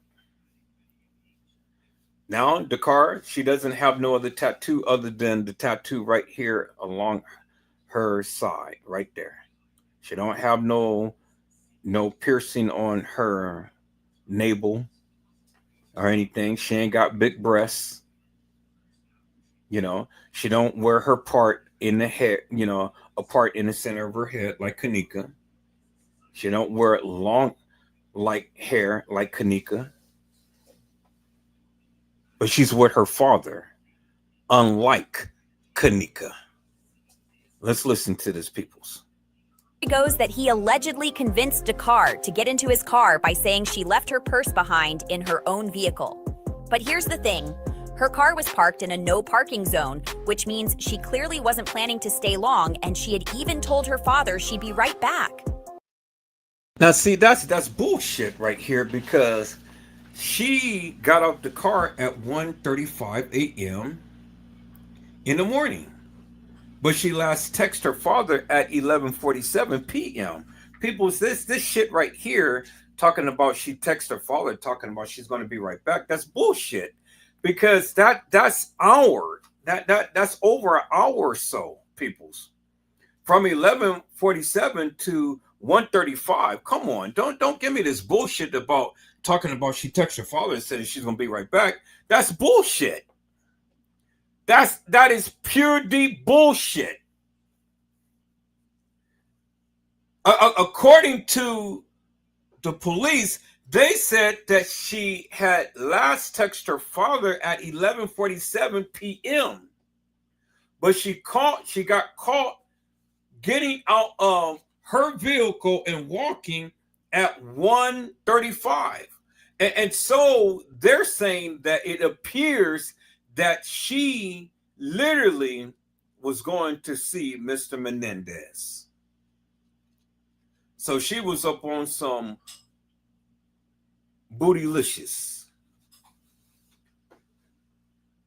She was on some getting some grind, peoples. She didn't think that it was going to last too long. She just thought that, okay, well, you know, I'm going to hit this lick real quick and then I'm going to get home. That's why she left her belongings in the car. And she just thought that she was going to hit the lick. Meaning that she was out doing some dirty stuff, people. Literally. She was selling her ass. Clear as daylight. She was selling her ass. When police arrived, they found all her belongings still sitting in that car. Her purse, credit cards, debit cards, and even $60 in cash. That's what makes this whole thing so twisted. So she was getting some rubu, fubu from Booty, Maryland for $60. That's it? That's all you're selling your cat for, with $60?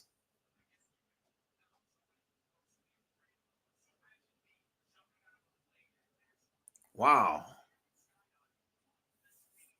Wow. $60, and she was selling her kitty cat, her Kit Kat, her chocolate, her chocolate stuff, her Snickers,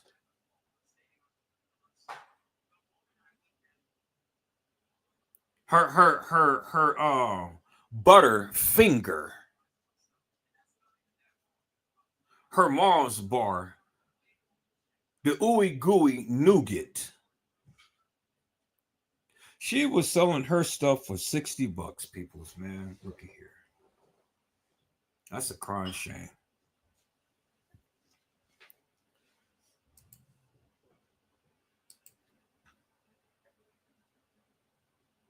Mariah Lavender had said, "Where is the video footage from the other side of the street?"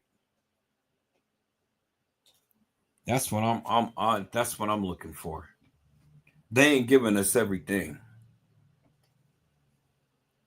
Trish Hollywood had said, and her father sat back now how these streets are. I mean, sat back and know how these streets are and didn't say nothing. The nigga knew his daughter was out there selling cat. And they're trying to make it seem like she just texted her father, but keep it in perspective, peoples. Keep it in perspective. She last texted her father at 11:47 p.m. And she was out at 1:35 a.m. selling her cat. Trishali said her father knew what she was about to do and he was okay with it. And then Mariah Lavender said, well, that's what she already had in her purse. Okay, so if she had all of that in her purse and stuff, well, then it must have been something that he had enticed her, you know, because, I mean, shit, she had $60 in cash. Well, she was trying to multiply that $60.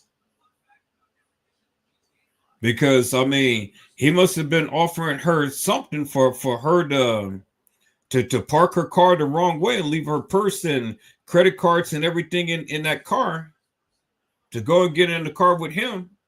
So it must have been something nice that he offered. You know, it had to be more than $60, right? Shit, she got out that car strolling. You see how she was strolling? She got out that car. Yep, I'm gonna whip this little thing up on you, brother, and you gonna pay me. Sure enough, you gonna give me some Skrilla. I'm gonna whip this little tiny thing up on you.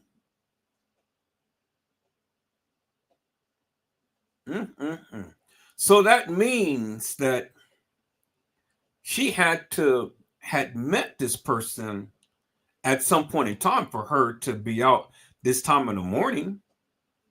She just thought that she was going to get her little booty busted real quick, get a little bit of change and go home.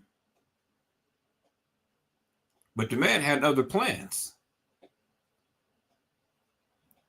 He took her to the house and busted her up. Because according to the family, they heard moaning and groaning, and somebody wasn't even enjoying it.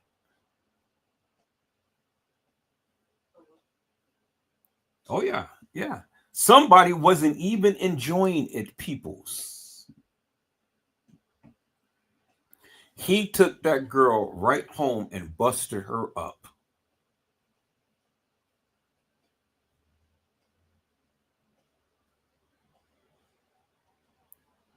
I want you guys to think about that for one moment. He took her home. He didn't do it in the car. He said, "No, you coming home with me." And then busted her up.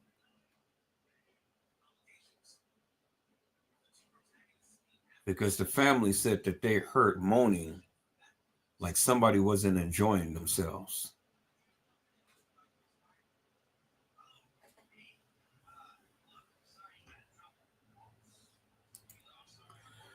Colin Henry had said the guy told the cop he went to the club to meet his ex-girlfriend.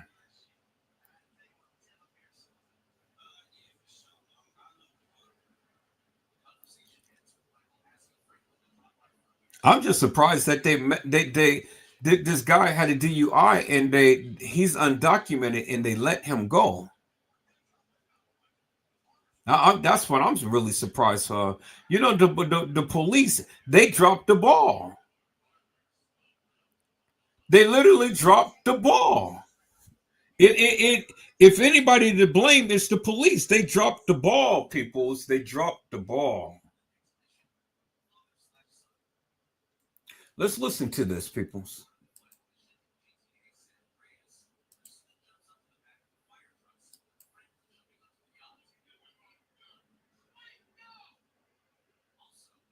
Why would she leave everything behind if she was really planning on going with him? And even more bizarre, why would he bring her back to his own home, a place where his family and even children live? Police came to the scene. We did discover that all of her personal belongings were in her car, such as her purse, her credit card, her debit cards. She even had $60 cash. That move makes no sense at all. Usually people hiding something take someone to a motel or somewhere low-key where it's harder to trace them. But he brought her into his house, surrounded by other people. Something about this feels too calculated to just be random. Personally, I don't believe it's all coincidence. The whole situation is sickening, especially when you factor in what investigators allegedly discovered. Other women's underwear found in Mendez's bedroom. Are we dealing with a possible serial predator here? Did Dakar really know this man before their encounter, or was she lured in cold by a stranger? And what on earth could his family members be hiding behind closed doors? This whole thing is dripping with questions nobody seems willing to answer. Of course, this tragedy has sparked a wider, heated conversation. Some people online are claiming that movements like BLM only make noise if the life lost was taken by someone white. Others are pointing fingers, saying illegals don't count, which is why they think no one's marching for Dakar Thompson's death. And to make it even messier, social media has been flooded with disgusting theories accusing Dakar of selling herself. That narrative has people furious. Why does that narrative have people furious? Why does it have people furious? Because I mean, shit, it only tells you. And you know, I don't give a fuck what the YouTubers say, and everybody can get mad at me. God damn it! Yeah, I said that she was out there selling herself because that's what it looks like. Exactly what it looks like. She was selling herself. She sure was. She was selling herself. Now, I said it.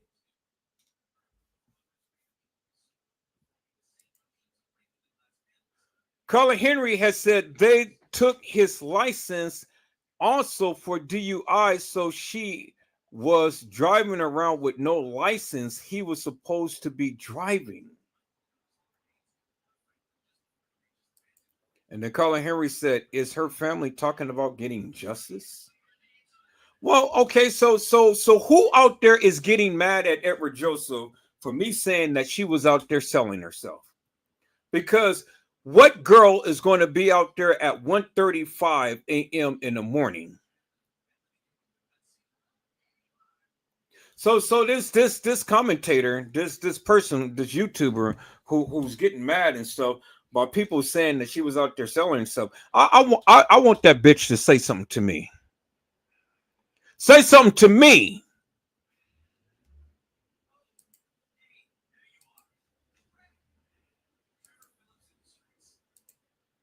Of selling herself. That narrative has people furious because it shifts blame onto the victim instead of the suspect. Now, well, I mean, but the thing is, if her ass wasn't out there at 1:35 in the morning, leaving all of her belongings in her car, then I don't think that she would have been in this situation. It's just plain and simple. It's her fault for going out and being out at 1:35 in the morning. It's her fault. It ain't his fault that she was out at 1:35 in the morning, but it's his fault for killing her. But it's her fault for being out. Do you understand the difference, peoples? It is her fault for being out, but it's his fault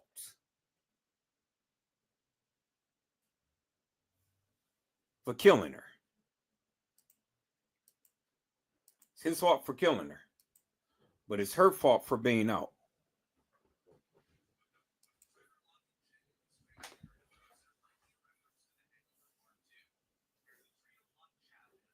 Had she not been out, she would have still been alive.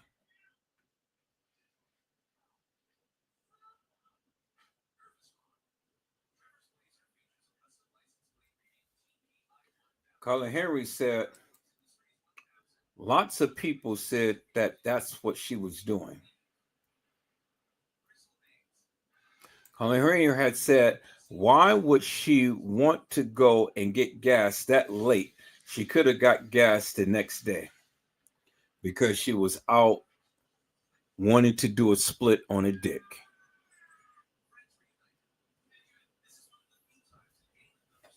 It's her fault for going out that time in the morning.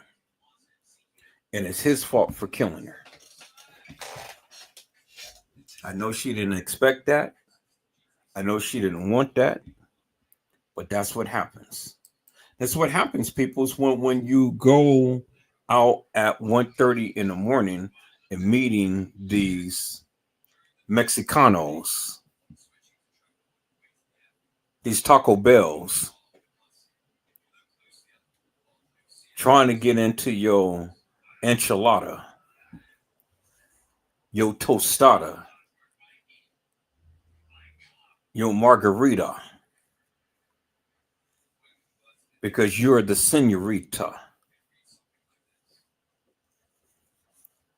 You put yourself in harm's way by going out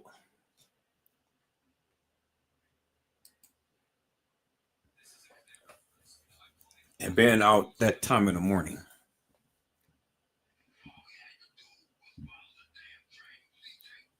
You put yourself in harm's way. And then what happens to you is what happens to you. Because it would have never happened had she never went out.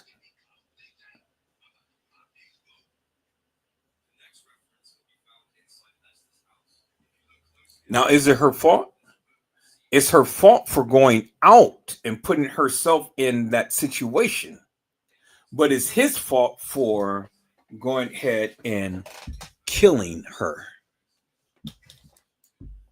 Shashali was said, ain't no way she could have felt safe going to a Tex-Mex house to hit a lick. You know, see, these young people, they don't think they don't think clearly, Trish. They don't think clearly because they thinking that, yeah, okay, so I'm going to hit this little Mexicano up and I'm going to make me some money and stuff. You know, they don't think. They really don't think. She put herself in harm's way, first and foremost, going out that time of morning to go meet him. 2, getting in his car.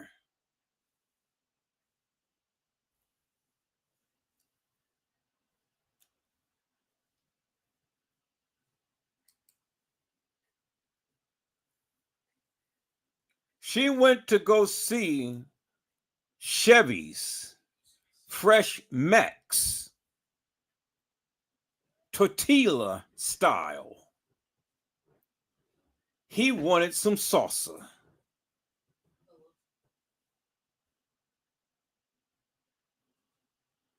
Now, see, people, you know, I'm just trying to make light of this and stuff. You know, I'm not trying to be funny, but yes, I am trying to be funny but it ain't nothing funny about it, you know, but I'm just trying to be funny. It really ain't. But see, the thing is, it's simply this, you know, you young people, y'all need to start learning, you know, what to do and what not to do. You can't do this shit in this day and age. You can't. You better meet that man, that boy, or whoever that you're going to do in daylight to where people can see you. Stop going and meeting up with people you don't know and putting yourself in harm's way like this. You guys got to start thinking. You young people, you can't do this shit nowadays. You see the shit that's going on around you and stuff. Stop putting yourself in harm's way.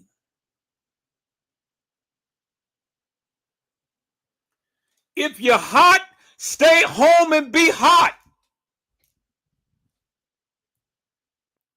But don't be a thought going out and putting yourself in harm's way. Meeting up with fresh Max.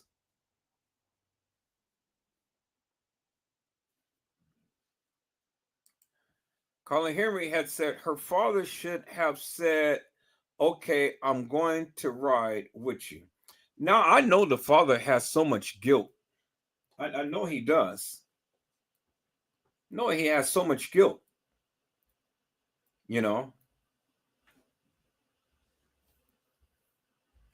Trish Hollywood said, laughing out loud, if she was broke at 1:30 in the morning, she was broke at 4 that previous evening. Why didn't she hit the lick earlier that day? That's what I'm saying. She could have did it in the daytime. She could have,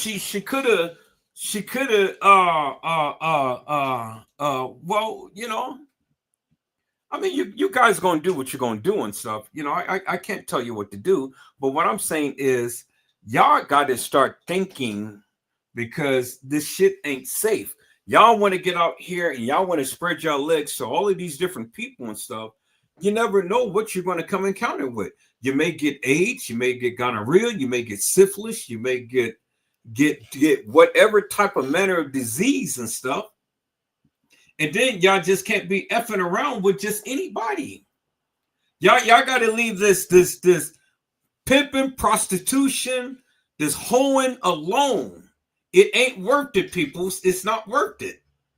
It's not worth you going out there, spreading your legs to all of these people and things and stuff. It ain't safe. It ain't safe. You got to understand, people are missing. Those days is over with, people.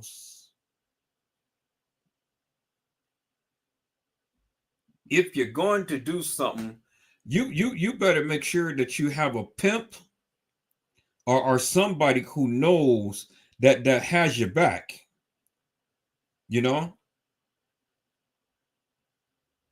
Now the nigga, it not now if you're going to be going out and you're going to be working with somebody and stuff, well, you know that the nigga is going to have your back. So you better get with somebody who's going to have your back. So if that nigga is going to have your back, well, make sure the nigga have your back. Make sure that you'll be able to come home.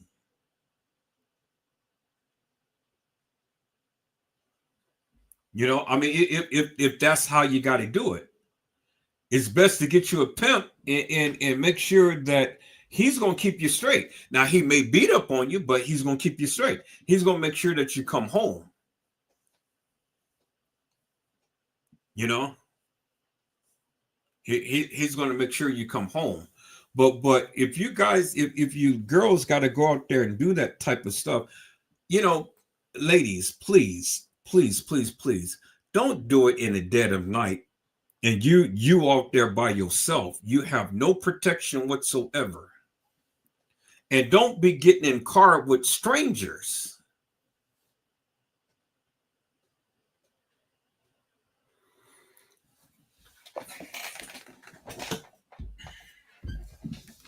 See, people got it twisted. They don't want to put the blame upon her. She's to blame for going out that time of the morning. She put herself in harm's way. Let's just keep it frank. Let's just keep it real. Whether she was a hot mama, whether she's a thought, whether she's a hoe, doesn't matter. Whatever she was, she put herself in harm's way. And you young people, y'all got to realize and understand, when that cat start to get hot, y'all better go up in the shower and start cool down or something. Take a cold shower or something, cool yourself down. Because it ain't even worth your life. You put yourself in harm's way by going out and getting into car with strangers, trying to get a buck. Y'all better leave those dollars alone because dollars don't make no sense. Don't put yourself in harm's way.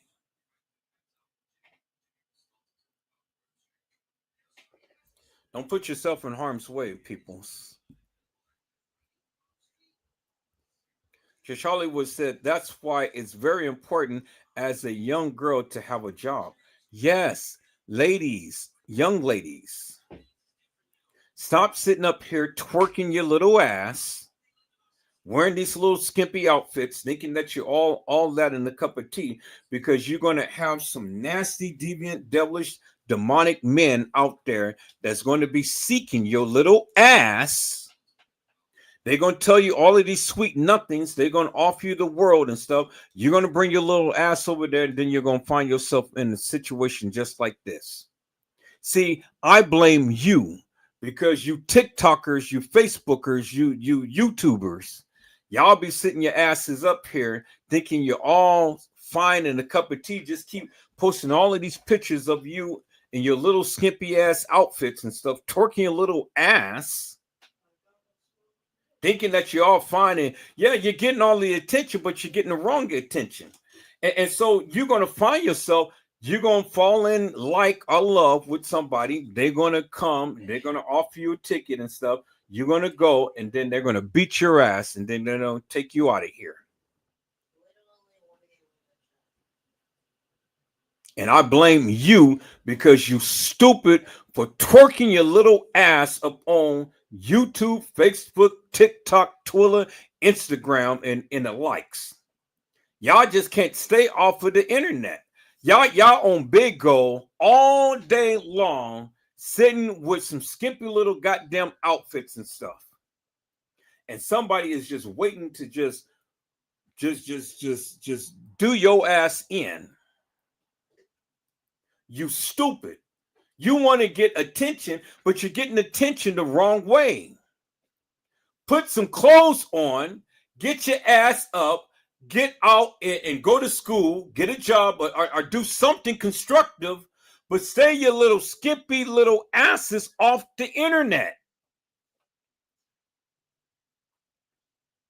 Mariah Lavender said, no, it's not safe, especially not with enchiladas. I tell you, peoples, Fresh Mex will take you out of here every time. They love little hot mamas like you. That's why you see a lot of these little young bucks and stuff coming up missing. Because they thinking they all fine in a cup of tea, but I'm trying to educate your little sorry ass. I'm gonna call you sorry ass because that's what you are. You're sorry ass. Your ass is sorry.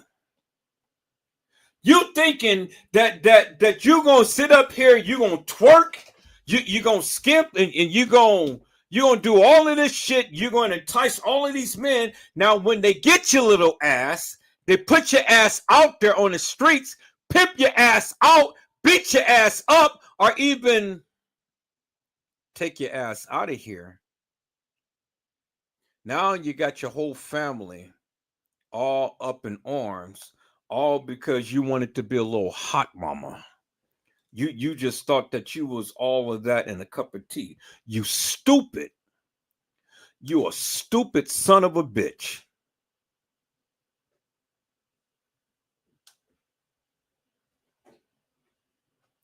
Man, I'll be damned if my daughter ever sit her ass up here and twerk.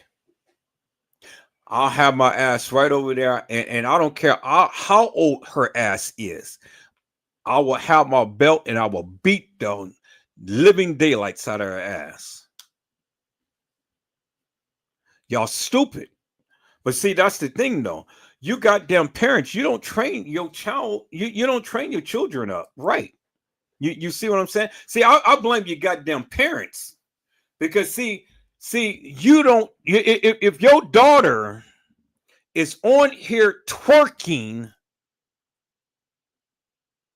and you ain't saying shit and you don't know shit, I blame the goddamn parents. I don't blame the kids. I blame the goddamn parents.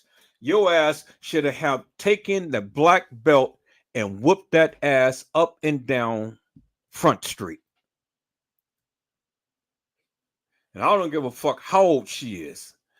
My daughter will never be sliding down or doing flips and stuff on no poles. Sitting around here twerking. Sitting around here trying to look cute. Man, I will beat her ass today.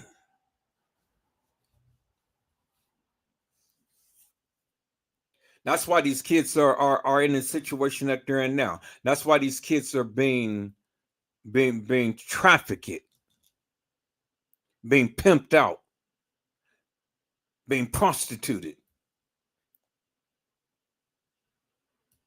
Because you got sorry ass parents that wants to sit up here and make fucking thinking that the goddamn kids is their friend.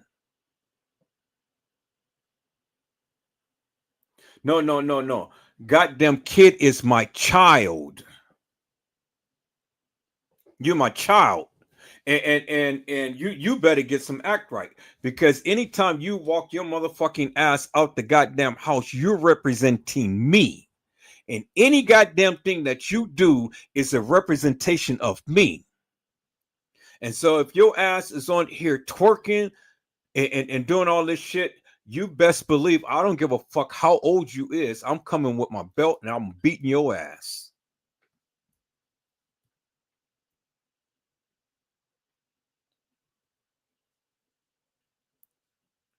It's the parents, peoples.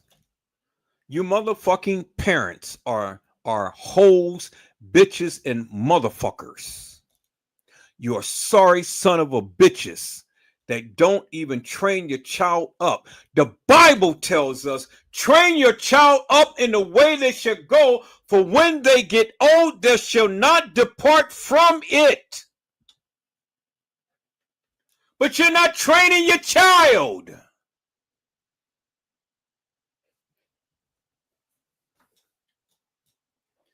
Mariah Lavender said, I wonder if she was at home or already out when she texted her dad about getting gas at 11 something.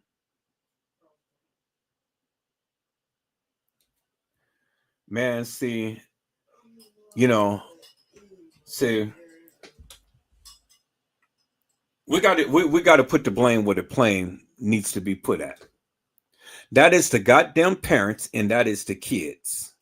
The kids is hard-headed, they're rebellious, son of a bitches. They're hard-headed.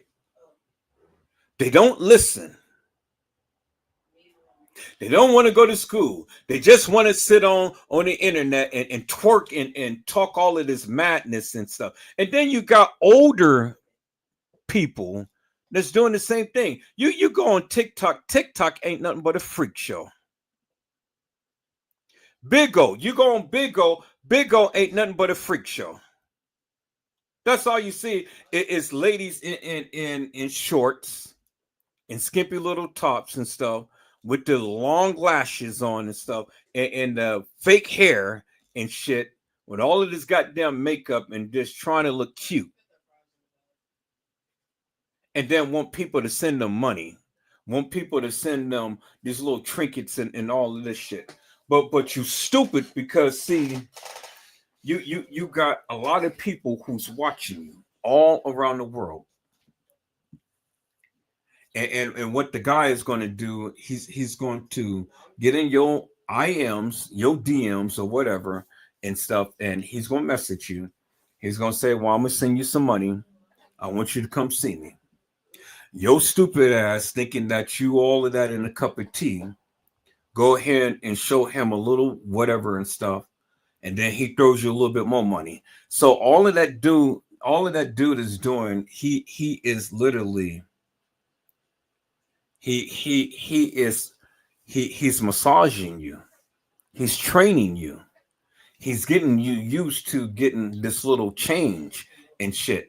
Then you let your guard down. Now you go visit his ass. Now he has your ass out there hoeing for him, or you come up missing.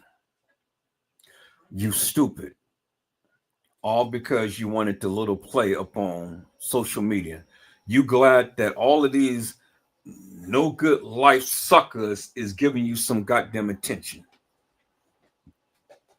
And you can't help it. And so the more the attention that they give you, the more that you go twerk and the more that you start dressing up in all of these little skimpy outfits and stuff and doing all of this unseen madness. Sit your little hot ass down, take your ass to church, read your Bible, pray, and stay the fuck off social media.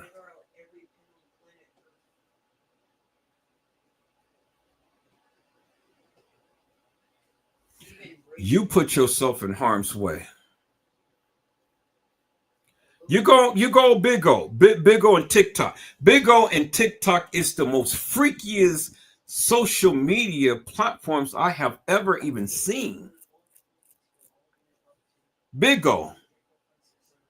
Now, it ain't nothing but low life freaks, low life women, low life girls, low life suckers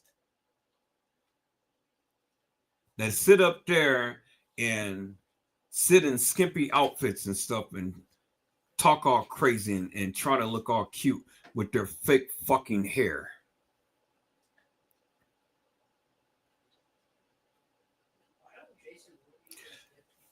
Man, if I had my way, I'll be running around with a rake and I'll snatch that shit off your head.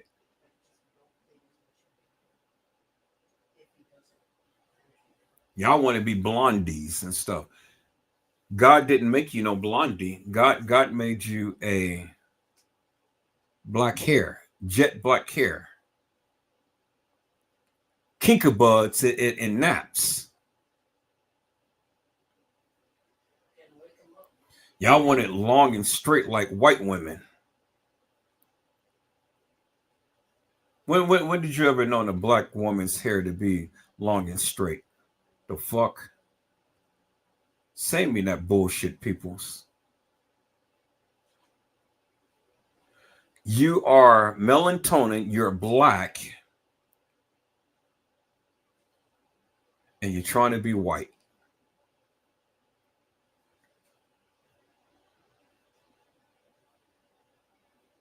When did you ever see a real black woman with long, silky black hair? People be happy that the color skin that you're in. God damn. Stop trying to be white. Take off that fake shit and go ahead and comb your goddamn nappy hair and live life.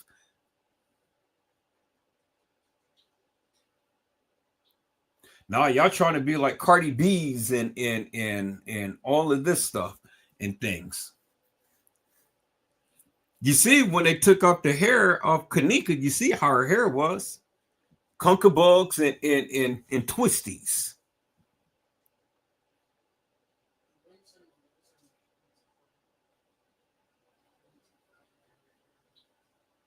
So is that how you guys' hair is? Conker bugs and twisties? When you take that fake shit off your head, now you got conker bugs and twisties up there? Is your shit that nappy that when you're trying to comb that shit, it breaks the comb and brush? You got to have a weed eater to trim that shit? Really?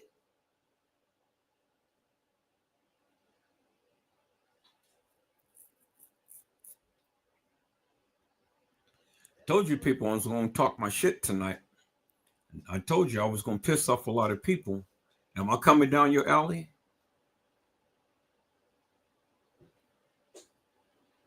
Y'all need to take off that fake shit and wear your hair. Wear your hair. Stop putting all of that glue in dry gel, slicking your shit down. That shit is dry as the Mojave Desert. all of that styling gel and shit. Don't you know that glue ain't good for your ass? You putting all of that stuff on your forehead, and now your natural hair is, you're going bald and shit because you're wearing all of these goddamn weaves and shit like that. Wear your hair natural. Get you some avocado, blend it up with some olive oil, and comb your hair with it. It will make your hair grow back. Get you some good mineral oil and put that up on a lining on your hair and comb your hair. Your hair grow back. And stay away from all of that fake madness and stuff, and drink you some water, and drink you some mineral water. You know, they have this African it's a type of gel that you can use. It literally grows your hair back, peoples. Use the products that is good for black people's hair so you can grow your hair back and have your hair nice and luscious. Y'all just don't want to support black businesses. That's what the fuck that they're there for. They're selling black products for your hair, for your particular hair. But nah, y'all want to sit up here and let the Chinese people sell your weaves and wigs and this and that and stuff. And then you got your hair all tied up in stockings and stuff.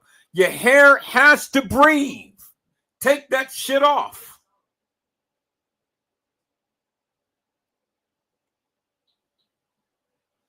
Now I can go promote some good black products, peoples. That is specifically designed for black people, for black people's hair. Grow your shit back. If you take that shit off and grow your shit back and do it the right way, then you will have nice, luscious hair. But y'all want to suave it and Maybelline and all like that. Maybelline ain't got shit to do with black people.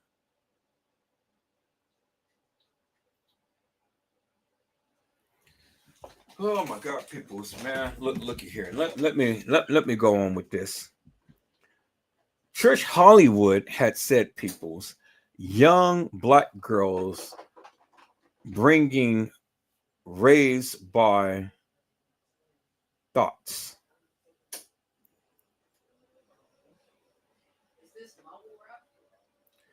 Young black girls are being raised by thoughts.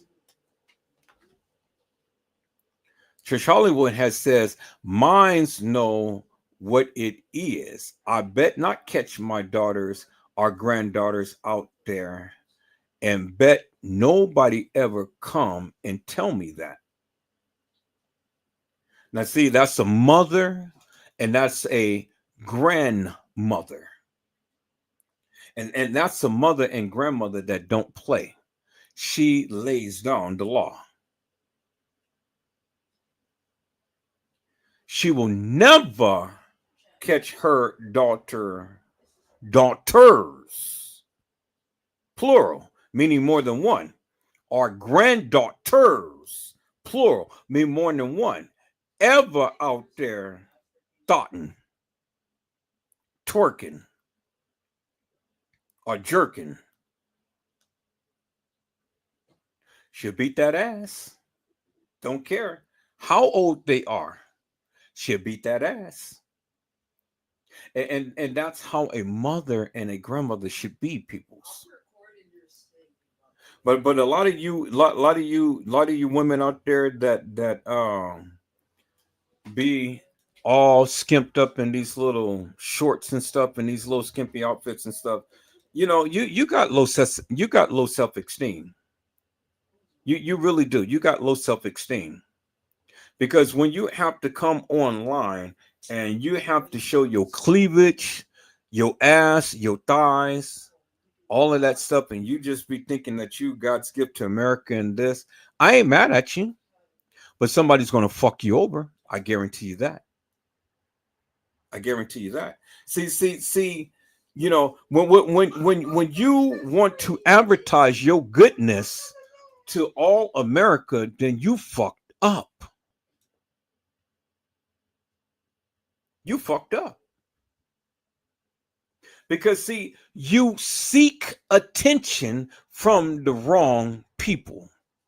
All of that should be reserved for someone special. And it should be reserved for your bedroom only, not for all advertisement for everybody to see. And this is why Negroes don't respect you. You wonder why you can never have a good, wholesome relationship with anybody. You wonder why, you can't find a good man. Because you're showing your legs too much. You're showing your ass too much. You're showing your cleavage too much. You want to wrap all of that goodness all tight and stuff so everybody can see.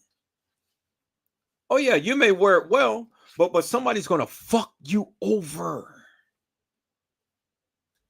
And when they fuck you, they're gonna duck you. They're gonna let you go.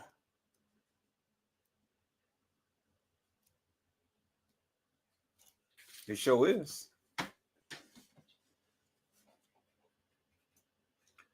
Charlie was said that your hair is like popcorn nuts and BB shots.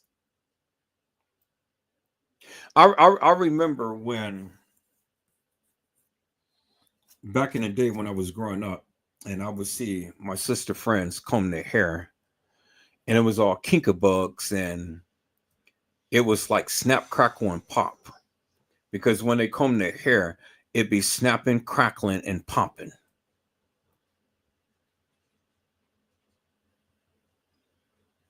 And I always thought that black girl's hair was like snap, crackle, and pop, because that's all you heard was snap, crackle, and pop.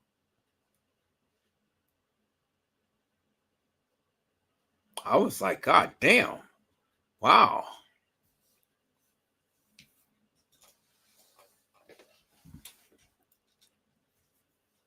But that's how I grew up, people.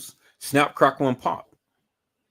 That's all you heard.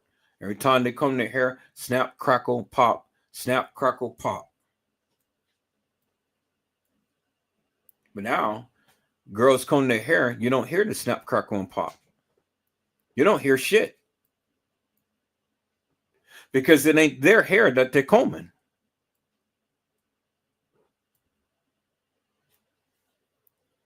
I'm going to share with you guys something. Let me go to my channel. We're going to get back to this. Let me go to my channel. Let me share this.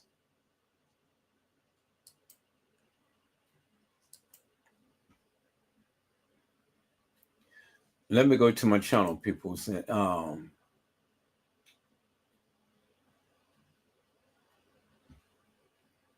Let me go to my history, because I've been looking at a lot of stuff. I'm going to share a few little things with you guys.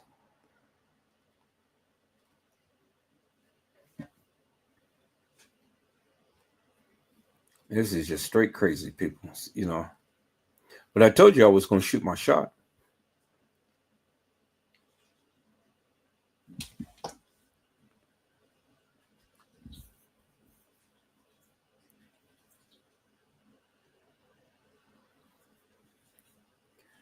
I was looking at something right here.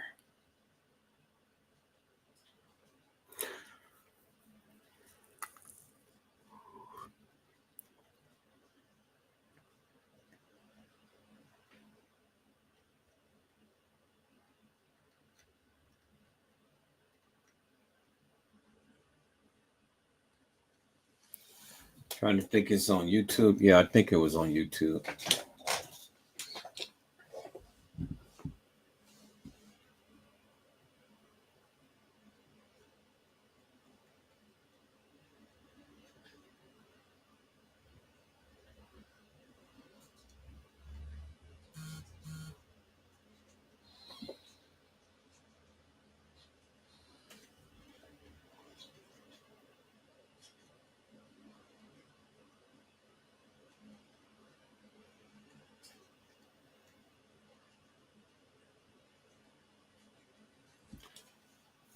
Okay.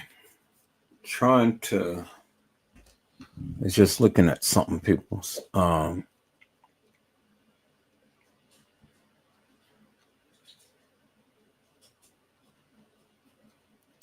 Okay.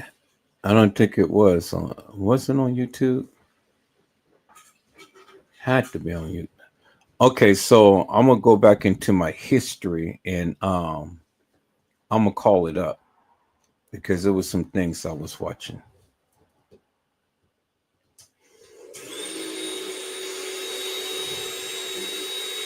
I'm gonna call it up, peoples.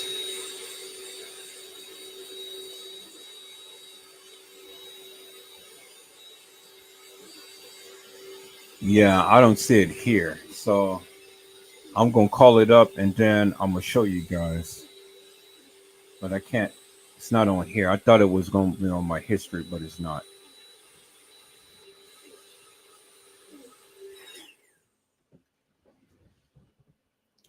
Okay, so yeah.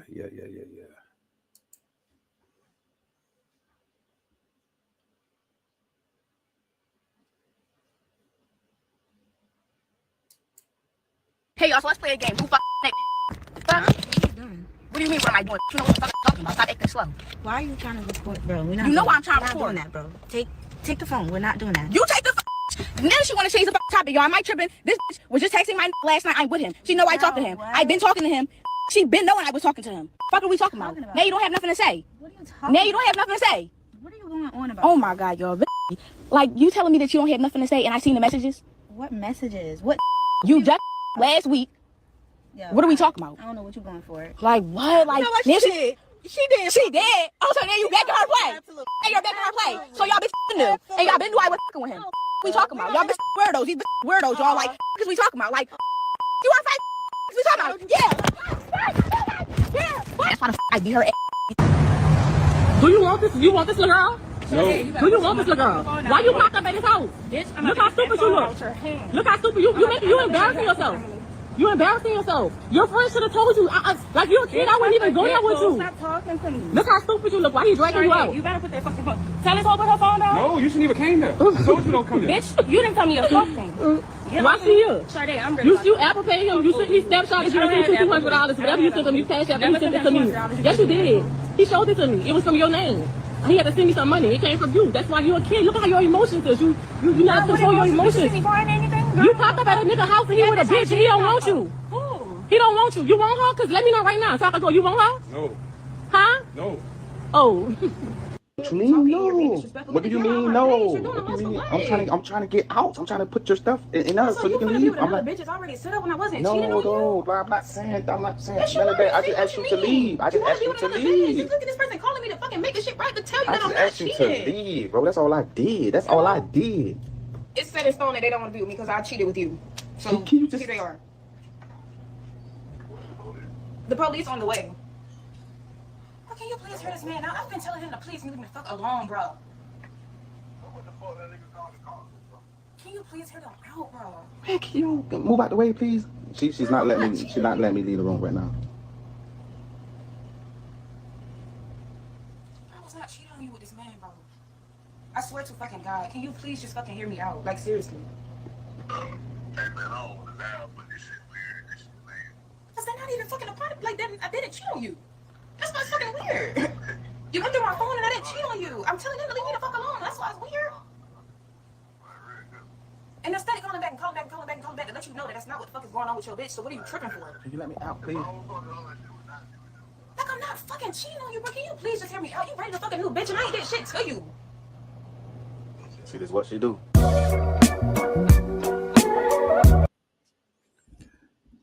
And you see, people, this is the shit that I'm talking about. This is a woman. This. What kind of... This is the one. If you cry. Good night. I love you. What are you doing with that? I'm about to go sleep on the couch. No. You're not about to go sleep on the couch. What? What you mean what? Since when do you sleep on the couch? Today. No, it's not gonna be no today. It's not gonna be no tomorrow. It's not gonna be no never. So I need you to put that pillow right back where you got it and come lay over here with me. Because I need you to cuddle with me every single I cannot go to sleep unless I'm with you. Well, tonight's gonna be the night that you Well, don't. tonight will never be the night. So put the pillow back immediately. Good night. Immediately. Good night. Immediately. Put the pillow back. Whatever you got going on, if you sad, mad, or whatever you got going on, we can pray on it, we can talk about it. But what I need you to do is put the pillow back and come lay next to me. Thank you very much. Come lay down and cuddle with me right now. Good night. Come on. You gotta run, stay low. Man, you gotta run, stay low. All right. Yeah. It was just last week when... This is proof that no matter how crazy you... You okay? We're gonna get... Barely. Hey, I was wondering if you guys could... This isn't magic. A man and his friend... For ice, you free to... Hey, you know better. Keep your hands to your... Hey, you're not gonna be putting your hands on my baby. Man, as you said, man, he was up there fighting, punched the little boy. It don't matter. His dad only put his hands on him. Alright, well, she is stealing from the stove. Hey! I done told you stop putting your hands on him. Alright. Alright. Hey, where you about to go? I'm out, man. I'm cool. This ain't working out. And I'll be sitting for the rest of my stuff Monday. By the way, your son got caught with a gun. He at the police station.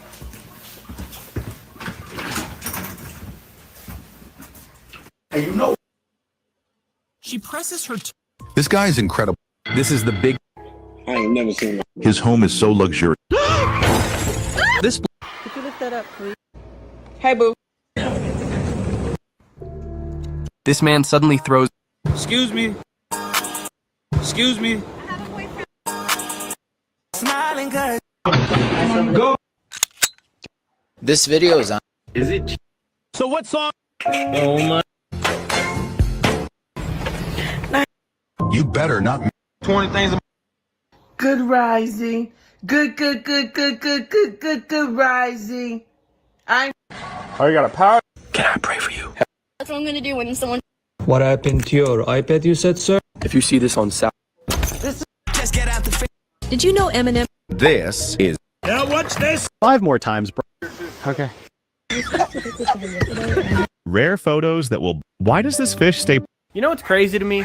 Hi.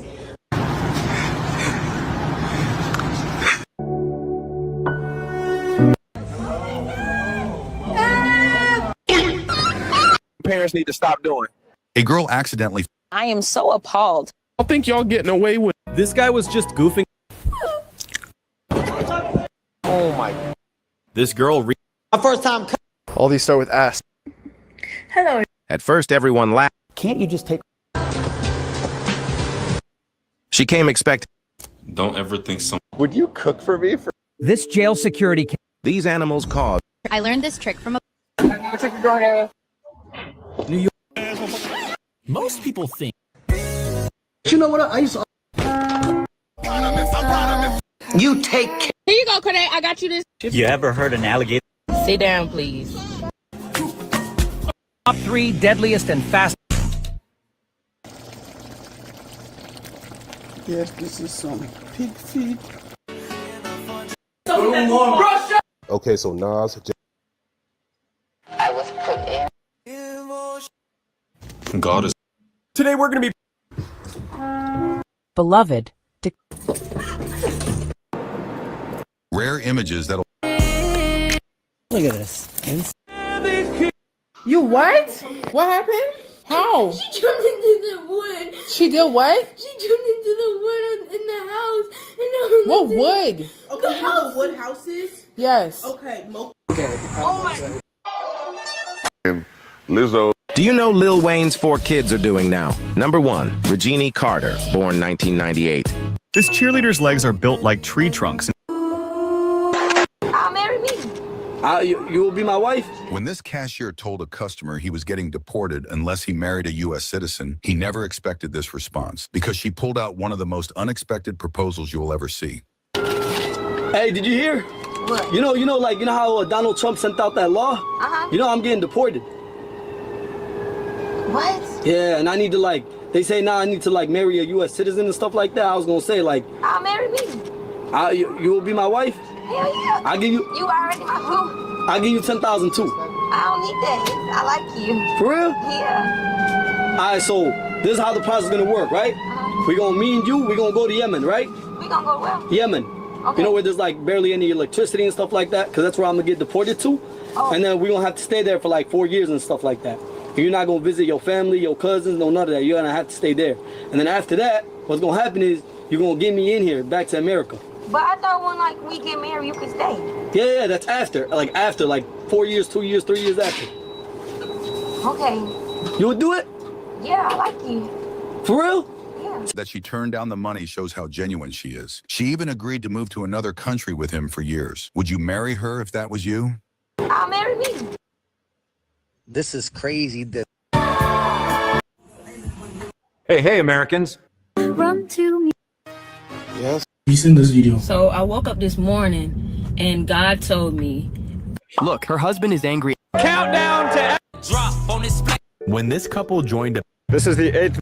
This is 911 emergency. How can I help? Kaisenat made.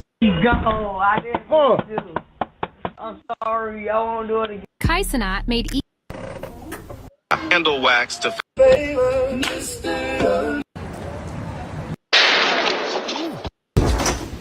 I just want all of you to know. You won't believe. When this girl saw her mom making coffee, she came. Donald Trump is now. She pretended to fall. Yeah, bro. This dog used to. My friend, I like. You don't hit me. Hey, Jade. Hey. A plum tree. I'm really sorry. Do you know how I feel? You're really good. You want to see breakthrough? Start worshiping like. The top 3. Say what? The problem is, you think you need expensive clothes. Hey, what's up, man? All right, listen. How you doing? She thought I had to do it again. A scene out of Queens, New York. Residents say their own apartment building turned into a war zone. No. Okay. No. All right, move. I'm getting a knife. No. Neighbors say the NYPD eventually showed up, but reportedly did nothing. Nicole, run! A scene out of Queens, New York. Residents say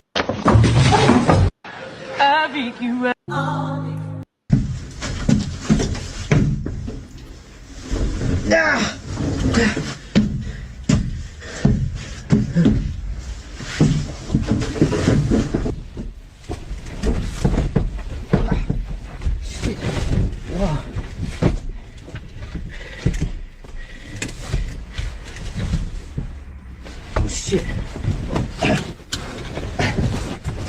Where's the key?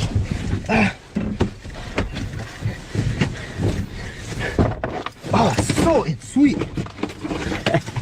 All right.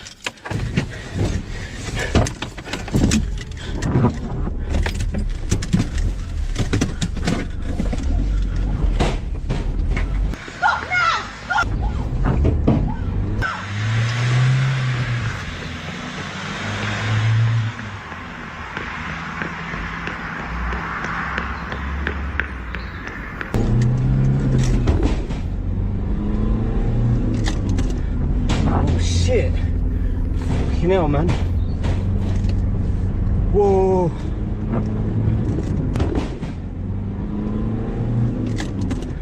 Oh, shit.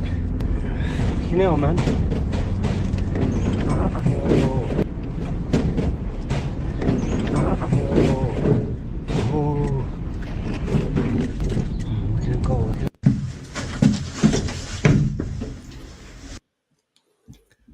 All right, so I tried to find a video.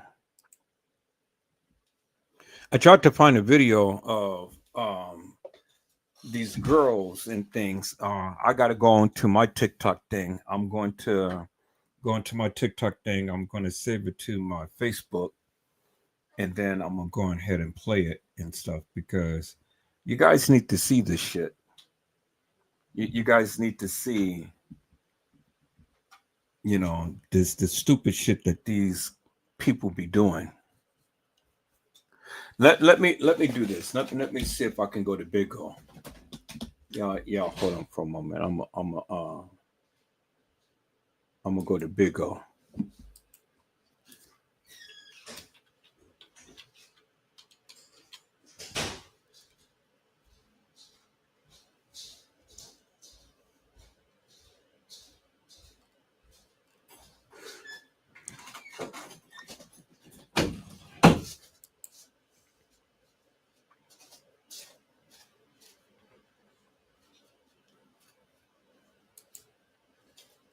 Okay, let me see here.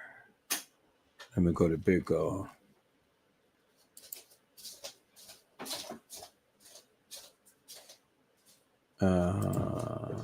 Sign in.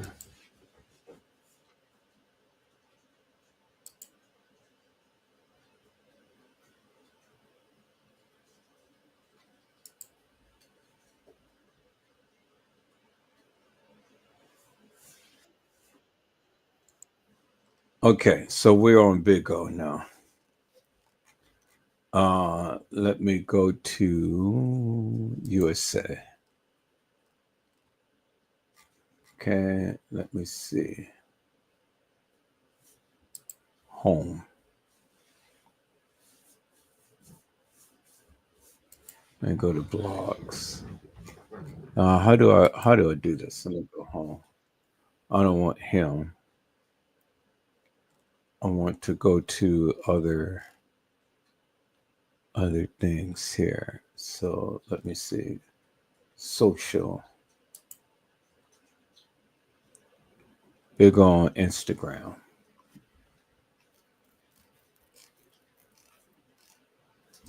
Okay, so let me go right here.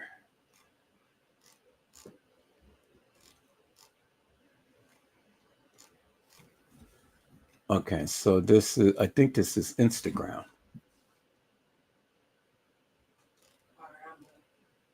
All right, so y'all hold on for a second. I'm just searching something here right quick.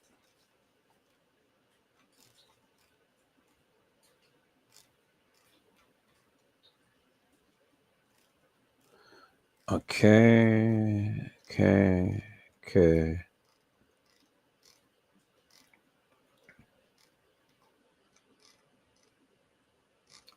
Okay, so this is not going to give me what I'm looking for. All right, so I'm not going to share this. All right, I'm not going to share that. And here. You seen this video? Oh, hey, would you like? This kid's father found out. Man, I thought this was jerk. Do you understand if you get out of the vehicle, you will be arrested for disobeying a lawful order? Watch how this 200 IQ lawyer handles this tyrant cop. So the reason I pulled you. Okay. Hey, babe, did you?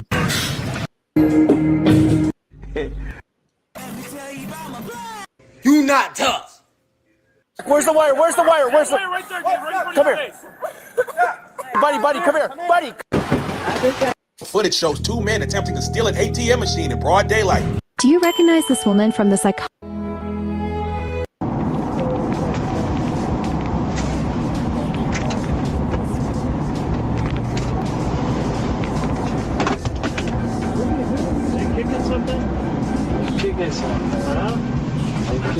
Stop kicking stuff.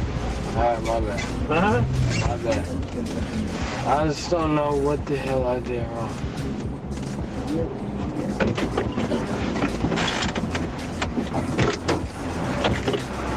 Let me see your hands. Let me see your hands. Gun!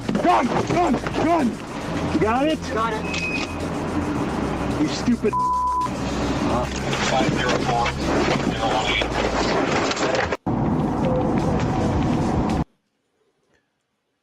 All right, dang, that's not what I wanted to share too, but yeah. All right, so I gotta go back in my history. I'm gonna go back in my history on my other thing, and then I'm gonna go. Let me see. Let me go to my TikTok right now, because there's just been some interesting things that has been going on my TikTok and stuff. So I wanted to kind of share with you guys on tonight, but okay, yeah.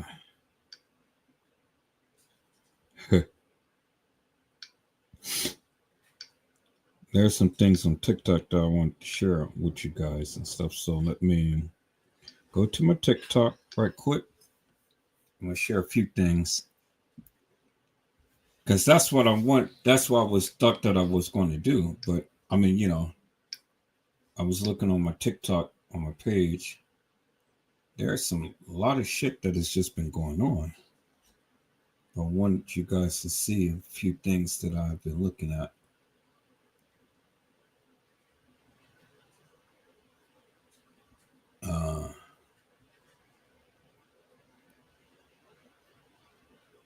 Okay.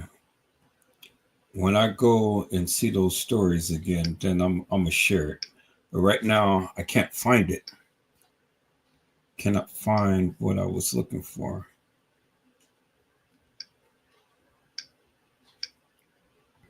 But it'd be some crazy stuff on here, peoples. I've been seeing some crazy stuff up on here. But anyway, okay, I can't find it. I can't find those stories that I was watching and stuff with, because I was just watching this. I was just watching this today. This girl, she was in a relationship with this guy and stuff, and she ended up cheating upon her man, and the guy found out about it, and he ended up kicking her out. And I thought that I had it. I thought that I had it up on YouTube, but I didn't. Dang, I should have copied that in. I should have sent it to my channel, but I didn't. So, oh well, okay. So I can't find it. And I tried to go on here and try to look for it, but I can't find it. So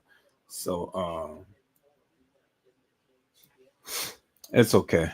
But anyway, let me see. Let's get back up on here. Let's take a look at this, people, and see exactly what's going on here. Let's go. Anyone who hasn't heard the timeline, let's break it down. Dekar was first reported missing by her father just before 9 p.m. on August 23rd. He told police the last time he saw her was the night of August 22nd. When she didn't come home like she promised, he called her, but she never picked up. She had texted him earlier saying she was just going to grab gas and then be back soon. But after that, silence. By August 24th, her family took matters into their own hands. Using the Find My Phone app, they tracked her last known location. The signal led them straight to the intersection of Jasmine Terrace and Riggs Road in Hyattsville. That's where they found her car and quickly called the police. But here's the chilling part. Dekar's phone was turned off after that, and the last ping was right there at that intersection.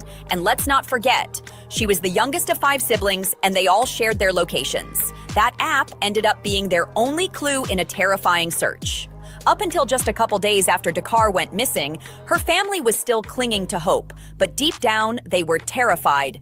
The biggest red flag was that her bank account hadn't been touched at all.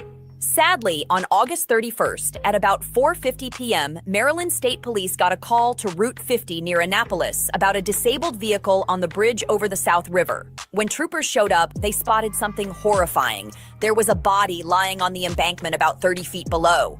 By September 3rd, detectives finally sat down with Dekar's family and confirmed the heartbreaking truth. She was identified by her tattoos and jewelry, but also, investigators revealed she had skull and facial fractures. Just devastating. Now here's where the story gets even more chilling. Surveillance footage from August 23rd at 3:06 a.m. captured Dakar leaving her white SUV and walking from Jasmine Terrace down Riggs Road toward University Boulevard in Hyattsville. Cameras then caught her in a business parking lot where she approached the driver's side of a black GMC Yukon Denali. She spoke briefly with the driver, then walked around to the passenger side and climbed inside. That car? Registered to none other than Go Easy Mendez of Cambridge Drive in Bowie, Maryland. But here's the detail that makes no sense. Dakar left her purse behind in her own car, which was illegally parked right in front of a fire hydrant. Who leaves their entire purse sitting in a car at 3 a.m. while stepping into someone else's ride? Was she planning to be right back? Was she pressured into rushing? Okay, so I'm tending to wonder what type of information that this woman has and things, because see, now the timeline just doesn't fit. She's saying 3 a.m., but we've seen on video surveillance footage at 1:35. So, you know, and it's just other things that this woman had said in her narrative that is not what the police had said. So this is why, you know, people, you got to look at all of the different stuff. You look at what the news are reporting, and then you compare it to what these YouTubers be trying to put together and stuff. So that's why you have to do the research for yourself to get a good understanding as to what is what, as far as timelines and stuff is concerned. But let's listen to this.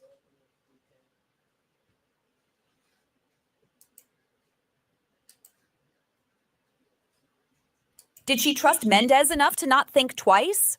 Or, yo, look, this man is called Mike. His wife Sarah had mysteriously vanished inside the school. Oh my God, are these zombies? Run. Just was this not her choice at all? And another burning question, who turned off her location tracker? Did she do it herself to keep her moves secret, or did someone else have a hand in that? The timing, the location, the decision to leave her purse, all of it screams that something is way off. Was this a planned link-up, or did Mendez catch her off guard and pull her in? On September 3rd, just before 9 p.m., detectives rolled up to Mendez's house. Parked right out front was that same black SUV seen on the footage. Authorities immediately applied for a residential search warrant, and by the early hours of September 4th, investigators were tearing through his home looking for answers. Detectives came back to Mendez's home before serving the warrant, and that's when things really started moving. Court documents reveal they saw a man step out of the house and climb into the front seat of the black SUV. Once police stopped him, Mendez allegedly spun a story, claiming that in the early morning hours of August 23rd, he was at the Galaxy nightclub on University Boulevard. Now, here's the kicker. That club is literally across the street from where Dakar was last seen getting into the very same SUV.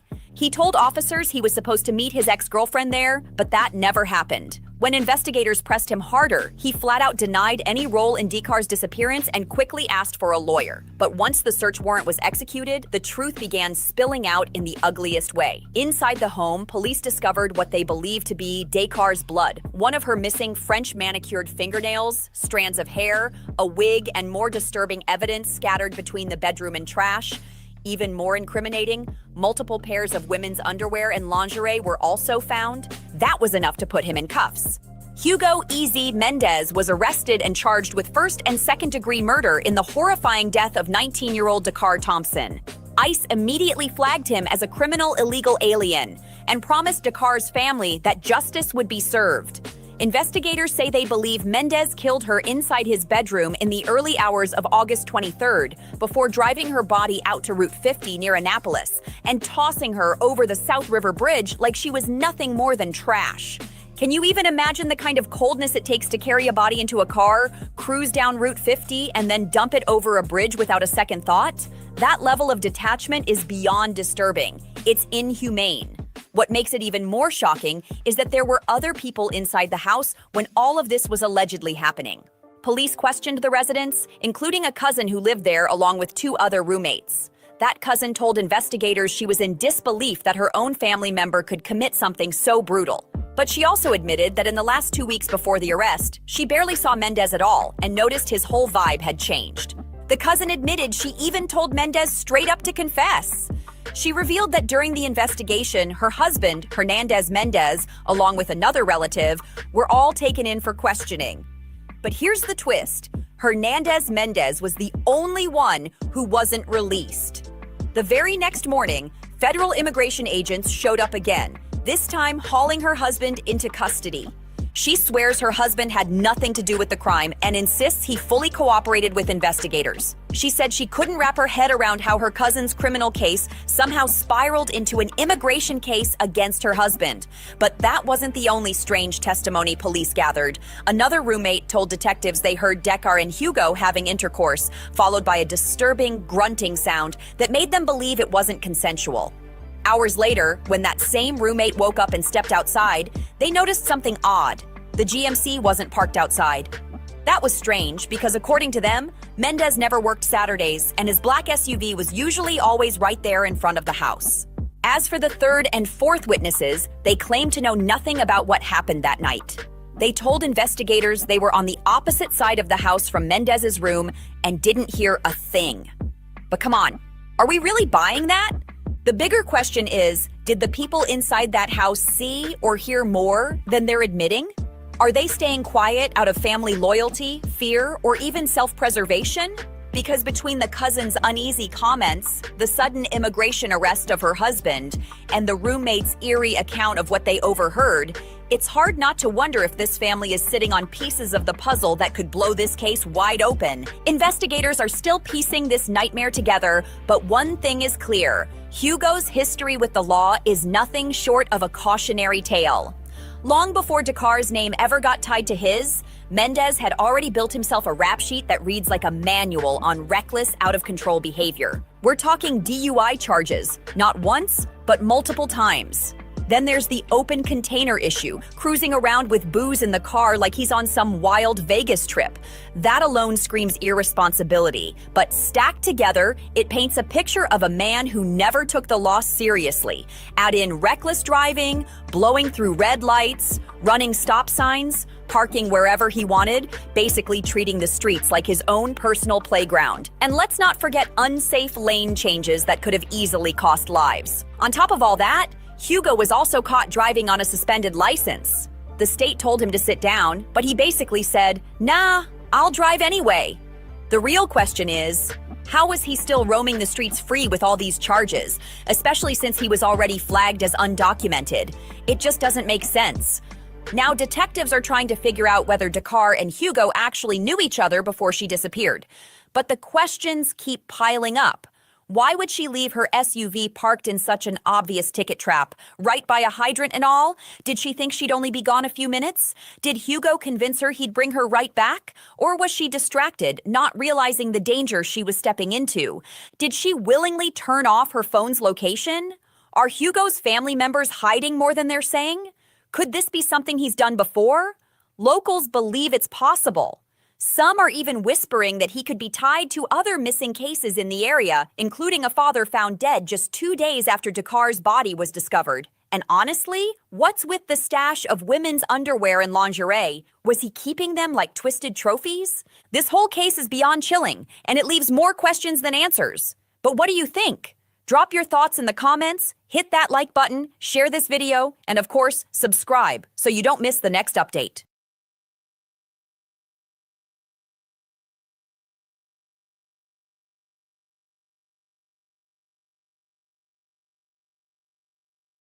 And so, peoples, there you have it right there. There's one more video that I want to share with you guys on tonight, and then we're gonna call it the night. I got to get up in the morning because I got to take a 3-hour drive to an event on tomorrow. So here, let me stop sharing my screen right quick and let me share my screen. I want to share this with you. So let me go here, let me go here, let me go here. Then I want you guys to look at this real quick.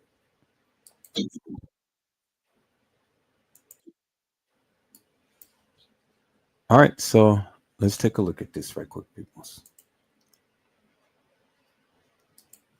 Let me share this. This is just crazy. And I'll be back up on this Dakara thing.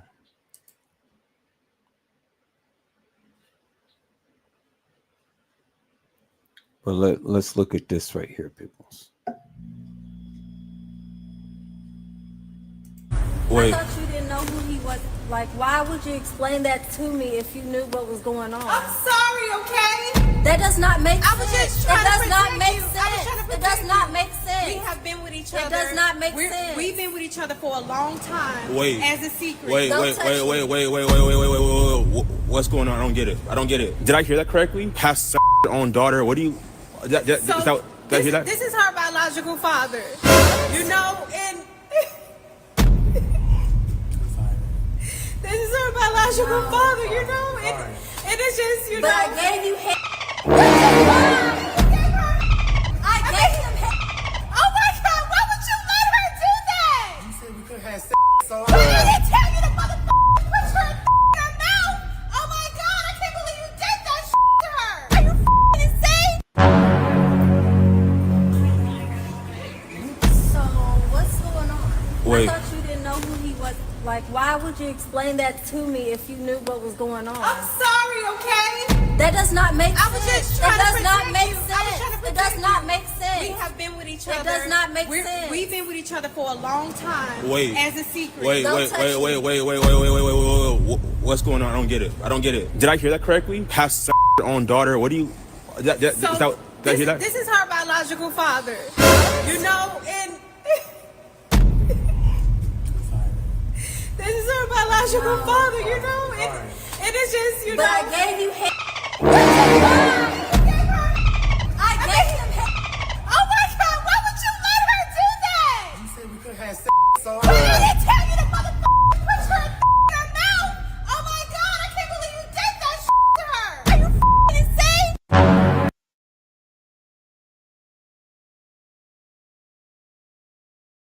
So that was her biological father.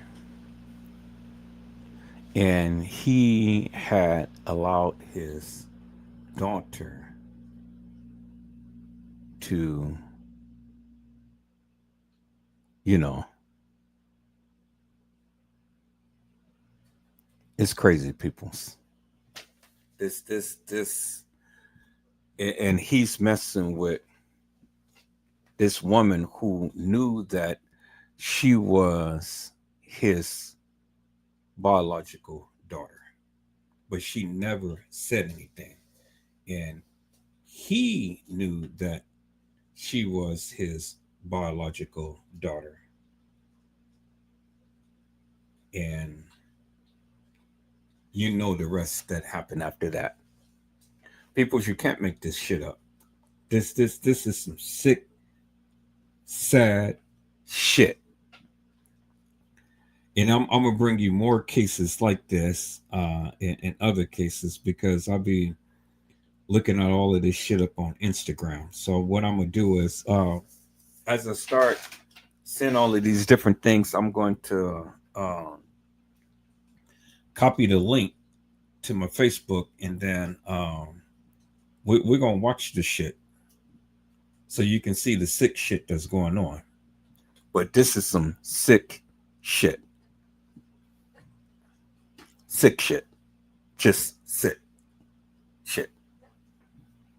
All right, people, so if it wasn't for me having to get up in the morning and stuff, then I will be here, you know, a couple more hours and stuff, but I got to get up in the morning. So we're going to shut this live down on tonight right now, and we're going to call it tonight. I'll be back tomorrow, peoples. You know, we're going to come back up on the Dakar Thompson case, and we're going to get into this here, peoples. We're going to see what the police has to say. We're going to see what filings there is and stuff, because I can't go by what these YouTubers say, because everybody's given a different narrative, you know, and we're going to really get down to see whether Dakar was a freak. And then, you know, what's so amazing is, and this is what really kills me, this guy Mendez was a alien. He wasn't a U.S. citizen, but he's driving around in a Denali. How the hell could he afford a Denali? What kind of business what he's into? Now I see why she got out of her car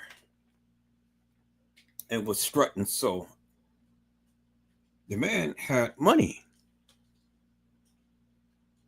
Denalis are very expensive, people, and for an illegal alien to have a Denali, shit, this man had money. He's into something. Definitely was into something. What? I don't know, but we're going to find out, peoples. This ain't over with. We're going to get back up on this case tomorrow when I get in, because there's much to talk about, peoples.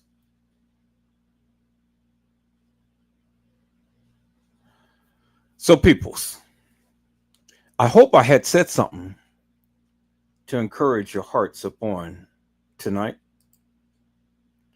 Tune in again next time to an Edward Joseph Let's Talk Live. Edward Joseph Kitchen. Edward Joseph Gospel Hour. Edward Joseph's Blessings Giveaway 2025 will come to you with something wonderful. I love you with the love of Christ, and there is absolutely nothing you can do about it. Peoples, mask up and be safe. And again, peoples, I will be back on tomorrow if the Lord says the same. And we're going to get back into this case of Dakar Thompson, peoples. We're going to get back into this case, and we're going to try to see if we can get some clarity out of confusion, because this shit just doesn't make no sense. And then we're going to get into some more of these Instagram postings and stuff, these postings that these people have put up and whatnot, and see if we can make some sense out of this madness that is going on. But until then, peoples, you guys be blessed and get your rest. And if the Lord says the same, peoples, I will see you soon. Is that all right, peoples?